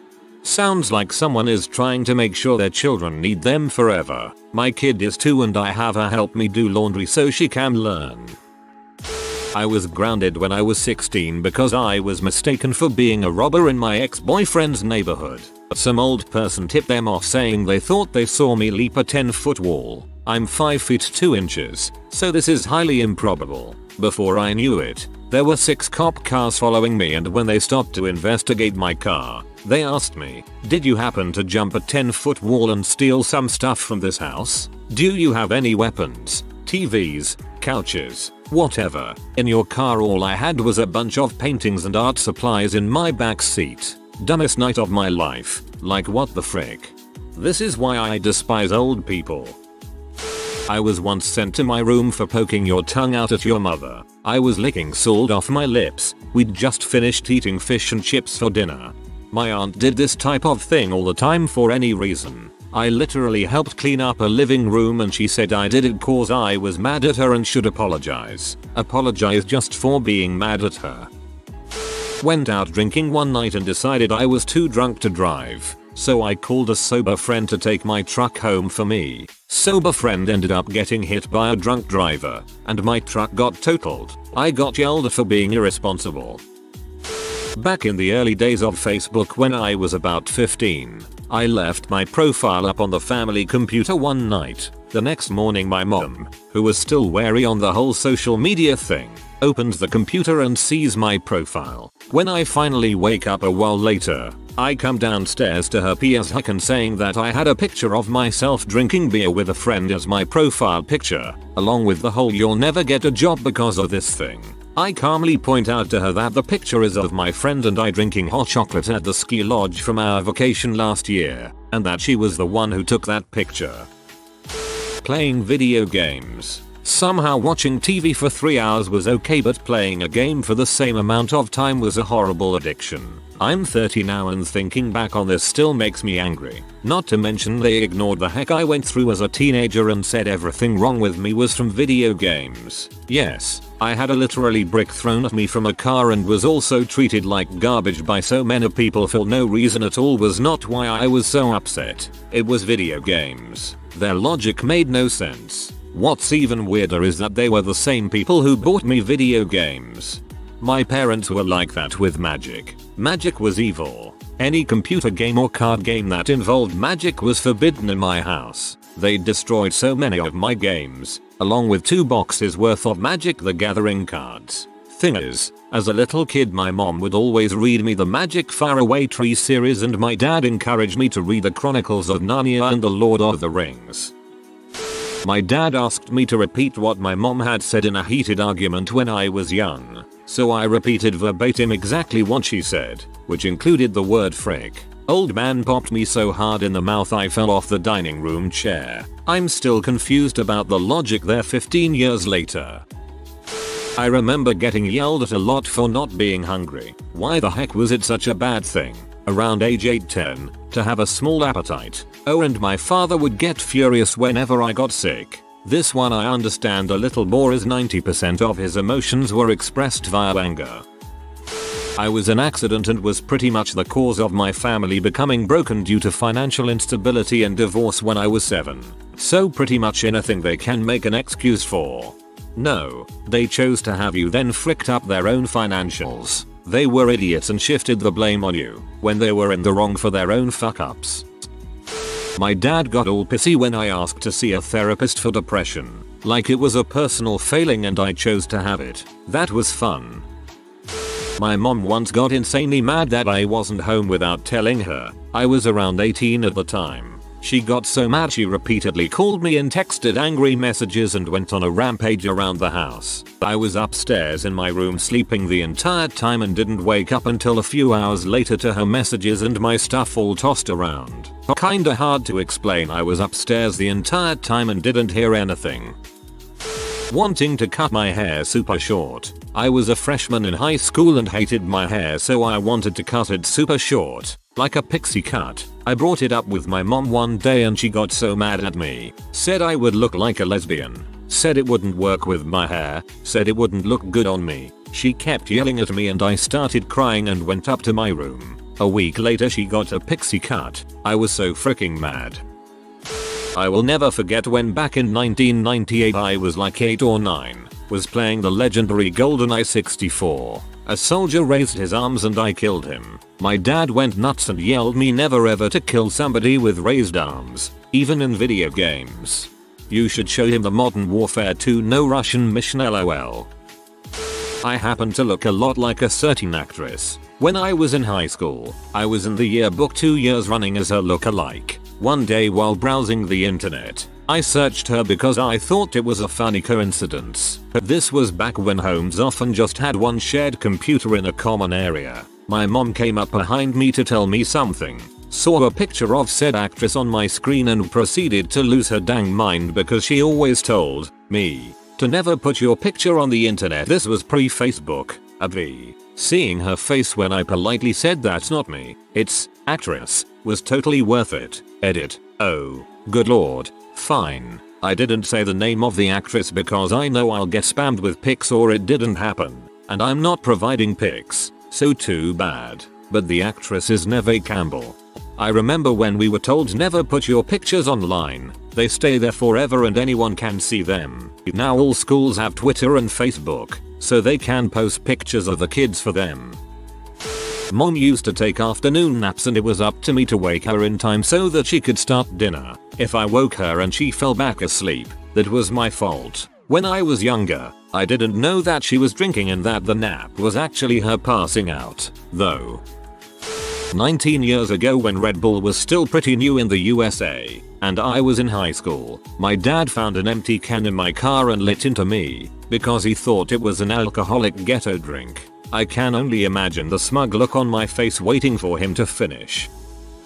When I was a kid I'd restart the computer when my games would freeze run slow. She would yell IT costs me $60 every time you restart that freaking thing. I had no idea what she was talking about then, and I'm still flabbergasted.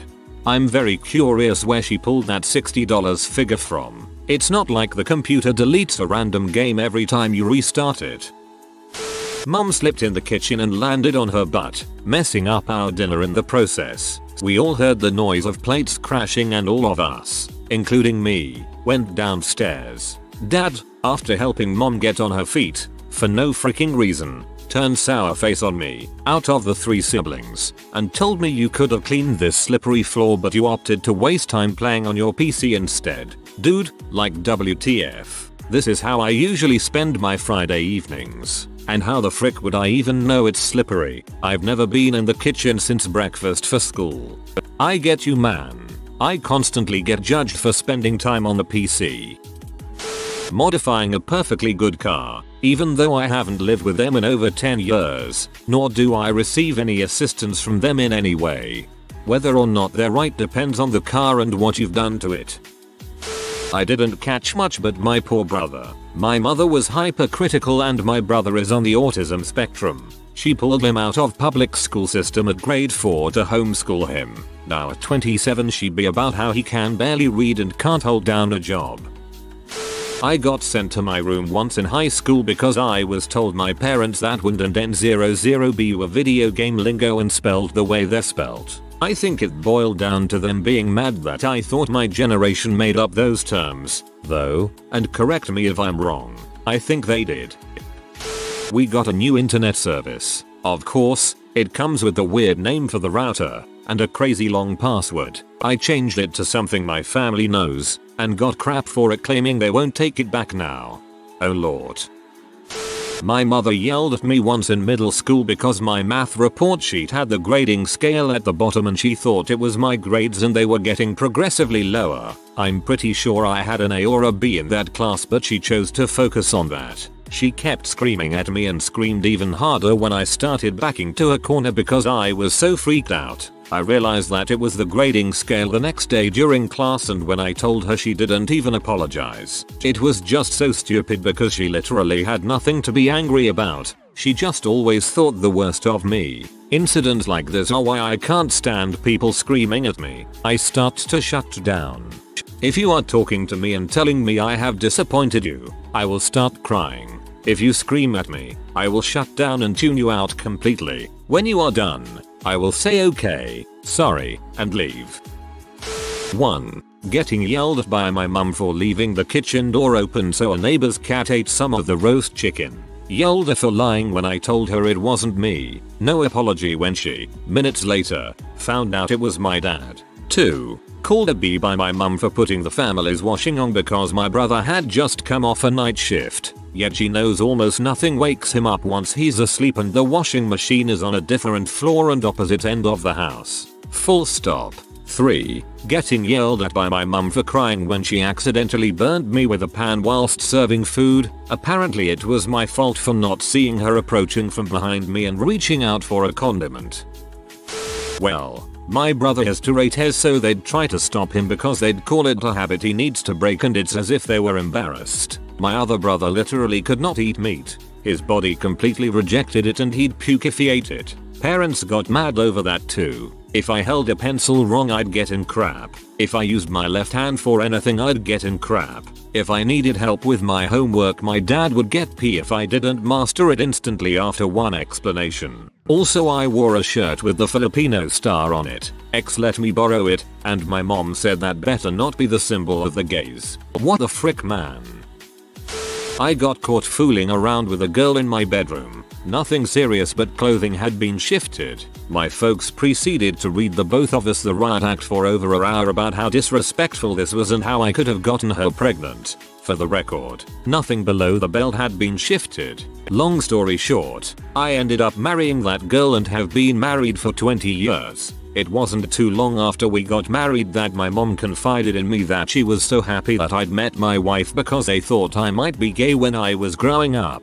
I can't even imagine how awkward that would be for both you and your wife, lol. Having parents walk in and quickly back out and apologize is already embarrassing, but having them read you whole passages about why you shouldn't be having sex sounds horrendous. I told my mother that I had a dream that she screamed at me for receiving an A on a math test. She then proceeded to scream at me for truly seeing her that way and told me to get out of her sight, Lomfeo. I used to write screenplays in middle school. One day I left one of my scripts open on my desktop. My mom came down and saw the word frick in one of the lines of dialogue I wrote. She flipped out, demanded I delete the whole script. I told her no and got grounded. She never did delete it though. She knew if she told you no that would set your mind and you'd become the go just to spite her. Your mom is secretly your biggest fan and has her own copy of that screenplay. That or it's exactly as you said and nothing more. I said it was kind of funny that English was considered the world's language when it isn't even the most spoken language in the world. And my dad started yelling at me for being a dumbass and rude and that I had to respect the business language and be glad I was able to speak it at all. How is it not the most spoken language in the world if everyone speaks it? We're Brazilian. He doesn't speak English. English is considered the best language for international commerce, given the wide range it has, but it is definitely not the most spoken language in the world. If you want to go into business, then it can help. If you want to go into anything else, maybe a different language would be better to add to your repertoire. A friend of mine started recycling aluminum cans for money. I thought it was a good idea, so I started doing it too. My stepfather got mad at me for the ridiculous idea and made me stop. 2 weeks later he was doing it himself. For doing nothing.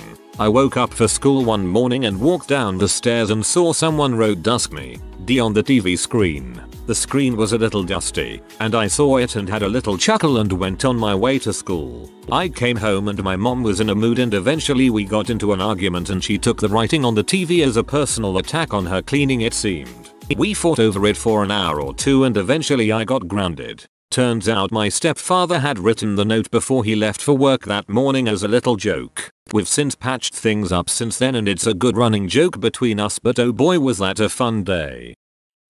I got grounded twice throughout my teen years. One of those lasted 24 hours until a misunderstanding got cleared up. The only time I got grounded for real, for a few weeks, was because I got a tattoo. It was a henna tattoo. My mom knew what they were. I'd gotten henna before. It was a simple floral pattern and nothing inappropriate. And my mom even dyes her hair with henna so she can't pretend it's some horrible poison. Also, my sister got 2 real tattoos as soon as she turned 18 and got into less trouble than I did for that tiny flower. I once got paint on my jeans. just a few drops towards the ankle, and was beaten pretty severely. I raised my voice once. My dad laid me out.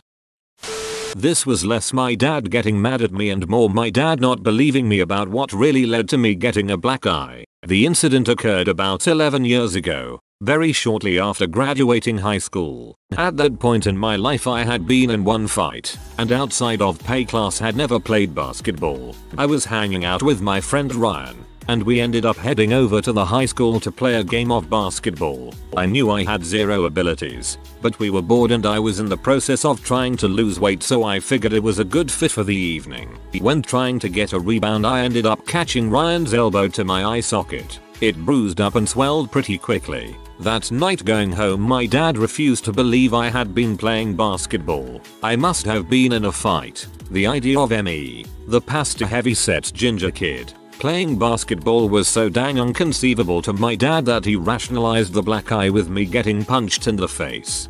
Man, I was so ready for a fresh prince.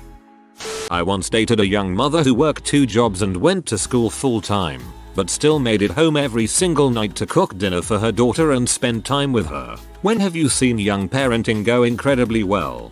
I might be a little OT here, but a friend of mine knows a couple who had a baby boy while they were both university students. To cope with all of it, they often had friends who were students too, babysitting the boy. When the boy went to nursery school, a teacher there yelled at him for something, to which he replied, "Don't yell at me." Form an argument.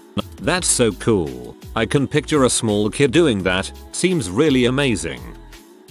My sister was a hardcore rave machine in her early teens, and scared the crap out of the whole family by being depressed and wild. She was a rape victim at 13, and taking ex-partying, sleeping with multiple partners is how she decided to cope. She dropped out of school, and constantly talked about killing herself. As her older sister, I was really scared because I loved her so much and I'd helped raise her. Then she got pregnant at 17 and was determined to keep it. No one expected her to grow up and be there for the baby. We expected the worst. To everyone's surprise and delight, it's like she finally felt she had something to live for. She used her 9 months of pregnancy to put herself through technical school in record time and got her haircutting makeup license. She had her little baby like a champ. Took a few months to get through that first newborn phase at my mom's house. And then one day she decided she needed to try independence, so she marched into the most upscale hair salon in the city and demanded a shot at a job. She got it. She makes more money than I do now, has a college fund going for her now 3-year-old daughter, and is generally kicking butt. She puts 100% into parenting and her kid is the sweetest, most polite child. You can really tell she's being raised right. All of this, and my sister's only 21 years old. I think her daughter saved her life.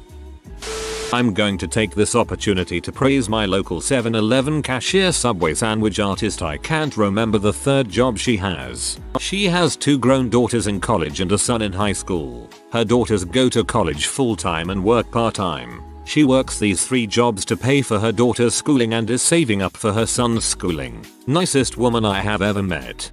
Give her an extra tip next time you go along. If you can spare it, of course. My mom went without a coat so my brothers and I could get new ones. I remember seeing the rips in the back of her old coat when she walked us to the bus stop. Frick poverty. Thanks mom. Rest in peace. March 2008. My oldest sister was 16 when she had her kid. She finished high school, got her bachelor's and is now getting 2 masters in Texas with a wonderful 13-year-old son. She'll be graduating in May. They're moving back to Florida, and he is incredibly proud of her. It's been wonderful to watch her raise him. Why don't people like her ever go on those teen pregnancy shows? My friend was a young single mother. She had been in love with the father, but he was violent and a cheater. The bub turned out to be autistic. My friend raised him by herself, at the same time as going to uni, and managed to pull honors in nursing. Now she looks after people with disabilities when she's not looking after her son, who loves to break dance. So proud of that little family.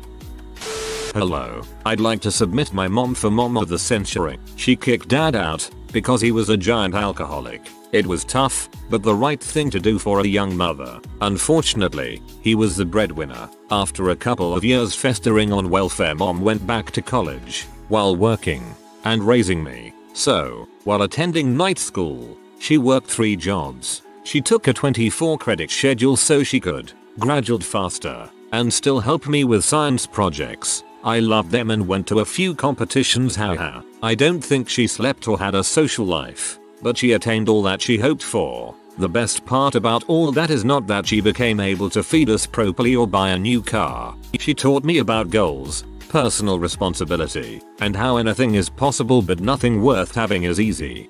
The hardest decisions always tend to have the best outcomes. When you have children, it should be a parent's #1 priority to look after them, and your mum sounds like the perfect example of someone taking on the responsibility. And by the little I have read from you, it sounds like she did a good job. Make sure she knows it. My stepmom had her first kid at 16. Now, the two of them have an amazing relationship. I've never seen a teenager trust a parent that much, or seen a parent be so understanding. My stepsister is open about her sex life and actually takes her mom's advice because she respects her deeply. For clarity, my stepsister and I are both 17, and my stepmom is younger than my dad. I have a friend who's 23 and has a 3-year-old with his girlfriend. They cook delicious dinners every night, have a great yard with a dog and a big garden, and they grill out on their patio. They go hiking with the kid constantly and take him on walks down their eccentric street full of adoring neighbors. Pretty idyllic childhood right there, if you ask me. Must be nice to be able to afford a house with a patio and a big garden at 23. Sounds like they're making the most of it. Good for them and the kid.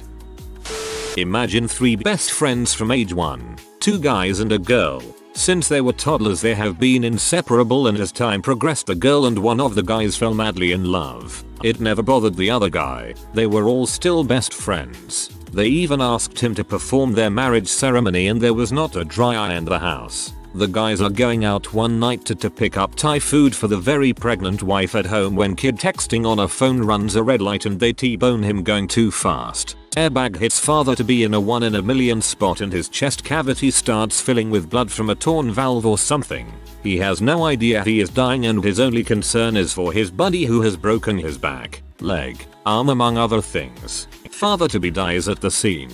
Mother to be is devastated. Friend goes on to make a complete recovery, being motivated to not let his 2 best friends' child have any less of a life. He raises the child as if it were his own, helping to heal the wife who is his other best friend come to terms with her grief. Takes the child to school every day, picks him up every day, and most heart-wrenching are the conversations they have with the deceased father every day so that his son will grow up still knowing who his father is. Is he trying to move in on his best friend's life? Absolutely not. The wife is like a sister to him and he would never even consider it. He has put his own life on hold to try to fix a horrible situation and asks nothing in return, said for that the memory of his dead friend is never forgotten. This guy lives in a world of pain both physically and mentally because of that car wreck, but never lets the wife and child see it. He gets very defensive if you call him a parent and will tell you his deceased friend is the parent, he just can't be there. I understand, but I still think he is a wonderful parent.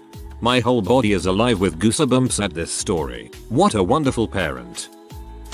I went to high school with a guy who ended up getting his girlfriend pregnant freshman year of college. Now this was a guy who everyone wanted to be. He was smart, popular, captain of 3 or 4 different sports, and he was slated to go to an incredibly good school. He also was the type of guy who had a good head on his shoulders, and not once did he speak ill of anyone, and he was constantly volunteering his time. This was the very definition of the type of person everyone wanted to be. Well, his girlfriend signed over her parental rights as soon as the baby was born. Not sure why. It could have been for good reasons or bad ones. I don't know. This guy dropped everything, to raise his child. He went to a local school. He worked. He quit sports. He did everything in his power to raise his child, and all as a single father. If that's not the very definition of the right decision, I don't know what is. Although it wasn't her kid, my nana raised her brother when she was 10 and he was 5. Because their mother ran off, my nana stayed home and would make a fuck ton of spaghetti every week for her brother, and would basically clean and pick up after him. I have no idea where they got that spaghetti in the first place. This lasted for about a year, until their mother came back. She still takes care of everyone. and is by far the most generous person I have ever met.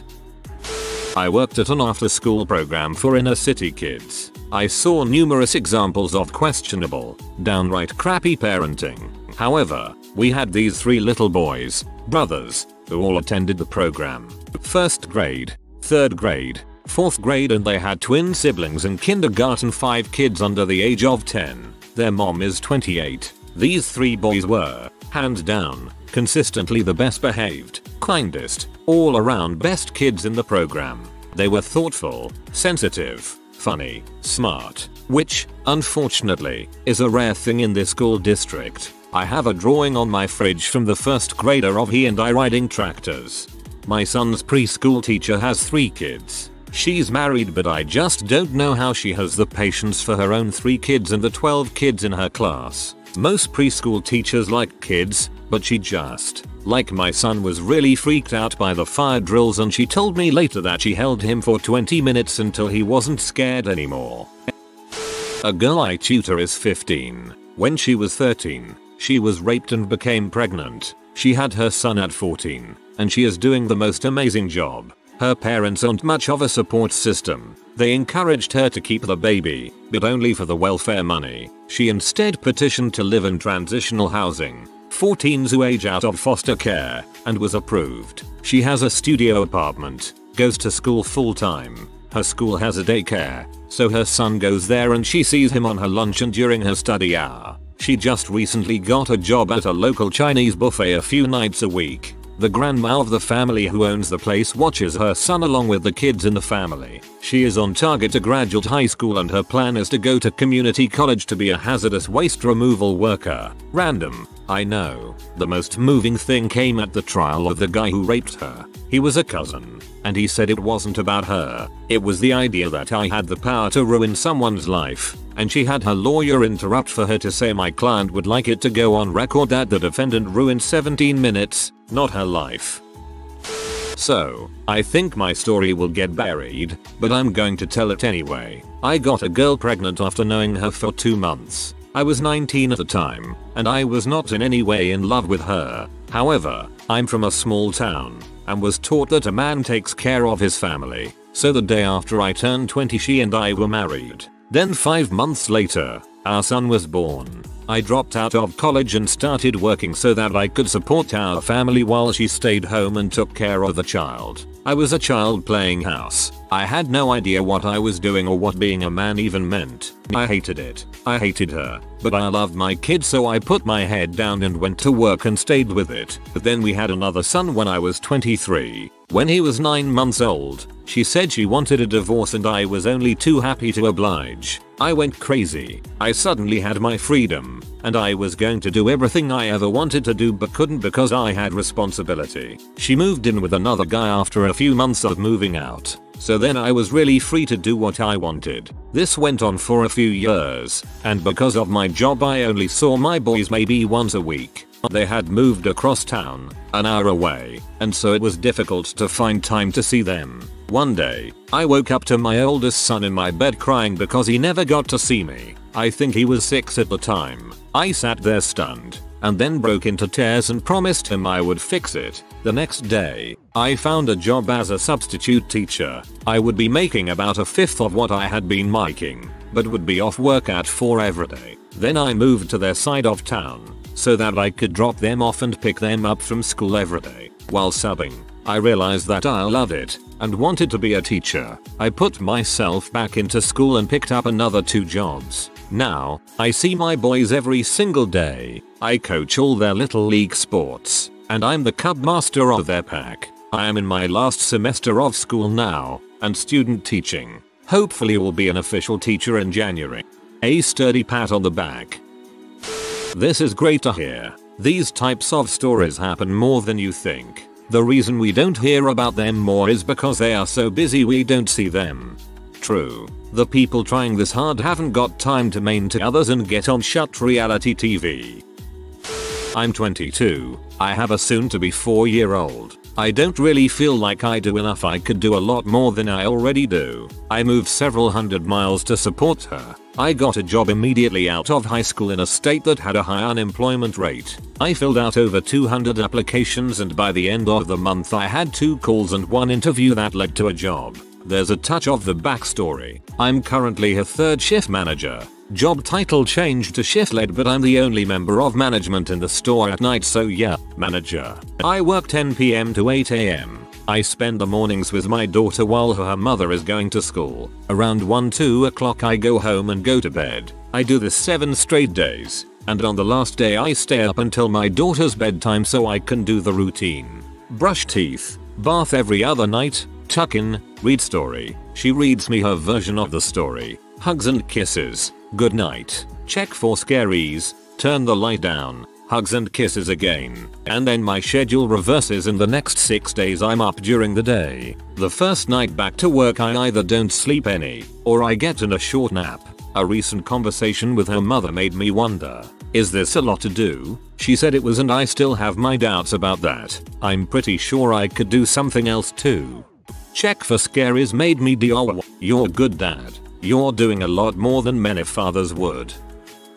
I didn't know we were poor. We had delicious food. When I grew up and moved out, I realized that all the meals we ate were super cheap. My parents always shopped at thrift stores, but I thought that was normal. We went on vacation every year, but it was almost always hiking or something equally as free. I truly didn't realize it, though, until my parents told me how much money they make. I and my husband make 20k more a year than them straight out of college.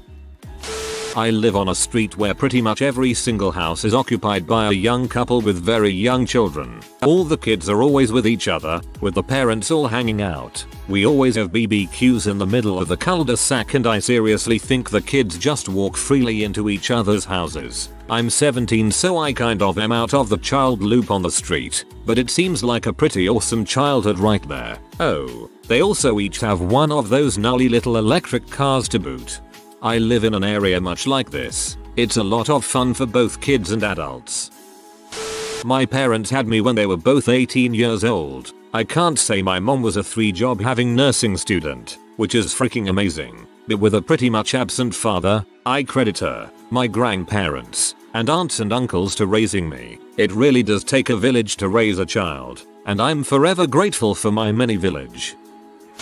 Well, I might not be parent of the year, but I work my butt off for my kid. I go to school full time. I'm interning for a congressional campaign. And almost everything I have saved goes to gas and daycare. I've sold my TV to make sure he's well taken care of. I live with my parents and drive an hour one way to school just so he gets more interaction with people who love him. I have no social life and it took me 4 months to save enough money to buy a computer after my last one died. His father hasn't seen him for a year and hasn't paid child support since June. In addition, he stole $750 from my bank account. It's been hard, but every day when I come home, he always runs into my arms and giggles. It's the best feeling in the entire world. Sounds like you should at least get a nomination for Parent of the Year. One of my HS students was pregnant at 16 and had her kid on the week of her 17th birthday. She graduated with her class, is a great responsible mom, is still with the kid's father, and will soon be attending college. I like this story because it sounds really positive and I can still comprehend the reality of it. Some of the stories on this thread are just so over my head it's hard to relate. For example, I don't understand how it's physically possible to work 3 jobs, go to school full time, and raise a child.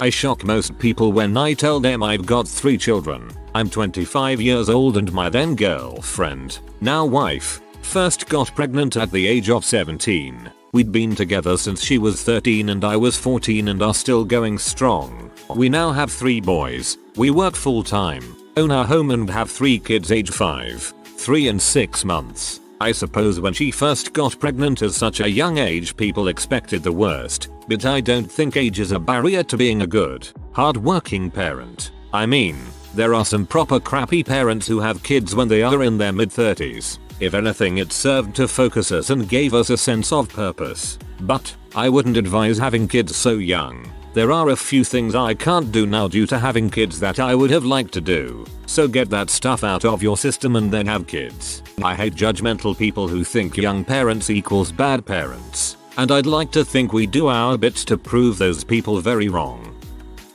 One of my best friends got his soon-to-be girlfriend accidentally pregnant when he was 20. That guy was and is pretty much the most rascal in our group of friends. Everyone was a bit dumbfounded when they heard that he's going to be a father. Even the mother had some thoughts that he would run away. But nope.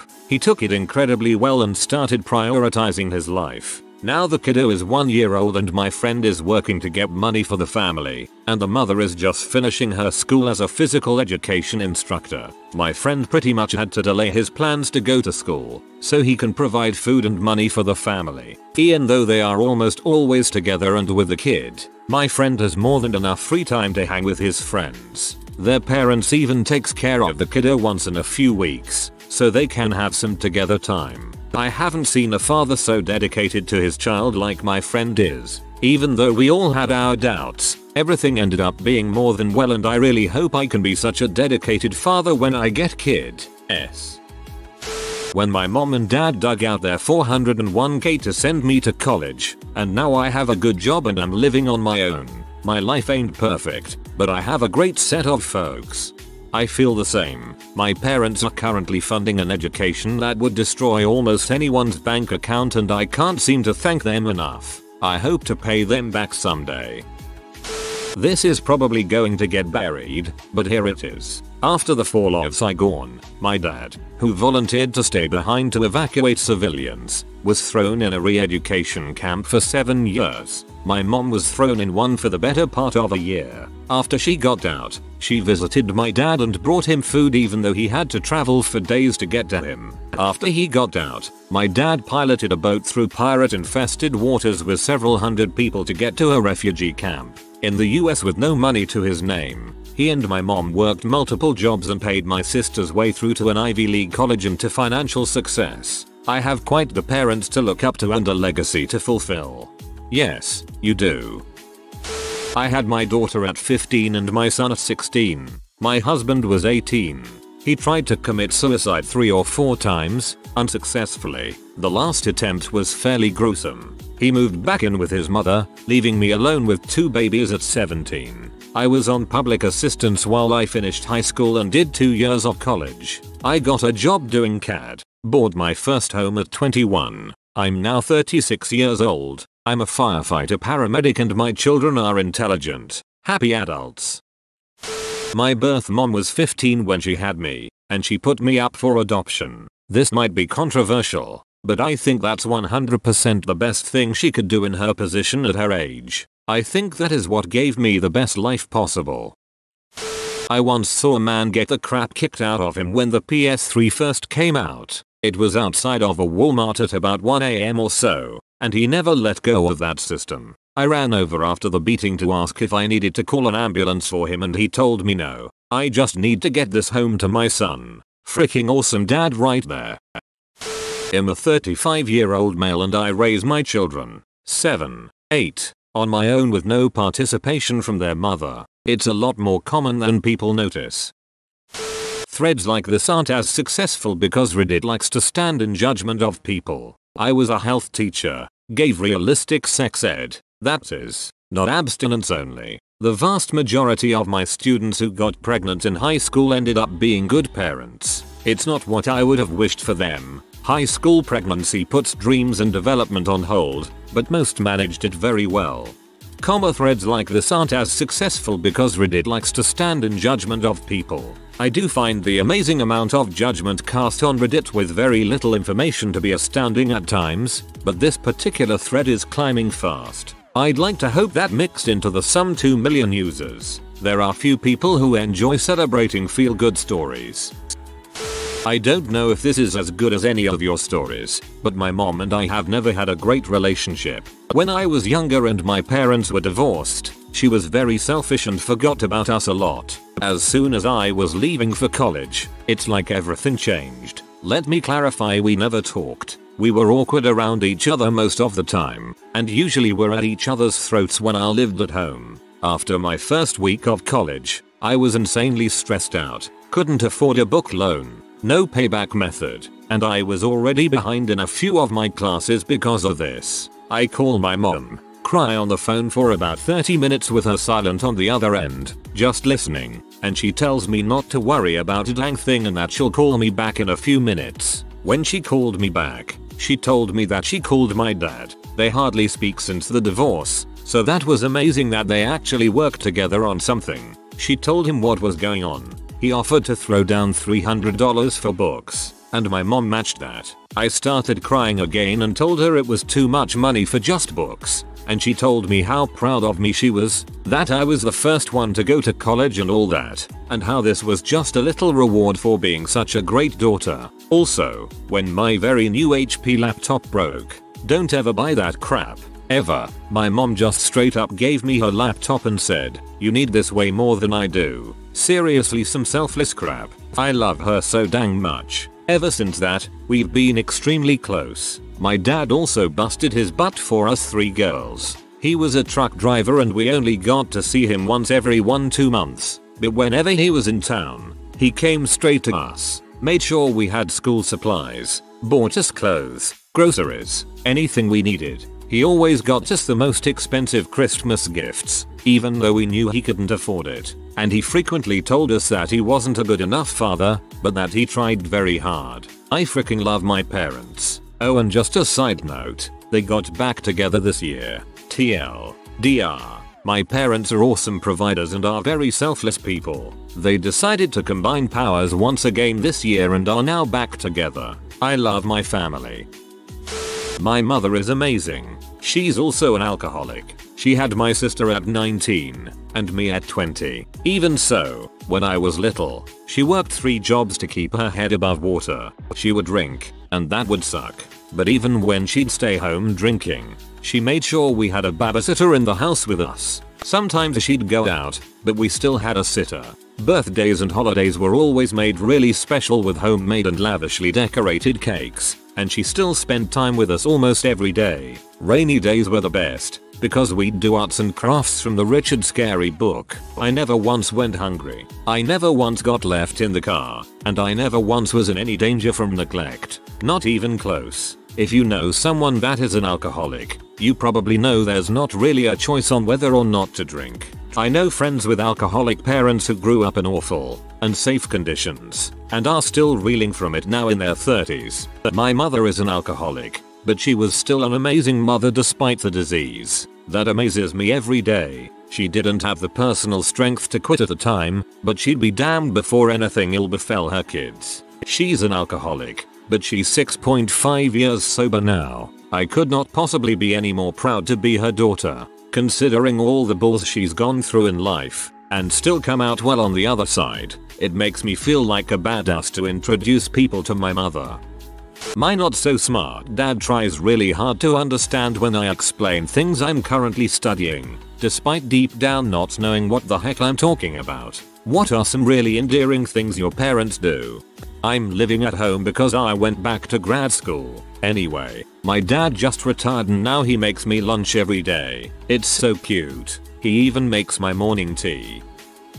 My dad on chat. Dad, hi, HWI, hope you are doing well. Me, hey dad. Dad, is it okay if I type normal words on internet chat? My dad starts all of his text messages with hi this is dad and signs them with love dad, no matter how short the message. So I'll get something like hi this is dad, when are you coming over today, love dad. My dad is so in love with my mom that it's like a Disney movie. If my mom has to work on weekends or late on weekdays, he will sit at the kitchen table watching TV or reading until she gets home. He'll complain about how hungry he is but refuse to eat for hours on end because he wants to eat with his wife. It happens about twice a week and it's one of the cutest things I've ever seen. I'm the dad. I have 2 sons in their mid-teens and they play numerous musical instruments. Guitar, bass, drums and trumpet mostly. They are involved in all the musical programs in their high school and have their own ska punk band as well. I have no musical talent but decided to learn guitar because it looks like so much fun. I am terrible and I struggle, but they always lie and say I'm doing great. I used to play in a death metal band. My parents hated the music, but still let us disturb the peace once a week and practice in their garage. They'd go to shows whenever they could. A bunch of kids in black t-shirts in a mosh pit, with my straight-laced parents in the back. Makes me smile when I think back on it. My mom likes every one of my Facebook updates even I'm so goddamn hungover I'm not even leaving the couch today. Also, she's had a cell phone for over a decade and still thinks she has to yell into it for me to hear her. How my mum does this. Every single picture I put on Facebook my mum likes. She also does the yelling down the phone, even when her grandchildren are asleep in the buggy next to her. Must be a generation thing. On my dad's internet homepage is the current weather for whatever city I'm living in and whatever city my brother is living in. Whenever I call him, he always says stuff like I saw it was right cold in Denver the other day. Southern dad. He also always tells me the exact location of all the dogs at that exact instant and how my former high school's football team is doing. I find all that rather adorable. I took a year out working before going to university. I lived with my parents during that time and worked as a temp in an office earning the minimum they could get away with. I wanted to pay my way though and agreed with my parents a fair rent to cover food and lodgings. The day I left for university, my parents gave me all the cash I had paid them for rent. They had taught me to budget for living costs, maintained my pride in allowing me to feel as though I was paying my way, and ensured I saved a good amount of cash to help me through university all at the same time. Brilliant. Filing this away for if when I have children. My mom recently learned how to text, so now I get a missed call, followed by a voicemail that's typically HikeTrow17. It's me mom. It's 6:15 on Tuesday, just calling to say hi and make sure everything's well out there. You don't need to call right back. Love you, followed 30 seconds later with a text message saying the exact same thing, almost word for word. My dad is a crier, not about just anything, only when it's something affecting one of his kids. Back when I was about 12, I won the regional spelling bee for homeschooled students, so I was able to move on to the state competition. However, it turned out that my dad was going to have to work the weekend of the state bee. He worked at a power plant and they were preparing for an outage, meaning everyone had to work overtime, no exceptions. This meant my mom would be the only one who could drive the 3 hours to Indianapolis, and she was deathly afraid of driving in the city on her own. I was so excited about getting to go to state, and I remember so clearly when my dad sat me down in the living room to tell me we wouldn't be able to go because he had to work. I tried to be calm but eventually broke down in tears, and he put his arm around me and said he was so sorry because he knew how much it meant to me. When I finally stopped crying, I looked up and saw his face was red and covered with tears. Still gets to me every time I think about it. Twist. He was able to finagle his way to get the one day off so we could go after all. He acted like it just worked out that way, but now that I'm older, I think he must have taken on some extra hours and or double shifts that week to be able to take the one day off. He cries when he's happy for us. 2. When my husband and I recently told him we're expecting our first child, and the first grandchild for him and my mom, he hugged both of us together and just held on for a long time. Then we heard him sniff and he says, "Oh, here I go again." This is so sweet. I'm tearing up a little too. My dad can't really walk and has a pretty hard time even with a walker. He got furious with me because I loaded a bunch of suitcases in the car without waiting for him to shuffle over and help. He still thinks I'm a 12-year-old girl. Right after my dad got a MacBook, he spent hours dicking around with Photobooth making funny faces playing around with the morphing tools. He sent me a barrage of emails with goofy faces. I laughed so hard I cried. My mother is the nicest woman imaginable, but in high school I was a total B to her. You don't know me. Angst. Before my senior prom my mother asked what me plans were for after. I told her vaguely that I was going to a friend's place, Chris, on the wrestling team. She didn't know him. Armed with only that information, she somehow called his mother, who, of course, knew nothing about the party. I was livid, screamed at her, then did not talk to her for weeks. Turns out, she was calling to see if she could provide some prom-themed cupcakes for the party. I felt like a crap. TLDR. Mom accidentally ruined after prom party with cupcakes. Time for you to make some I'm sorry and I love you mom themed cupcakes. My father is a straight, sport-loving computer programmer in his late 50s. I'm a gay, sport-hating film student in his mid-20s. Watching him attempt to navigate the waters of romance conversations is oddly endearing. Come on, just use picture catcher so he can understand at least part of the context you are speaking in.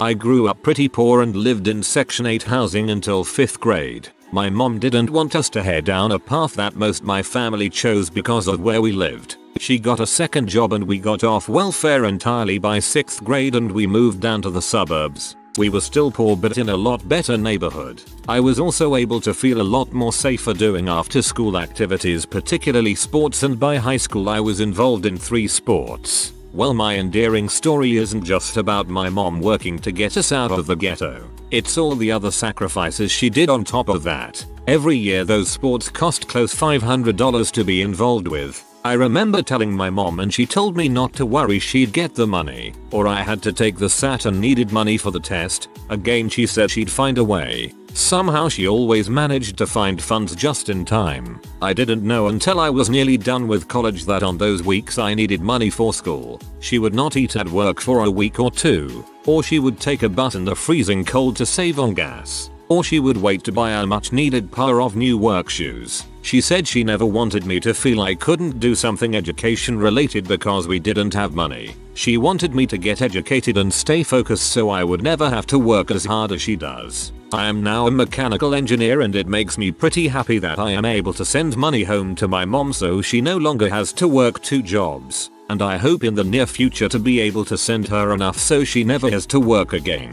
Whoa, I hope you know how lucky you are to be the son of this woman. Take care of her well for the rest of her life. Your story really touched my heart and I hope you live a good life and I hope she have good days before going away. On the flip side, my dad is brilliant and he is always patiently explaining complex subjects to me despite the fact I only scratch the surface of the topic with my limited brain power. I appreciate this kind of thing so much. When I was in elementary school, I loathed math. Evenings during the week were spent angrily scrawling numbers into my exercise book, sometimes even stabbing the pencil into several pages and ripping down them. My mom would then patiently tape up the pages and go through the questions until I understood them. She is the loveliest woman I know.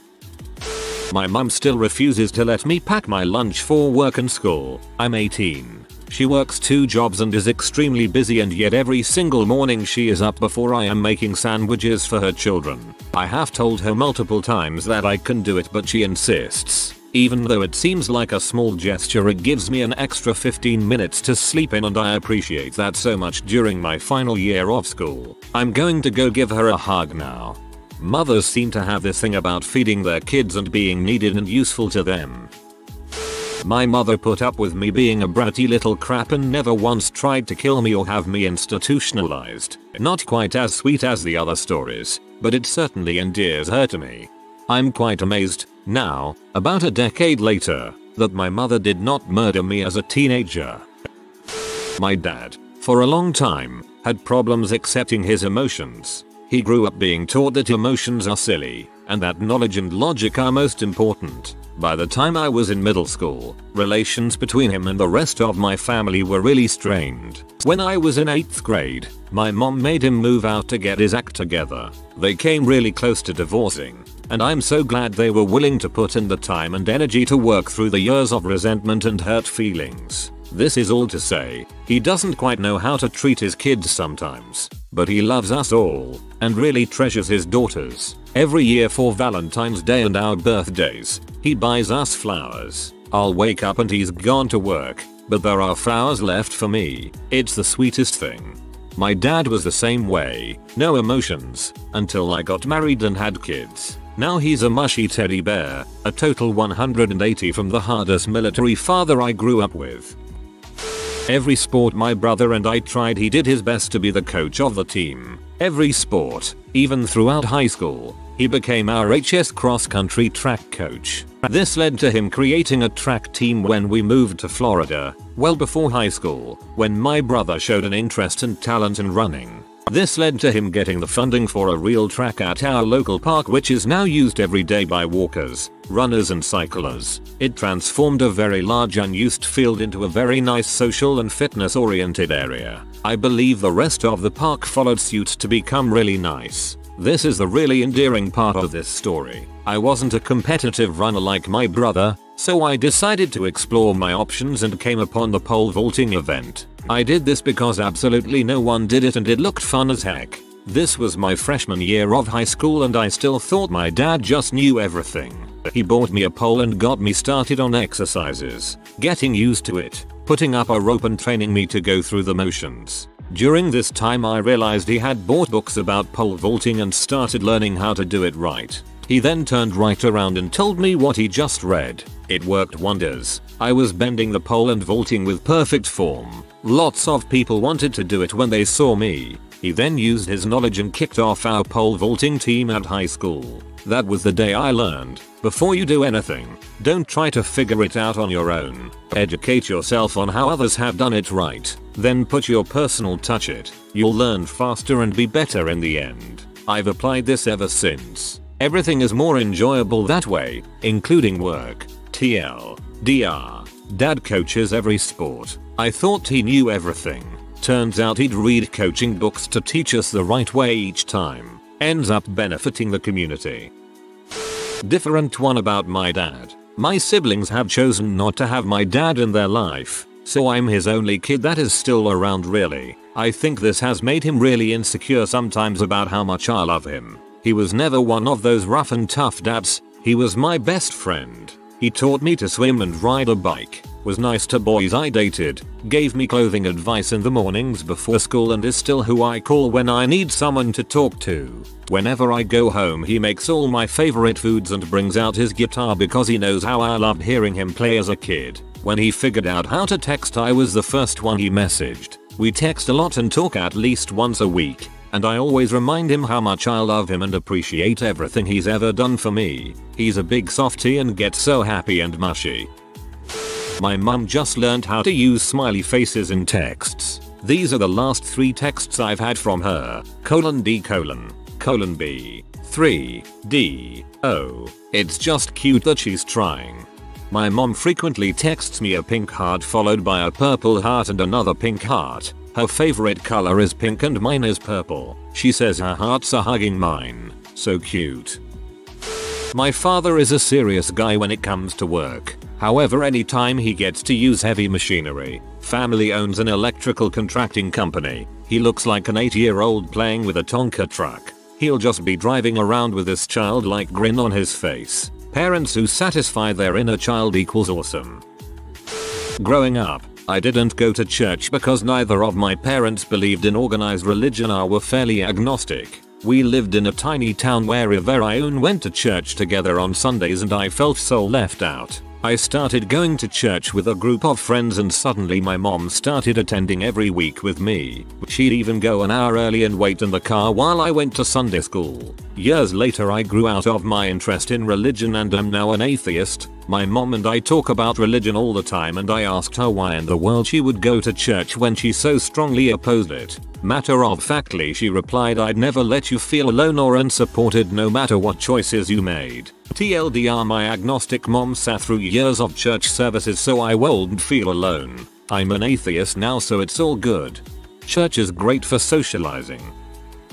My dad never had a problem showing affection and telling me how much he loved me, how awesome he thought I was, etc. He was much more open than my friends' dads, but I never really thought about it until one day after college. I was at work and my dad called me and said he was calling just to tell me he loved me. I was like, "No you're not," and he got my mom on the phone who said he had just looked up from his paper and said, "I'm going to call Needmore Sugar and tell her that I love her." I laughed, teased him about it, and after we hung up went into my co-worker's office and told her about the call. In my retelling, I was laughing and rolling my eyes and looking at her like, "Aren't dads weird?" When I looked back at her, I realized she was crying.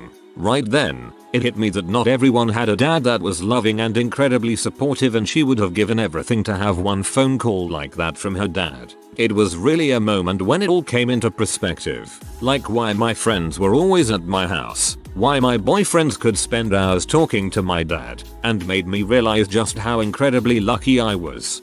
This is the dad I hope to be. I'm glad you realize how lucky you are. Not very many people ever figure it out. My mom whistled the same song to wake me up every day for almost 18 years. When I left for college, she found an alarm with a close rendition to what she whistled. I still complain when I hear it, like my mom is there even when it's just me.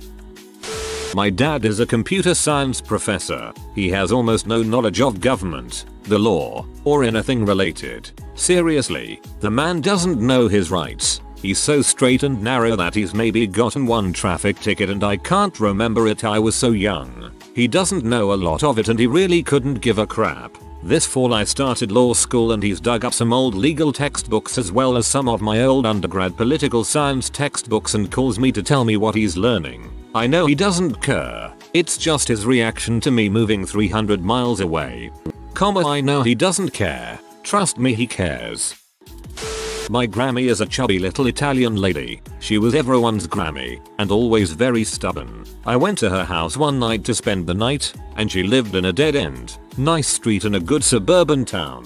On her way to bed she asked me if I remembered to lock my car. At the time I had an '89 Jeep Wrangler, so I didn't lock the doors because there was nothing valuable in it. I stupidly told her I never locked the doors because there was nothing in it. She told me she would wait up for me so I could go lock it. I tried to tell her that I didn't really need to lock my car, but she looks at me and says, "I'll stand in the doorway and keep the light on, so you can be safe and go lock your car." Needless to say, I didn't need a woman in her late 70s watching me walk to my car in her nice neighborhood, but I thanked her and went to the car and locked it. I miss her a lot. I'm white, and my boyfriend is Korean. When my dad found out we were dating, he started asking distant relatives, one of whom married a Korean girl, for advice for me, bought me a bunch of books on Korean culture, and started learning how to cook Korean foods, all to help me be accepted by my boyfriend's family. He even bowed to my boyfriend's father the first time they met. It was not comfortable for anyone involved, considering my boyfriend and I are broken up right now because his family was so against our relationship. Primarily because I'm white. It's really meaningful for me to have my dad do so much to show that he supports us. That's really kind of him to try and be so considerate. I'm sorry that your boyfriend's family couldn't look past that and see how accommodating your family was towards his. Back when people still mainly had dial-up and were using things like the original Napster and ICQ. Haha, my dad thought it would be funny to prank some people. Now my dad knew I was into computers, but he was computer illiterate for the most part, but wanted to hang out with me and my brother for a bit. So we got on the computer and recorded him farting into the mic, and it was a really bad one. Sounded quite wet. So he, my brother, and myself spent the next 30 minutes or so sending that audio file to everyone on my ICQ list. Haha, it was great. The reactions were hilarious. I hope nobody used the mic after that. My mom eats her cereal like she's 5, the way she holds a spoon. My dad spends way too much time making his emails to me colorful. He also makes sure to find something to give every new boyfriend of mine based off of what I said he's interested in. Always something cool or something he already had. They are both 65. After I came out, my dad would occasionally forward me emails about LGBT activism or issues in our state, and I saw that they were from an advocacy group that he had signed up to receive emails for. It was so sweet that he just wanted to learn more and be educated and able to connect with me even more. Oh. Every time I think of stories of endearing parents, I think of that story on 4chan where that guy's dad would always do research on upcoming releases of video games he thought his son would like, and would work overtime to buy them for him. But his son never knew about it until after his dad passed away. Those freaking feels, man. I couldn't find it, but if anyone can, wanna link it? My dad is an electrical engineer who grew up in a country where you start specializing in a certain area in middle high school, so he's absolutely brilliant at math, physics, engineering, but didn't learn any humanities or even life sciences. Really. When I was in high school, he used to read my textbooks. He especially liked biology and American history. Every so often he'd look up and say things like, There are so many things inside the cell or start asking me things about the personal lives of the presidents. Pretty cute. He's excited about retiring because he wants to take community college courses for subjects he never got to study. Now I just feel dumb and lazy. I'm a bit late to the party, but my dad isn't my biological father. I still call him dad and my mom will tell him that his daughter is on the phone, etc. Every single time he gives the exact same response. Bar like a terrifying apathetic monster. But every single time I can hear the smile in his voice. My wife was recently diagnosed with premature ovarian failure. Basically, she went through menopause at age 25 and we won't be able to conceive a baby through normal methods because she has no viable eggs. Our only option is using an egg donor, which will at least allow her to go through pregnancy and well include my genetics. Thing is really expensive. Like, all the money we had saved up for a house and then some expensive. My wife's parents heard about her diagnosis and that same day opened a joint account in her name with $30K in it. And on top of that, her parents already offered to give us extra money toward the house if we couldn't afford it ourselves. They're very well off, so it's not a financial strain for them, but it's still a frick ton of money. It's a brand new car or many vacations they could have had that they choose to hand to us instead without a second thought. On the other end of the spectrum, my parents were the ones we confided in when my wife and I were dating as teenagers and we thought she was pregnant. Her parents didn't even know we had sex and would have very strongly disapproved, maybe even have made us break up.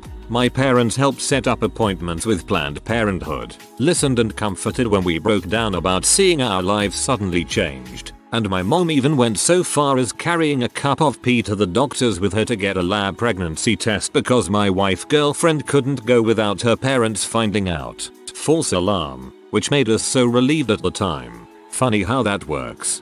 It's a brand new car or many vacations they could have had that they choose to hand to us instead without a second thought. Not to be a downer, but I'm sure they want a grandchild more than a vacation or car judging by your description of them. They're getting something out of it too. Whenever I get home from college, my mom insists on preparing my favorite foods and making them for me all day, despite having work and many other things to take care of. I just moved away from my parents' house a few weeks ago and my dad's been kinda trying to keep in touch with me by email, even though he doesn't seem to have the best handle on it. When I get an email from him, it's usually a forward of a racist joke, or if it's an email he wrote himself, it's in all caps. We also used to watch Jeopardy every day before I moved out and we had a bunch of weird game rules and stuff. I miss that. Haha, the all caps thing. Punctuation optional. My parents both remodeled the pool house in our backyard so my boyfriend could move in and have his own bedroom due to personal problems at home. Mom was on tons of drugs. It was the sweetest and nicest thing that I think my parents could have ever done, seeing it was very costly. They knew it made me happy and that they helped someone out in need. This one's about my grandmother. She got a Gmail account last year and I say hi to her when I see she is online even if we can only talk for a minute. I talk to her on the phone every few months and every time she tell me that she feels less lonely when she sees my green light in her chat box, even if we don't talk. Apparently she tells relatives regularly about my green light and how it's nice to see me. I need to visit home more. Wow, that's some Gatsby crap. My dad tries to buy me every expensive thing my husband and I need, like a new bed, washer and dryer, etc. I love that he cares, but we're both employed adults. I know I'm his baby girl and he still wants to take care of me, but I also want to make sure he has money for his needs too. When I was younger, my mom started mailing me cards for various holidays. They were all signed "My Secret Admirer" and would tell me I was special and loved. Despite the fact that we lived in the same house, she actually mailed them and everything. She thoroughly denied she was the one sending them, even though the handwriting was a dead giveaway. She still sends me cards at random times now that I live farther away, although now she signs them properly. I have kept them all.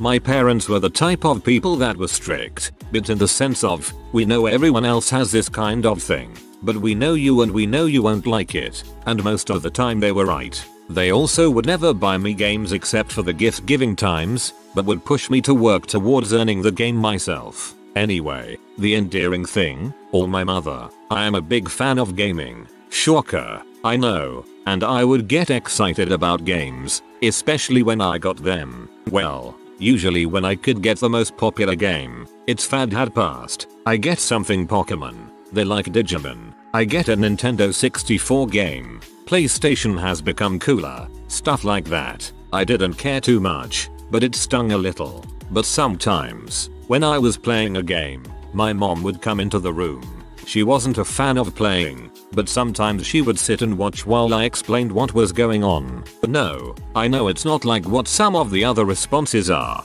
but I appreciated the fact that she would make it seem like what I was doing was still cool, and it made me realize that no matter whether your interests are cool or not, as long as you are happy, there will be people who are interested, and that is what is important. Thank you, Mom.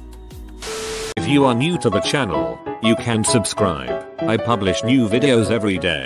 Until then, check another video.